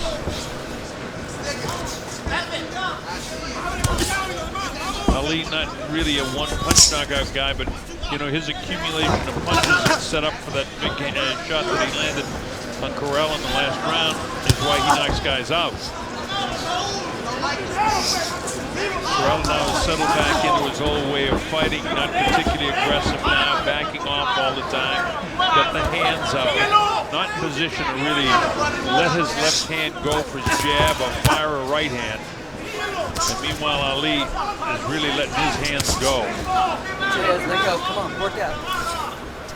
Didn't you remember a couple rounds ago in the corner, Ali said, work your way inside, pound that body. And that's what he's trying to do. And when he does work his way in, he always starts with the jab. Corral, on the other hand, will come with a left hand or a right hand. His right hand soften him up a bit. Every time Corral gets hit, he gets kind of a adrenaline flow. It wakes him up.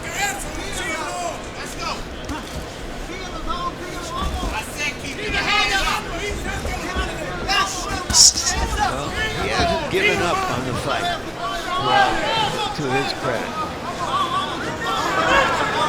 Oh, he hasn't. He slowed down a little bit, but then he lunges with that left hand and got the attention of Saddam Ali. So, you know, very, very right. When you talk about a Mexican-style fighter or a Mexican fighter, there is no quit in 99% of them.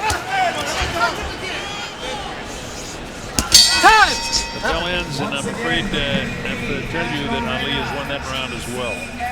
You know, and maybe the highest praise conferred on... Necesitamos un poquito más agresividad. Porque con tu agresividad lo mantienes ocupado. Creas una ofensiva a nuestro favor, lo dañas, lo lastimas. Si te haces para atrás, propicias que estamos en peligro en ese momento, cuando tú vas hacia atrás sin tirar. Estamos punishment to him, okay? Stay a little bit closer this time when you go to the body. Don't have room enough where he can counter you. All right? You throw your body shots, you're supposed to make him miss over the top. Okay. He's gonna try to stop putting pressure. Answer it. Don't fold on it. Yeah, he said Corrales were in danger here. You need more offense.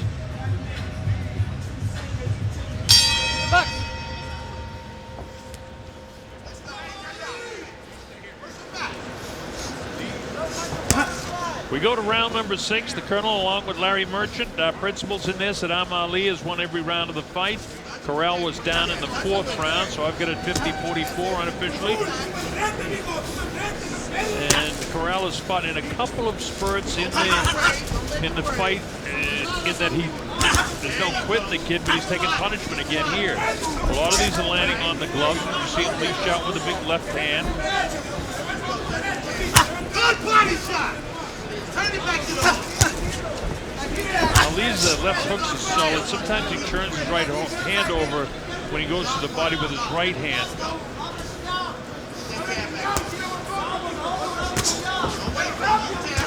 Ali full of confidence, trying to touch this guy up, and he does most every time he comes forward with his jab. Good jab upstairs, downstairs, and then go with the right hand lead as he did that time. But see, the problem is Corral is closing the gap, but a lot of times he comes in what I call the kill zone, and he's not throwing. That's why he's getting hurt in here. And that's why his trainer is saying we need you to create offense. He's trying to, but Ali's jab is holding him off, where Corral doesn't really jab his way in. He'll go with a right hand lead. See him waiting for Ali to come in instead of getting on first. He backs off.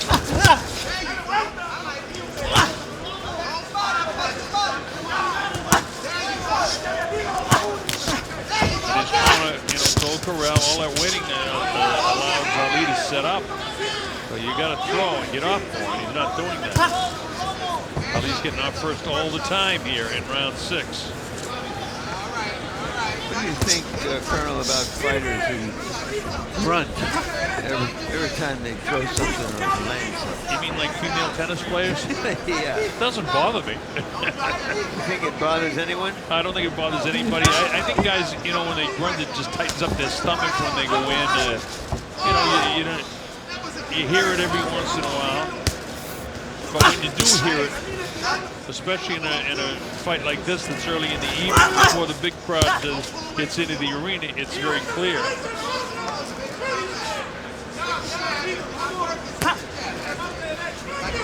What were you thinking, Larry? Well, the truth was, Joe Frazier, you know, used to run very often. It seemed to enhance himself as a puncher. It was sending a message at the same time as landing the punch. There was something behind the punch. Everything he had. Some guys will run, some guys bite down the mouthpiece, and Ali is just getting off another point here and winning the 6th round. So Ali has won every round, and he won the 4th round by 2 points with a knockdown.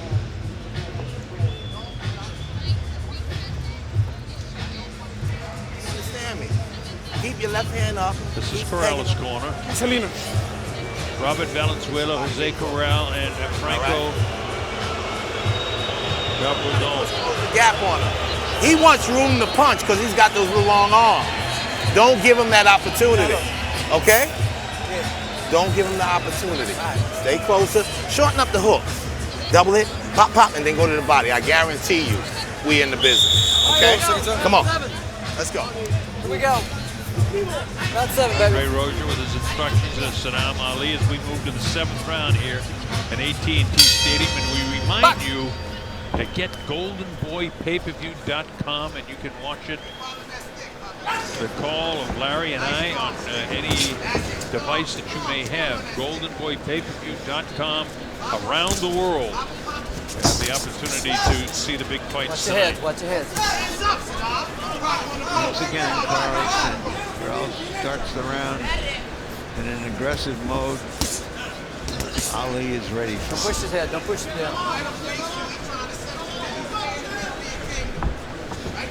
He started aggressively, but here he is back, you know, skipping forward. And the biggest problem that I see with Corral is not throwing and jabbing his way in, or if he wants to go with a right hand lead, that's fine.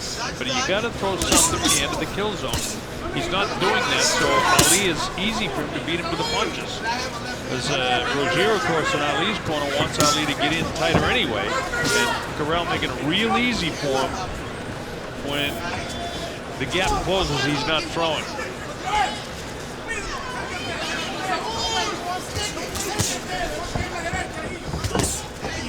In and out, Ali.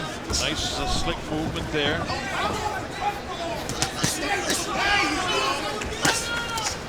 Let him go. Let him go. Come on, guys. Work out. Shine punches for Ali, followed by the left hook.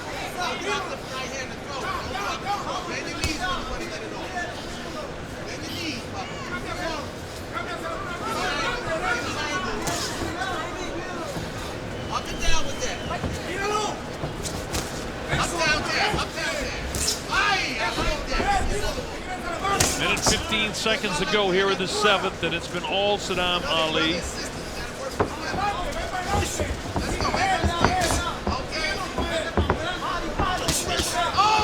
Nice uppercut, that series of punches. Back to the stick if you're not combinating.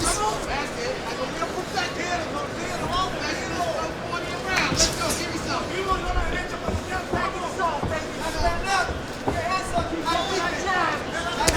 45 seconds to go in the 7th. Ali continues to do what he's been doing throughout the course of the evening.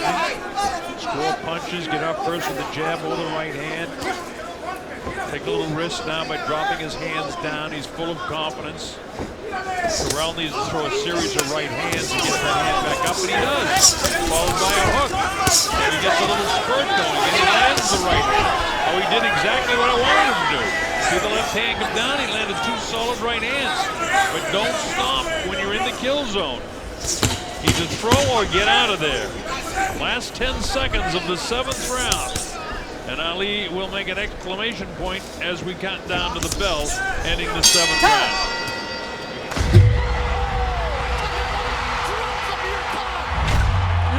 Los cinturones aquí se hacen a un lado. Hay que pelear por honor y por gloria nada más. I've got to spar like your length, you know, there's no messing about.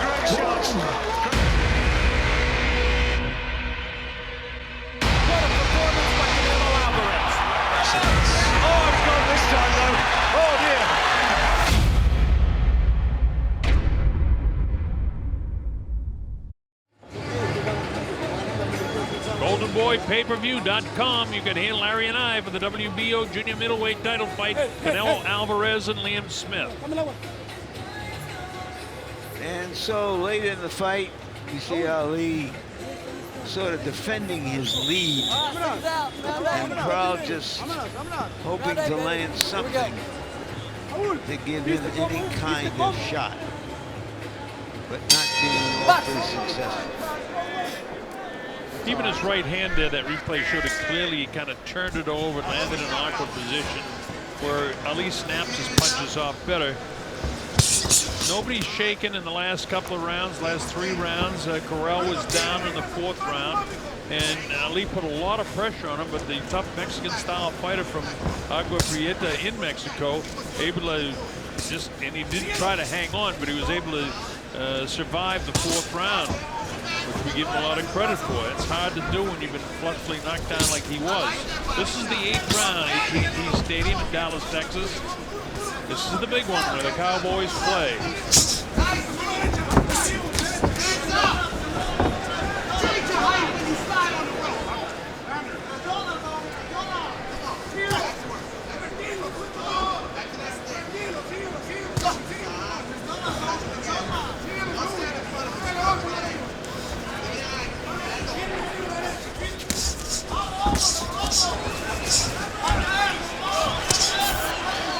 Corrales tries to pick up the pace a little bit, landing a right hand as Ali get a little bit off balance.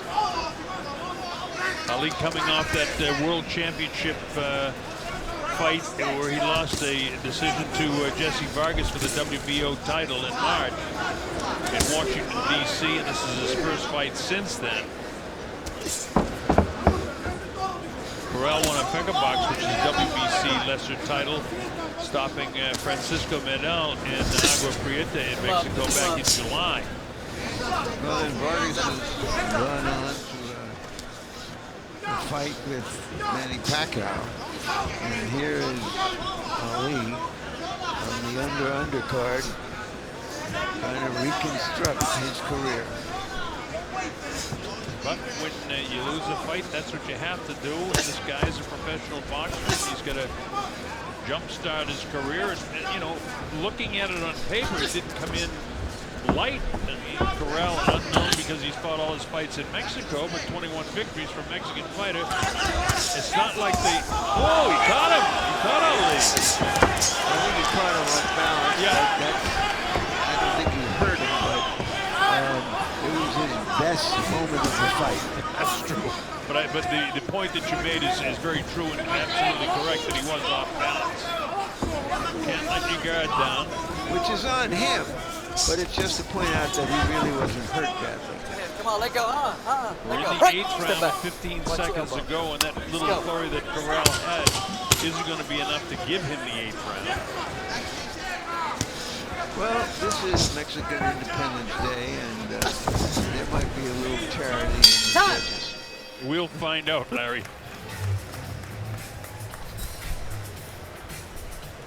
Sit down.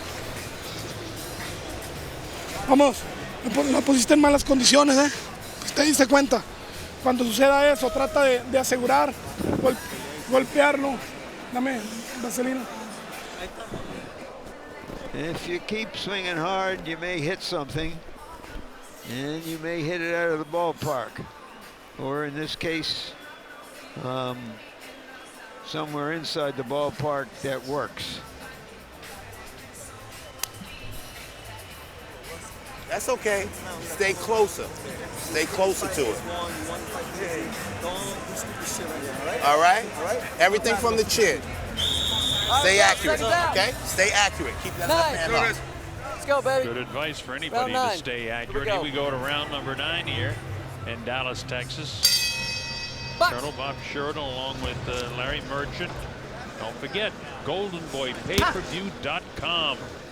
World Championship fight coming up a little bit later on. Canelo Alvarez trying to take the 154-pound belt from Liam Smith. Our principals in here, Saddam Ali in the white with the red, and Saul Corral in the black and green trunks. It's been all Saddam Ali. Corral was down in the 4th round. He was down pretty good with a lot of time, but Ali couldn't finish him off at the time.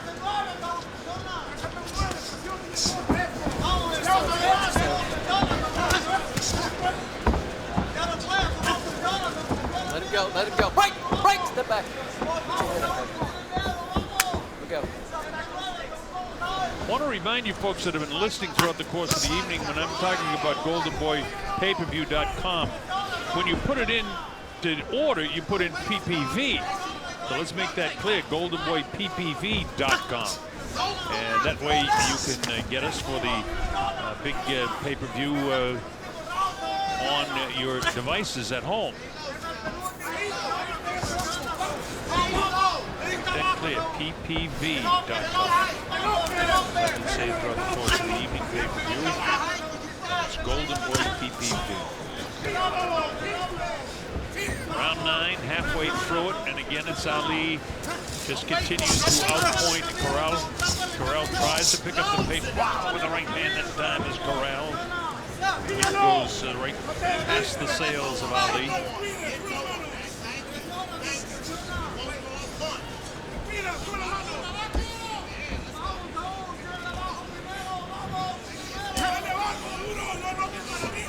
That's the way the fight has gone throughout. Ali just giving a nice, kind of working like a journeyman fighter in this fight against a guy with a pretty good record, Saul Corral. But Corral just hasn't been aggressive enough at any stage in the fight. He's tried to counter-punch. He's had his moments when he'll mix it up. But most of that, even though it looks good probably on your television monitor, wherever you're watching, although he did land a decent right hand in there, but the 3 previous ones were taken to the back of the gloves of Ali. Only 30 seconds to go now here in the 9th round. This is scheduled for 10. It's a welterweight fight.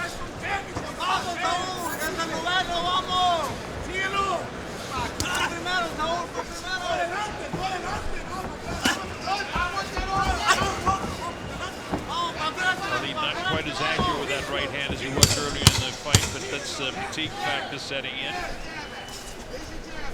Even though Corral hasn't been as aggressive, the pace of the fight has been decent, Larry. I mean, Ali's been doing most of the work as the bell ends the 9th round. 2 pros going at it. You understand me? I don't want you pulling up in the middle of it. Do not pull up in the middle of him. It's a fucking wasted move. You hear me? Stay low on him. Control the jab. Keep sticking him with it. Work that body segment. Throw that loop. Shot. Vas a ganar, vas a ganar. De hecho, la llevamos ganada, pero no hay que dejar lugar a dudas. Muy bien. Vamos. Es el último. Es el último. No se le deje, no se le deje. No se le deje. Respira, respira, respira.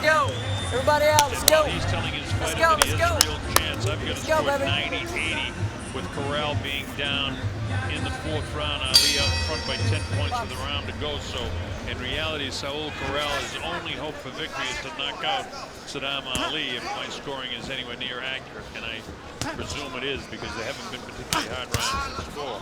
As Larry mentioned a round or 2 ago, there might be a Mexican Independence Day weekend charity point that we could have given to Corral, but I didn't.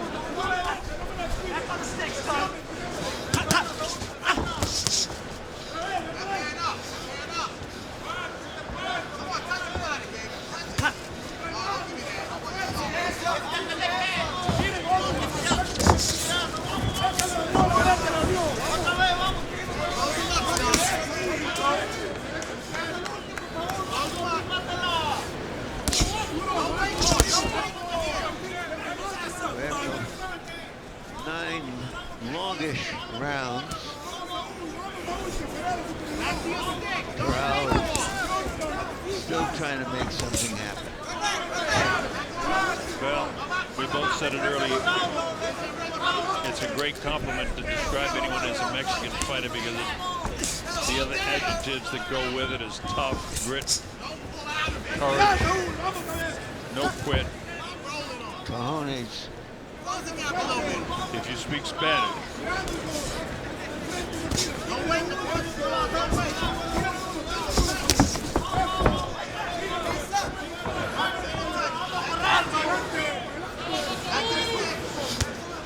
And it's 20 seconds to go in this fight. A one-sided affair with Saddam Ali, who came off his WBO championship loss to Jesse Vargas. Doubles his jab, he's doing what he has to do to get through the last minute of the fight now. And no sense of urgency by Saul Corral. Squared up. As Larry said, no quit in the guy whatsoever, but I think he knows that he's in there with a better fighter. Let him go. Come on, guys, work out. Let's go. Lose, but he's going to lose. And he knows it. you wonder how much fatigue factor there is with both of these guys now, because in spite of the fact that Corral hasn't been able to do much, the pace of the fight for Ali has been pretty good. I mean, he hadn't stopped throwing punches throughout the course of the fight as he continues, and Corral shakes his head no on that bravado, and he comes in, and every once in a while he'll do that. He'll look pretty good for a second, but Saddam wants to finish strong. Now he caught him. Now look at Corral. Where was this? For the past 9 2/3 rounds. Wow. Good job, nice guys. finish Good anyway. job. I like it. But Corral, you didn't win the round. I scored a 189. That's unofficially.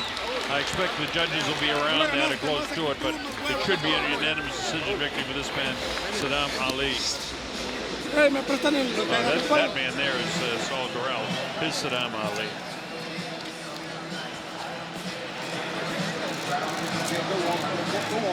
You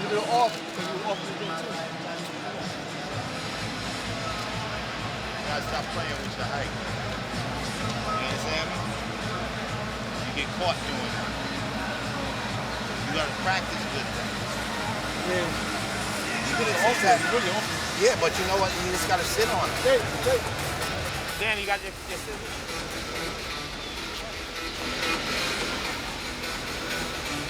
Well, you can thank Oscar De La Hoya and Golden Boy Promotions. You saw the young Virgil Ortiz win his second fight, the first round knockout over Ernesto Hernandez. Yeah. And then you had the opportunity to see Hector Tanajero win a unanimous decision over Roy Garcia. And now we'll give you the unanimous decision victory when we get the official particulars from our ring announcer. So let's go up to our ring announcer, Mark. Mark, go ahead, take it away. Ladies and gentlemen, we have a unanimous decision. Big round of applause for both fighters. Terrific fight. Judge Don Griffin scores it 99-91. Judge Javier Martinez scores it 99-90. Judge Michael Mitchell scores it 99-90. Your winner by unanimous decision, Saddam Ali. So the judges in line with the way we had it. Saddam Ali wins a unanimous decision victory over Saul Corral. Well, on our free view, you had the opportunity to see a world-class fighter in Saddam Ali, and victories for Hector Tanajero Jr. and his unanimous decision victory, and the outstanding young Virgil Ortiz and his first-round knockout victory. The WBO junior middleweight title fight, 12 rounds. Canelo Alvarez trying to lift the 154-pound title from Liam Smith. Smith is undefeated, 23-0-1 with 13 knockouts. You see Alvarez's record, 47 victories. That's a lot of wins for a young man. 47-1-1 with 33 knockouts for a 26-year-old fighter. Don't forget, later tonight.